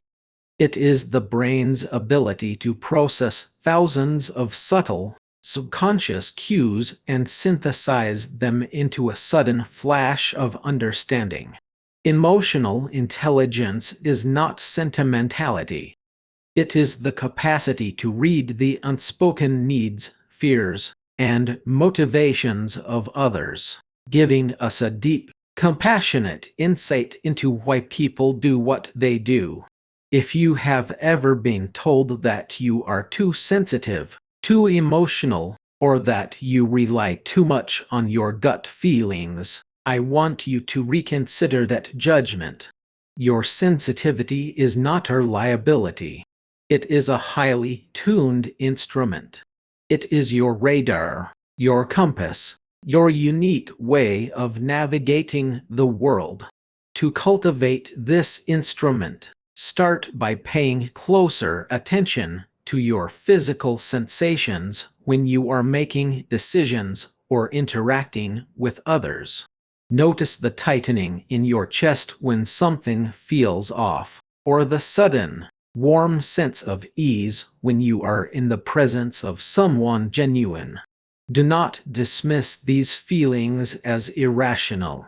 Write them down, reflect on them, and see how often they point you toward the truth. By honoring your unique way of knowing, you step into your full power. You no longer try to force yourself into a mold of cold, sterile logic that does not fit your nature.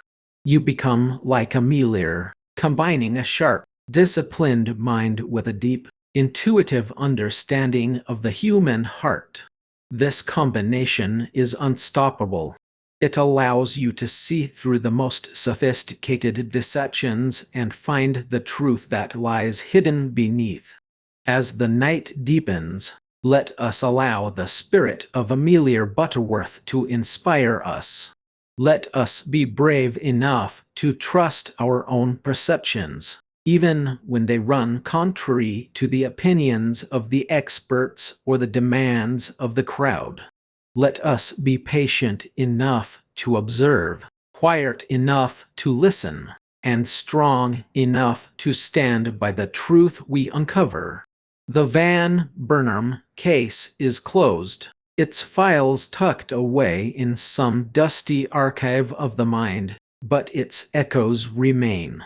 They remind us that beneath the surface of our ordered, polite lives, there is a rich, complex, and sometimes terrifying world of human emotion and struggle.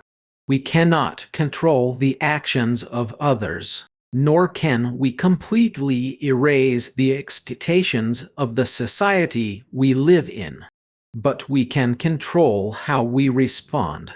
We can choose to live with integrity, to seek the truth in all things, and to never, ever let our unique light be dimmed by the shadows of another's doubt. Sleep now, or walk forward into your day, carrying this quiet, steady light within you. You are the detective, the observer, the author of your own beautiful, unfolding truth.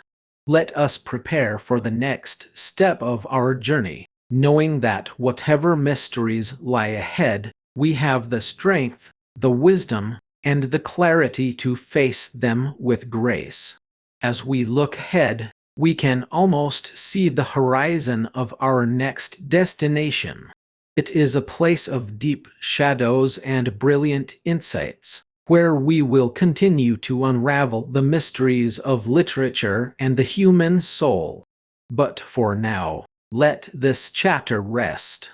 Let the resolution of the Van Burnham case be a peaceful closing, a gentle reminder that even the most complex, painful tangles of life can be resolved when we approach them with a clear mind and an honest heart. Think of the vast, silent spaces that open up in our minds when we finally let go of a long-held worry or an old, exhausting illusion. It is like the feeling of walking out of that stuffy, crowded courtroom into the cool, fresh air of the street after the trial is over. The rain has stopped, the stars are beginning to peek through the breaking clouds, and the pavement glistens under the soft glow of the street lamps. You take a deep, clean breath, and for the first time in a very long time, you feel light. You feel free. This is the gift of truth. It is not always easy, it is rarely comfortable, but it is always liberating. Carry this feeling of lightness with you as you move forward. Let it be your guide, your constant companion, and your reminder of what is possible when you choose to live an authentic, self-aware life. We have traveled far together in this chapter, exploring the depths of a classic Victorian mystery and the even deeper mysteries of our own psychology. We have seen how the struggles of characters written over a century ago are, in reality, the very same struggles we face today. This is the enduring magic of great literature. It connects us across the boundaries of time, reminding us of our shared humanity, our shared fears, and our shared capacity for brilliance and resilience. So, let us close this book for now, keeping our place marked with a sense of gratitude for the journey we have shared. Let the lessons of Amelia Butterworth and the Van Burnham case continue to resonate in your thoughts, guiding you toward a life of deeper observation, greater authenticity, and unshakable self-belief. The path is open before you, and you are ready.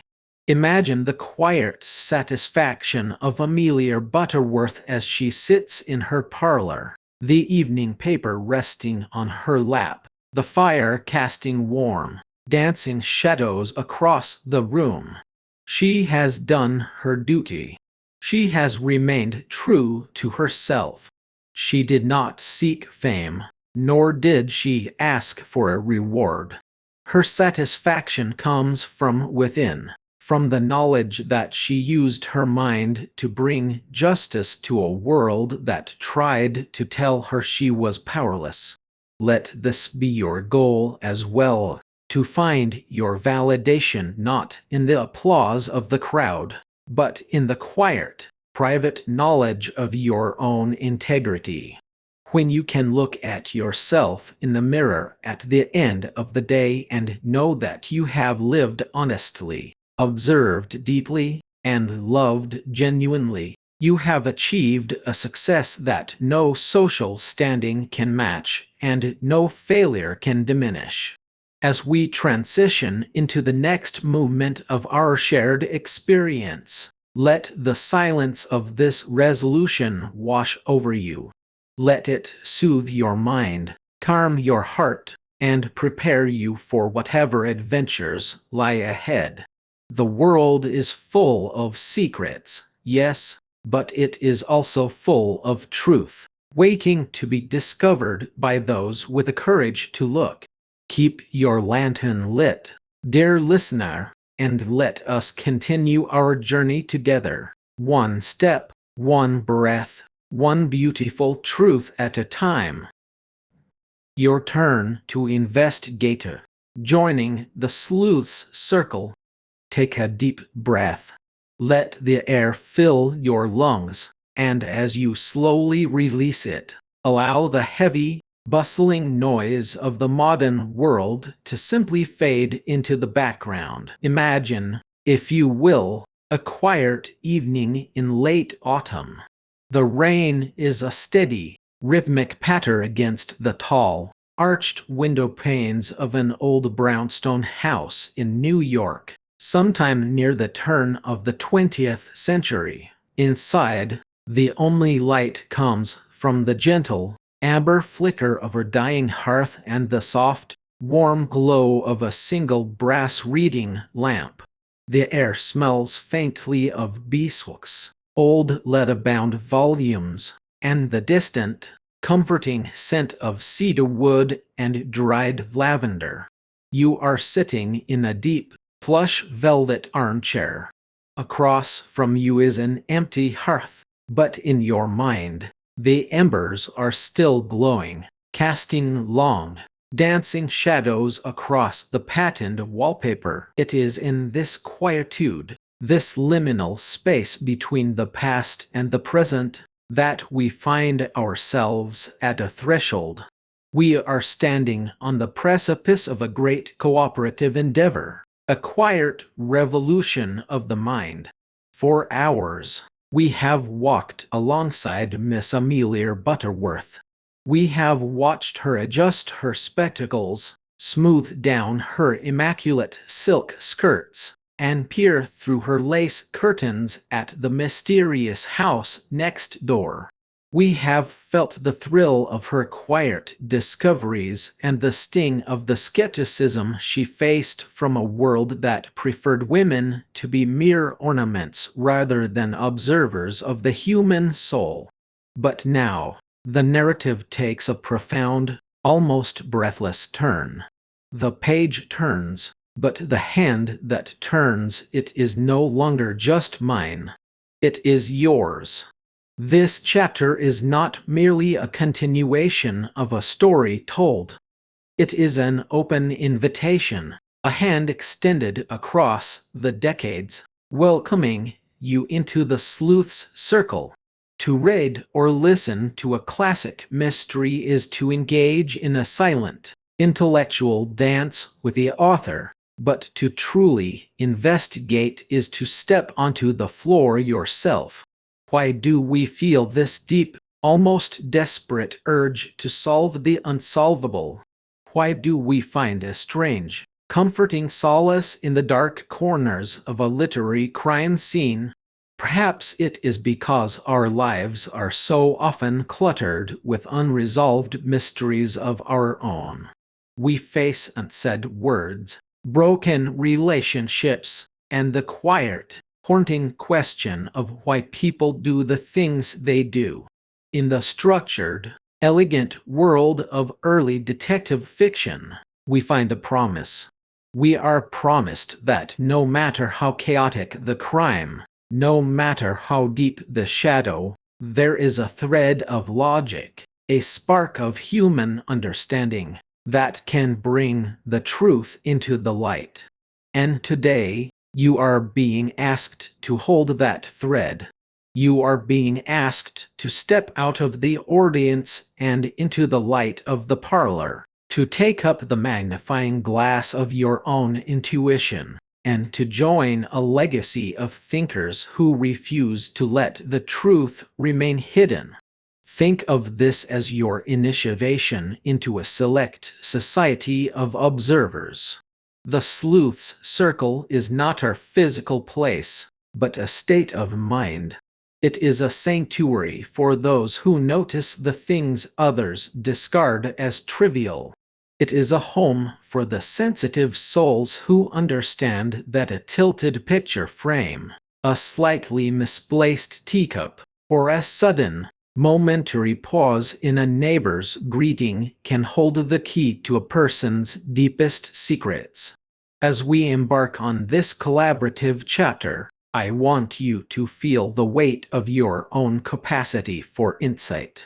You are not a passive listener journeying through another person's intellect. You are an active participant, a co-conspirator in the art of deduction. Let us explore together what it means to truly see, to share our findings, and to cultivate the quiet, penetrating gaze of the classic detective. Let us begin by exploring our very first step together within this circle, the act of sharing our own theories on Miss Amelia Butterworth's unique, often underestimated techniques. In the review section of this audiobook, or in the quiet spaces of your own mind, you are invited to dissect her methods. To understand the profound depth of this exercise, let us lose ourselves for a moment in a story, a cinematic vignette of a modern-day observer who found her own voice by looking through Miss Butterworth's eyes. Imagine a woman named Clara. Clara lived in a sprawling, modern apartment complex in the heart of a city that never seemed to sleep.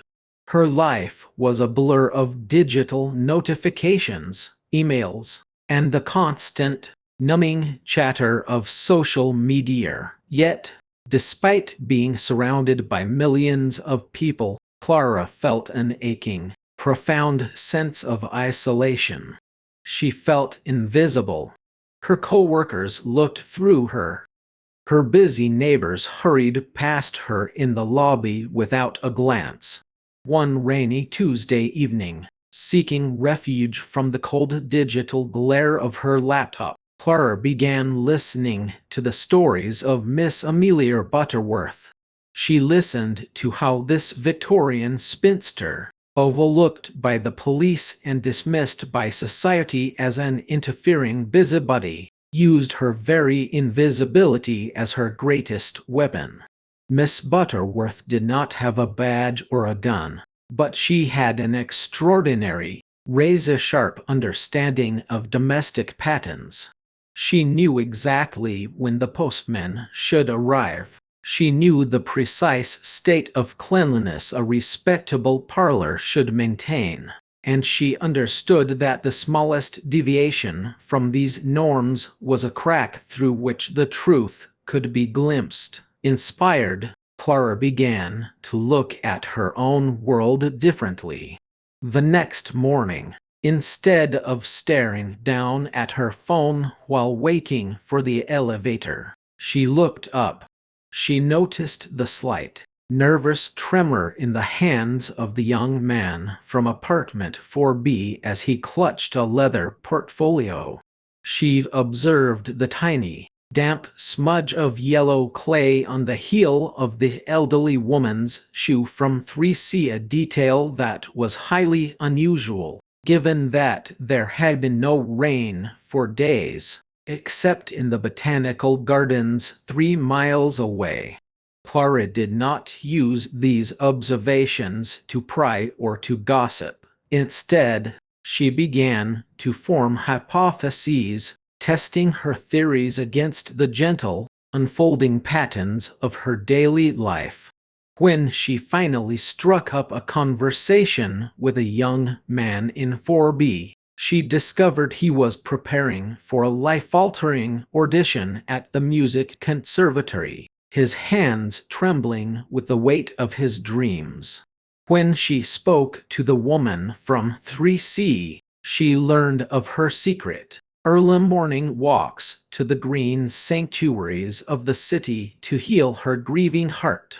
By applying Miss Butterworth's techniques, Clara had transformed from a lonely, passive spectator into an empathetic, deeply connected observer. She realized that Miss Butterworth's true genius was not just in finding clues, but in understanding human vulnerability. When Clara shared her theories about these domestic observations in an online circle of fellow mystery lovers, she found a community of kindred spirits. They analyzed the subtle clues together, laughing, debating, and marveling at the beauty of the human condition. She was no longer invisible. She was a detective of the everyday, a cherished member of a circle that valued the quiet details of the soul. Why does this classic dynamic of observation and shared theory matter so deeply to our subconscious? What does it do to us when we begin to analyze the methods of a character like Miss Amelia Butterworth? Psychologically, we live in a world that constantly demands our attention but rarely asks for our deep focus. We are bombarded with sensational headlines, loud noises, and immediate, shallow stimuli. This constant sensory overload forces our brains into a state of hypervigilance, a shallow survival mode where we scan the horizon for threats but never look down to appreciate the grass beneath our feet. We lose our capacity for deep, reflective thought. We become estranged from our own intuition. When we study Miss Butterworth, we are practicing a form of mental mindfulness. We are training our subconscious to seek order and meaning in the seemingly mundane. Miss Butterworth's techniques are built upon the foundation of domestic baseline awareness. She knows what is normal, what is quiet, and what is expected. Therefore, When something abnormal occurs, it stands out to her like a beacon in the night. When you actively share your theories on how she achieves this, you are engaging in a process of cognitive restructuring. You are teaching your brain to look past the loud, distracting elements of a situation and focus on the quiet, structural anomalies. This practice is incredibly healing for those who feel overwhelmed by the chaos of modern life. It tells our subconscious that we do not need to control the entire world to feel safe. We only need to observe, understand, and interpret the small piece of the world that is right in front of us. Furthermore, sharing these theories with others breaks down the psychological barriers of isolation. It allows us to connect over shared intellectual curiosity rather than shared anxieties or complaints. It elevates our conversations from the mundane grievances of daily life to the lofty heights of analytical puzzle solving. We begin to see our fellow humans not as obstacles or strangers, but as beautiful, complex mysteries waiting to be understood with kindness and precision. So, how do you apply this to your own life right now? How do you take this first step into the sleuth's circle and share your theories on Miss Butterworth's techniques? Let me guide you through this process with a gentle, step-by-step approach. First, I want you to look back at the chapters we have shared. Think of a specific moment where Miss Butterworth made a deduction that surprised you or made you smile. Perhaps it was her observation of a lady's pin, the alignment of a chair, or the tone of a voice during a brief introduction. Ask yourself, what was the underlying psychological assumption she made in that moment? Did she assume that pride would make a person lie about their wealth? Did she rely on her understanding of social etiquette to spot a disguised impostor? Write this observation down, even if it is just a single sentence on a scrap of paper or a mental note in the quiet gallery of your mind. Second, challenge her method. Ask yourself if her Victorian assumptions still hold true in our modern world. If Miss Butterworth were to walk into a modern office, a coffee shop, or a digital chat room today, what would she look for? Would she analyze the way a person types their messages, the speed of their responses, or the subtle wear and tear on the corners of their phone case? By translating her 19th century methods into 21st century contexts, you are keeping her spirit alive. You are transforming her antique tools into modern instruments of empathy and understanding. Third, share this insight.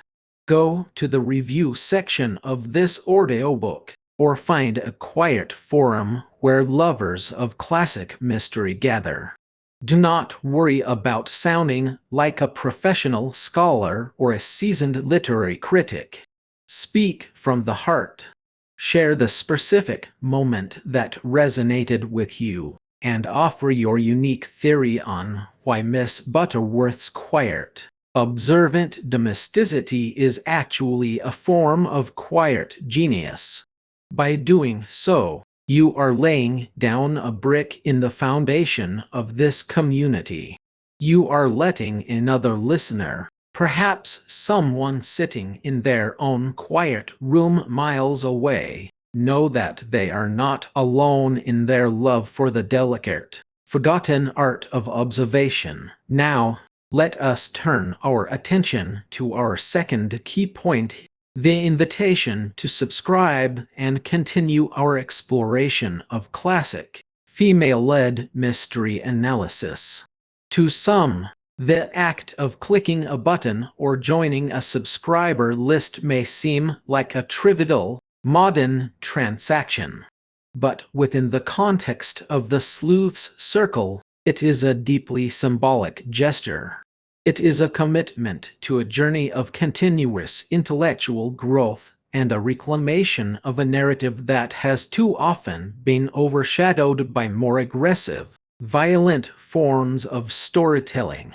Let us step into another story to understand the profound emotional weight of this commitment.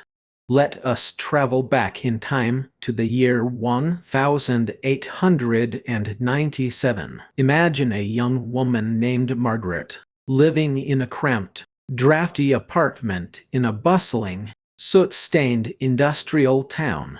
Margaret worked long hours in a local textile mill, her hands calloused and her spirit weary from the relentless, deafening roar of the machines.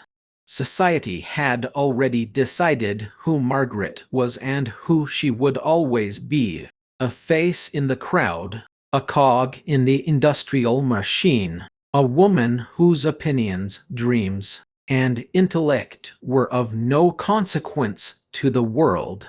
One cold evening, on her way home, Margaret noticed a small, gas-lit bookshop she had never entered before. In the window sat a freshly printed copy of That Affair Next Door by Anna Katharine Green. Savings were scarce, but something about the cover, something about the promise of a female intellect taking center stage in a world of shadows, called to her soul. She bought the book, skipping her evening meal to afford it. That night, by the flickering light of her single tallow candle, Margaret entered the world of Miss Amelia Butterworth. For the first time in her life, she saw her own quiet, analytical mind reflected in a literary heroine. She saw that a woman's attention to detail, her deep emotional intuition, and her ability to navigate the complex social hierarchies of her community were not weaknesses to be hidden, but formidable intellectual powers. Margaret did not just read the book. She lived it. She began to meet secretly with 3 other women from the mill on Sunday afternoons. They formed their own small circle, sharing the book, debating the clues, and analyzing the historical and social structures that bound the characters and themselves. For Margaret and her friends, this was not mere entertainment. It was a lifeline. It was a weekly reclamation of their humanity, their intelligence, and their agency in a world that sought to deafen them. They subscribed, in essence, to a different way of living. They promised one another that they would never stop asking questions, never stop analyzing the world around them, and never allow their voices to be silenced by the roaring machines of their age. When you choose to subscribe and continue your journey into the analysis of classic, female-led mysteries, you are joining Margaret's circle. You are participating in a historical continuum of readers who recognize that these early female detectives represented something truly revolutionary. Psychologically, why is this connection so vital to our modern well-being? For centuries, the dominant narratives of mystery, justice, and problem-solving have been deeply masculine, centered around physical strength, overt authority, and cold, detached logic. Think of the traditional hard-boiled detective who solves crimes through violence, confrontation, and a cynical disdain for human emotion. While these stories have their own dramatic merit, they often leave us feeling disconnected, reinforcing the false belief that power is found only in aggression, and detachment. Female-led mysteries offer a beautifully different paradigm. Characters like Miss Amelia Butterworth and later Miss Jane Marple solve mysteries through connection, empathy, and an intimate understanding of the human heart. They do not stand above the community as aloof, untouchable figures. They operate from within it. They recognize that a crime is not just a logical puzzle to be solved with cold equations, but a tear in the social fabric, a tragedy that affects real, breathing human beings. By immersing yourself in this perspective, you are nurturing your own internal archetype of the seeker, the one who seeks justice not through destruction, but through restoration. You are validating the parts of yourself that are intuitive, sensitive, and deeply attuned to the feelings of others. You are reminding your subconscious that gentle strength, patient observation, and quiet persistence are incredibly powerful forces capable of dismantling the most complex deceptions. Subscribing to this exploration is a way of feeding that gentle strength within yourself, assuring that your mind remains a sanctuary for empathy in a world that so often values apathy. If you wish to weave this practice into your daily routine, here is how you can begin this journey of ongoing exploration and analysis. First, make a conscious decision to dedicate a specific, sacred time each week to the study of classic female-led literature. It does not have to be hours. Even 15 minutes of focused, quiet reading or listening can transform your mental state. Treat this time as an act of self-care. Light a candle, brew a warm cup of tea, and step away from the chaotic demands of your day. Allow yourself to fully enter the quiet, atmospheric world of the early sleuths. Second, when you listen to these analyses, do not just absorb the information passively. Keep an active reading journal. Write down the names of the early female authors who pioneered this genre, writers like Katharine Green, Mary Roberts Reinhardt, and Baroness Orczy. Note the recurring themes in their work: the domestic settings, the subversion of social expectations, the subtle ways their heroines outsmarted the male authorities of their time. By documenting these patterns, you are developing your own critical voice, transforming from a listener into a true scholar of the genre. Third, take the step to subscribe to platforms, newsletters, or discussion groups that focus on these classic works. Let this act be a conscious declaration of your values. By supporting the preservation and analysis of early female-led detective fiction, you are ensuring that these pioneering voices are not forgotten. You are helping to keep the lantern lit for future generations of seekers, maintaining a space where intellect, empathy, and quiet observation are celebrated above all else. This brings us to our third, and perhaps most interactive point, a challenging, deeply reflective prompt designed to awaken your inner detective this very moment. I want you to pause, right now, in the quiet space of this narration. I challenge you to look around the room you are currently in.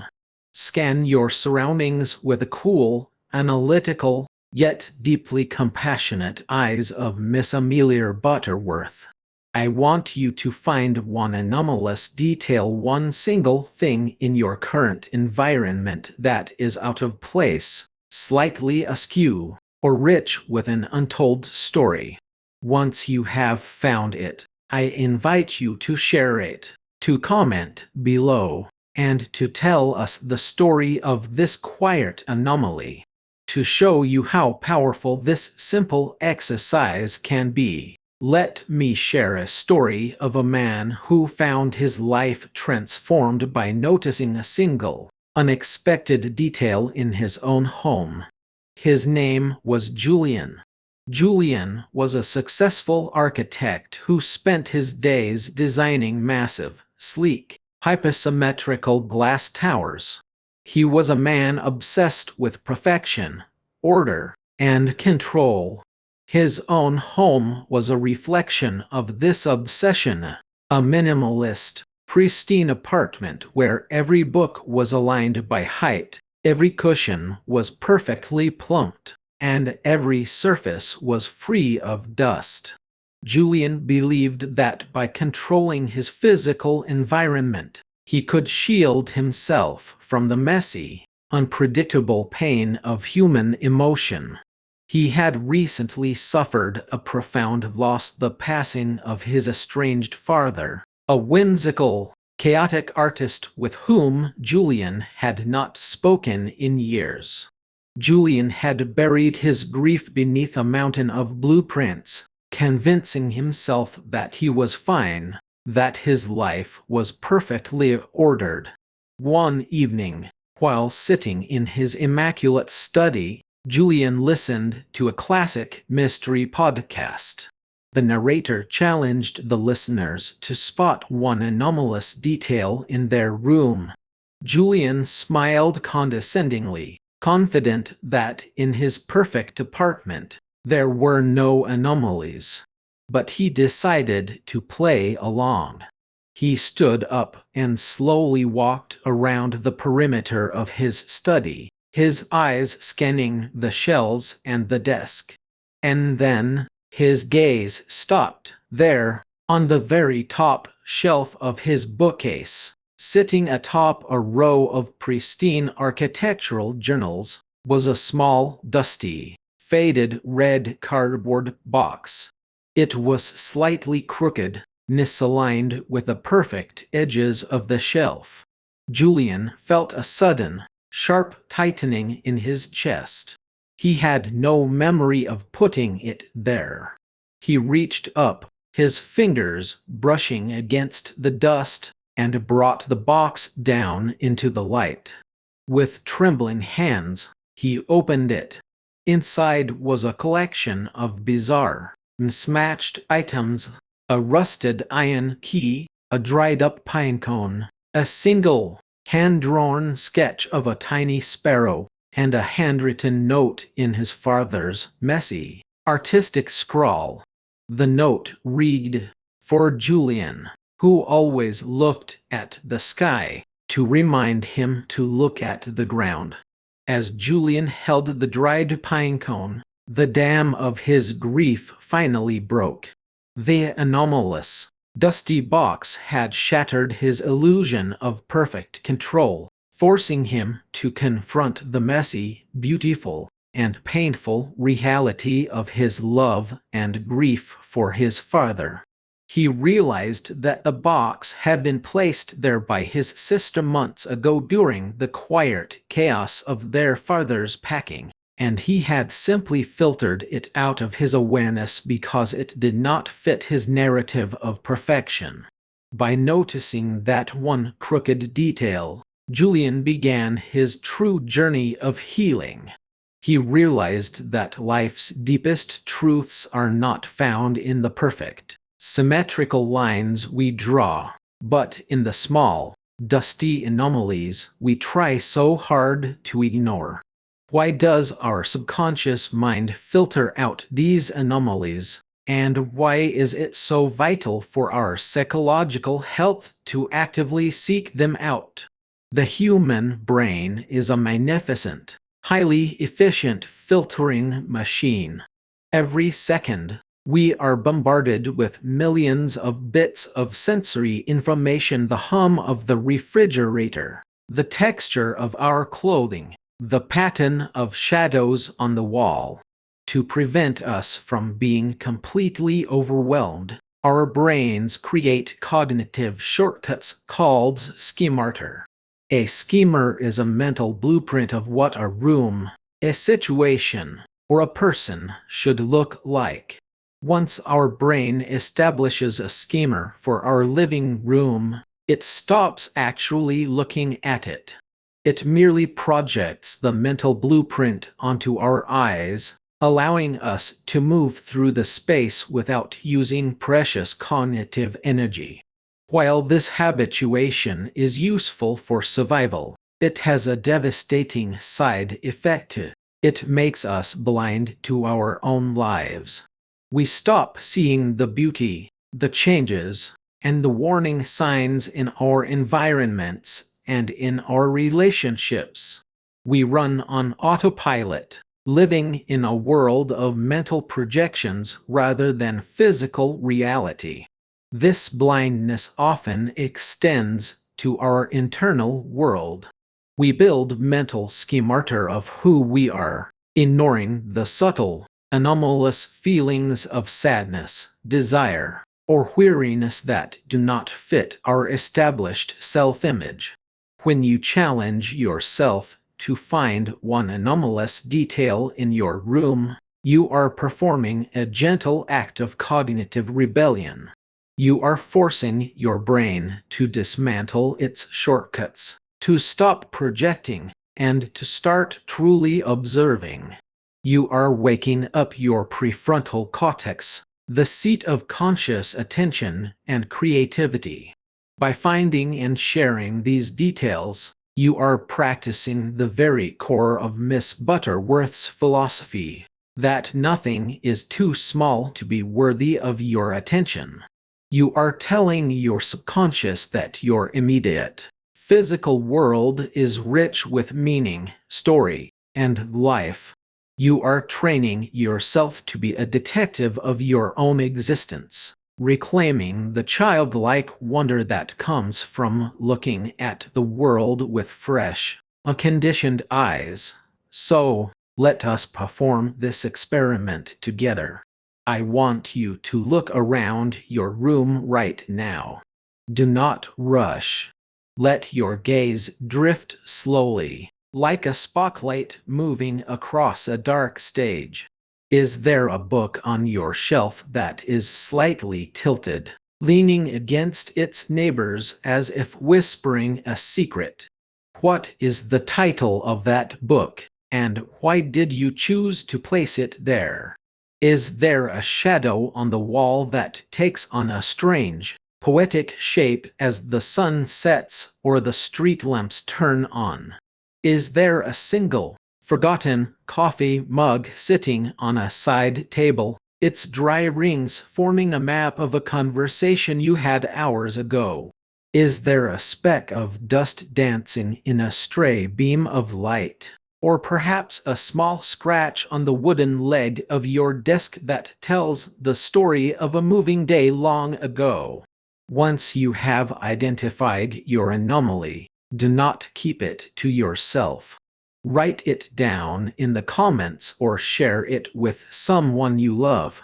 Describe it with a rich, sensory detail of a novelist. Tell us what the object is, where it sits, and what memory, emotion, or question it evokes within your heart. By sharing these small, anomalous details, we create a beautiful, collective mosaic of our lived experiences. We show one another that our quiet, ordinary rooms are actually stage sets for the grand, mysterious drama of being alive. As we bring this chapter to a close, let us pause to look back at the ground we have covered together. We have journeyed deep into the heart of early detective fiction, walking hand in hand with Miss Amelia Butterworth, a woman who proved that quiet observation, domestic expertise, and deep human empathy are among the most powerful intellectual forces in the world.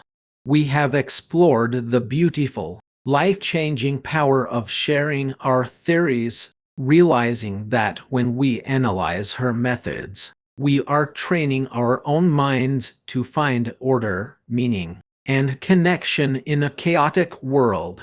We have embraced the invitation to subscribe and continue our journey, recognizing that by committing to the study of classic, female-led mysteries, we are reclaiming a narrative of gentle strength and honoring a historical legacy of seekers who refused to let their voices be silenced.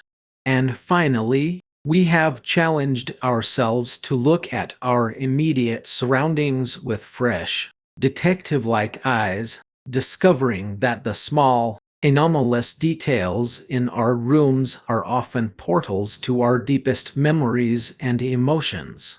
This chapter is ending, but your investigation is only just beginning. You are now an official member of the Sleuth's Circle. You hold the magnifying glass of your own intuition, and the world before you is waiting to be understood, appreciated, and healed through the power of your attentive gaze. As the rain continues to patter against the window pane, and the amber embers in the hearth fade into a quiet, peaceful dark, let us prepare our minds for what lies ahead. In our next chapter, we will step through the physical threshold that has haunted our thoughts since the very beginning of this tale.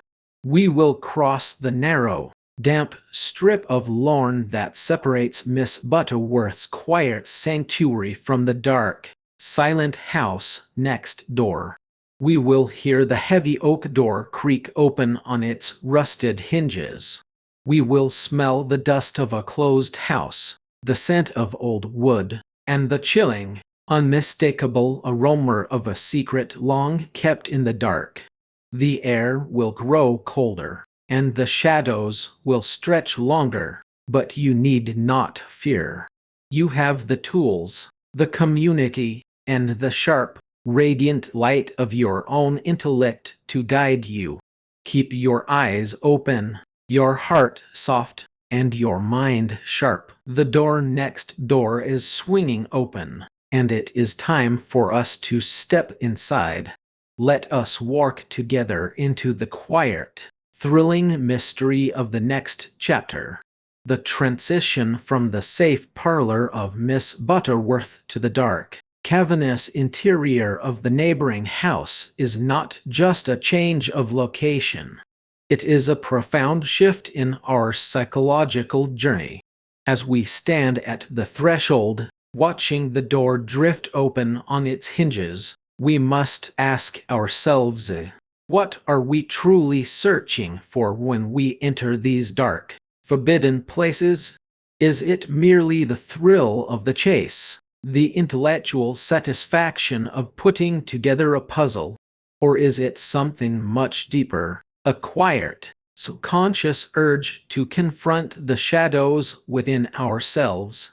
In the chapters to come, we will explore this delicate balance between light and shadow. We will watch as Miss Butterworth navigates not only the physical clues of the crime scene, the dropped handkerchief, the muddy footprint, the locked cabinet, but also the labyrinthine passages of human motive, guilt, and redemption. We will see how she uses her own vulnerability, her own fears of being discarded and forgotten, to connect with those who have been pushed to the very edge of human endurance. Think of the next chapter as a deep dive into the architecture of the human soul. Every room we enter in that silent, mysterious house next door will represent a different layer of the subconscious mind. The grand, dusty drawing room, with its covered furniture and silent mirrors, is the persona, the face we present to the world, frozen in time and preserved in social extrication. The dark, narrow hallways are the corridors of memory, filled with the whispers of past choices and forgotten regrets. And the locked cellar door, behind which the ultimate truth of the affair lies hidden, is the shadow, the place where we bury our deepest pain, our wildest desires, and the truths we are too afraid to speak aloud in the light of day. As your companion on this journey, I encourage you to hold fast to the lessons we have learned in this chapter. Do not lose your focus. Do not let the sudden, dramatic twists of the plot distract you from the quiet, beautiful details. Remember that the key to the locked cellar door is rarely found in a dramatic confrontation. It is found in the dust patterns on the floor, the arrangement of the portraits on the wall, and the silent, telling absence of things that should be there but are not. Let the rhythmic patter of the rain outside carry you gently into a state of relaxed, hyper-aware focus. Feel the texture of the armchair beneath you, the warmth of the room you are in, and the steady, calm beating of your own heart. You are safe, you are alert, and you are ready. When we turn the page, we will hear the grandfather clock in the hall strike midnight. The echoes of the chimes will vibrate through the floorboards, a slow, solemn warning that the time for observation is past, and the time for action has arrived. As we step forward into the dark, let us do so with the dignity, the grace, and the unwavering courage of Miss Amelia Butterworth. Let us remember that we do not walk this path alone. We walk it as a circle, a cooperative band of sleuths bound by a shared love for the truth, a shared commitment to empathy, and an enduring belief that even in the deepest shadow, the light of human understanding will always prevail. Take one more deep, cleansing breath. Let the warmth of this circle fill you, giving you the strength and clarity you need for the path ahead. The candle is flickering, the fire is dying, and the house next door is waiting. Let us begin our descent into the heart of the affair. The silence that stretches between the chapters is a fertile ground for reflection. In these moments of quiet transition, the subconscious mind continues to work, weaving together the threads of story, emotion, and insight we have gathered along the way. You may find yourself thinking back to Clara, watching her neighbors with a newly awakened sense of empathy, or to Margaret, finding her dignity in the pages of a forgotten novel, or to Julian, holding his father's dusty box of memories in his hands. These stories are not separate from you. They are mirrors of your own capacity for transformation. They are proof that when we choose to pay attention, when we choose to care about the small, quiet details of our lives, we are participating in a profound, redemptive process. We are turning the ordinary into the extraordinary, the lonely into the connected, and the confusing into the clear. As the silence deepens, let your mind wander through the rooms of your own memory. Think of the anomalies in your own life, the unexpected twists, the sudden pauses, the small, quiet moments that changed everything. Do not judge them. Do not try to fix them. Simply observe them with the same kind, analytical eye you bring to the mystery next door. For every life is a mystery, a beautiful, unfolding narrative filled with clues, shadows, and revelations. And you are the detective of your own story, uniquely equipped to find the meaning, the beauty, and the truth that lie hidden within your days. Now, let us listen. Let us listen to the silence of the house next door. Let us listen to the rustle of Miss Butterworth's silk skirts as she takes her first step across the wet grass. Let us listen to the low, mournful sigh of the wind through the bare branches of the trees. The threshold is crossed. The mystery awaits.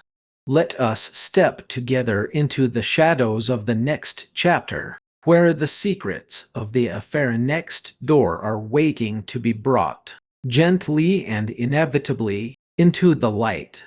As we move closer to the heart of the investigation, notice how the atmosphere changes. The air seems to grow denser, pregnant with a weight of unspoken secrets. Every sound is magnified.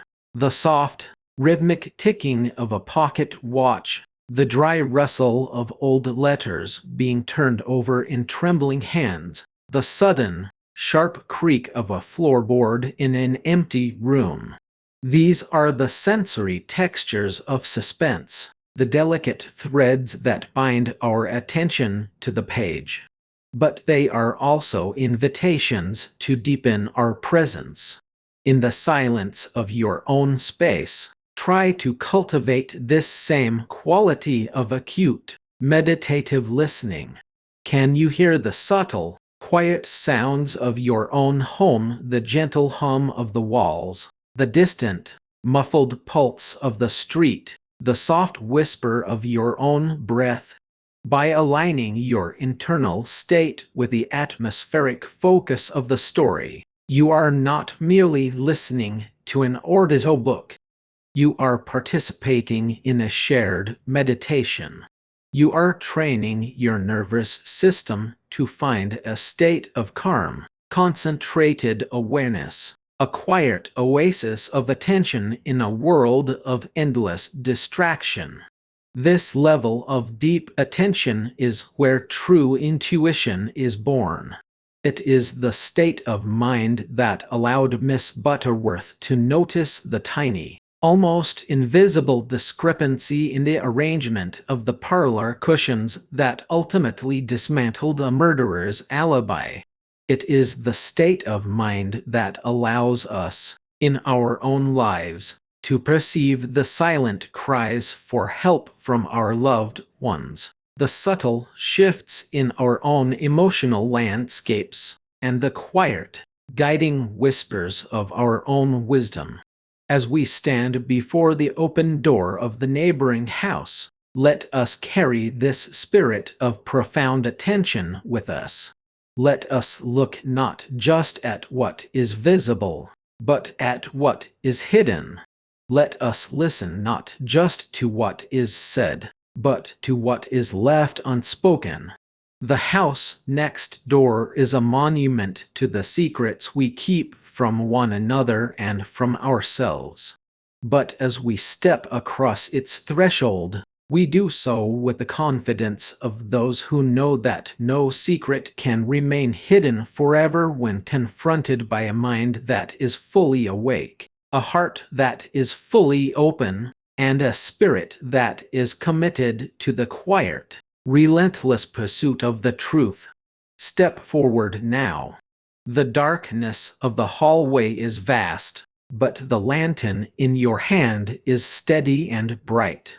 Let us see what the shadows have to tell us. As the soft light of your mental lantern cuts through the gloom of the long-abandoned hallway, you begin to see the shape of things once hidden. Heavy, dust-covered drapes hang like motionless sentinels over the tall, narrow windows, shutting out the silver light of the moon. The air is cool, carrying the scent of damp stone and the faint, sweet trace of old rose water, a ghostly reminder of the life that once vibrated within these silent walls. With every step you take alongside Miss Butterworth, the boundary between the past and the present grows thinner. You can almost hear the soft, hurried footsteps of the tragic figure who fled down this very corridor on that fateful night, their heart hammering against their ribs like a trapped bird. You can feel the cold metal of the doorknob beneath your hand as you reach out to open the door to the library, the very room where the mystery began. This is the power of the sleuth's circle. We do not just observe history, we breathe life back into it. We recognize that the stories of the past are not dead things to be dissected, but living tapestries that continue to shape our present. By understanding the fears, the struggles, and the triumphs of those who came before us, we gain a deeper understanding of our own journey. As the key turns in the lock of the library door with a slow, heavy click, let yourself feel the profound, quiet thrill of discovery. You are here. You are ready. The truth is waiting just beyond the threshold, and you have the courage, the intellect, and the community to meet it. Let us enter the room together, and let the next chapter of our investigation unfold. And so, the final page turns, and the quiet of the evening settles back into the room. My dear friends, thank you from the very depths of my heart for walking this winding, shadowed path with us here at Stories of Crime. To share a story is to share a piece of one's soul, and your presence throughout this journey has made every word, every whisper, and every mystery we uncovered together truly meaningful. If you felt the thrill of the chase, if the secrets of that house next door kept you company through the quiet hours, I warmly invite you to join our growing circle of seekers. Please take a gentle moment to subscribe to our channel, Stories of Crime, and leave a like upon this video. I would be so deeply touched to read your thoughts in the comments below. Tell me, did you suspect the truth, or did the shadows deceive you until the very end? And if there is someone in your life who appreciates the elegant dance of a classic mystery, please share this story with them. Your grace and support are the very embers that keep our hearth burning, allowing us to bring more of these timeless tales to life. That affair next door leaves us with a profound truth about our shared journey through this world. It reminds us that behind the grandest facades and the most respectable doors, there often lie the deepest storms of the human heart. Yet, it also teaches us that truth is not always revealed by the loudest voices, but by the quietest observers. Like our dear Miss Butterworth, we find that wisdom belongs to those who possess the patience to look closer, the courage to seek the truth, and the kindness to understand the fragile nature of humanity. As you step back into your own world, may you carry that same watchful grace with you. Look beyond the surface of things, trust the quiet voice of your own intuition. And remember that even in the deepest darkness, a single light of intellect and compassion can illuminate the way. Until the next story calls us together once more, keep your curiosity alive, your heart warm, and your spirit at peace. Thank you, my friends, and safe travels until we meet again.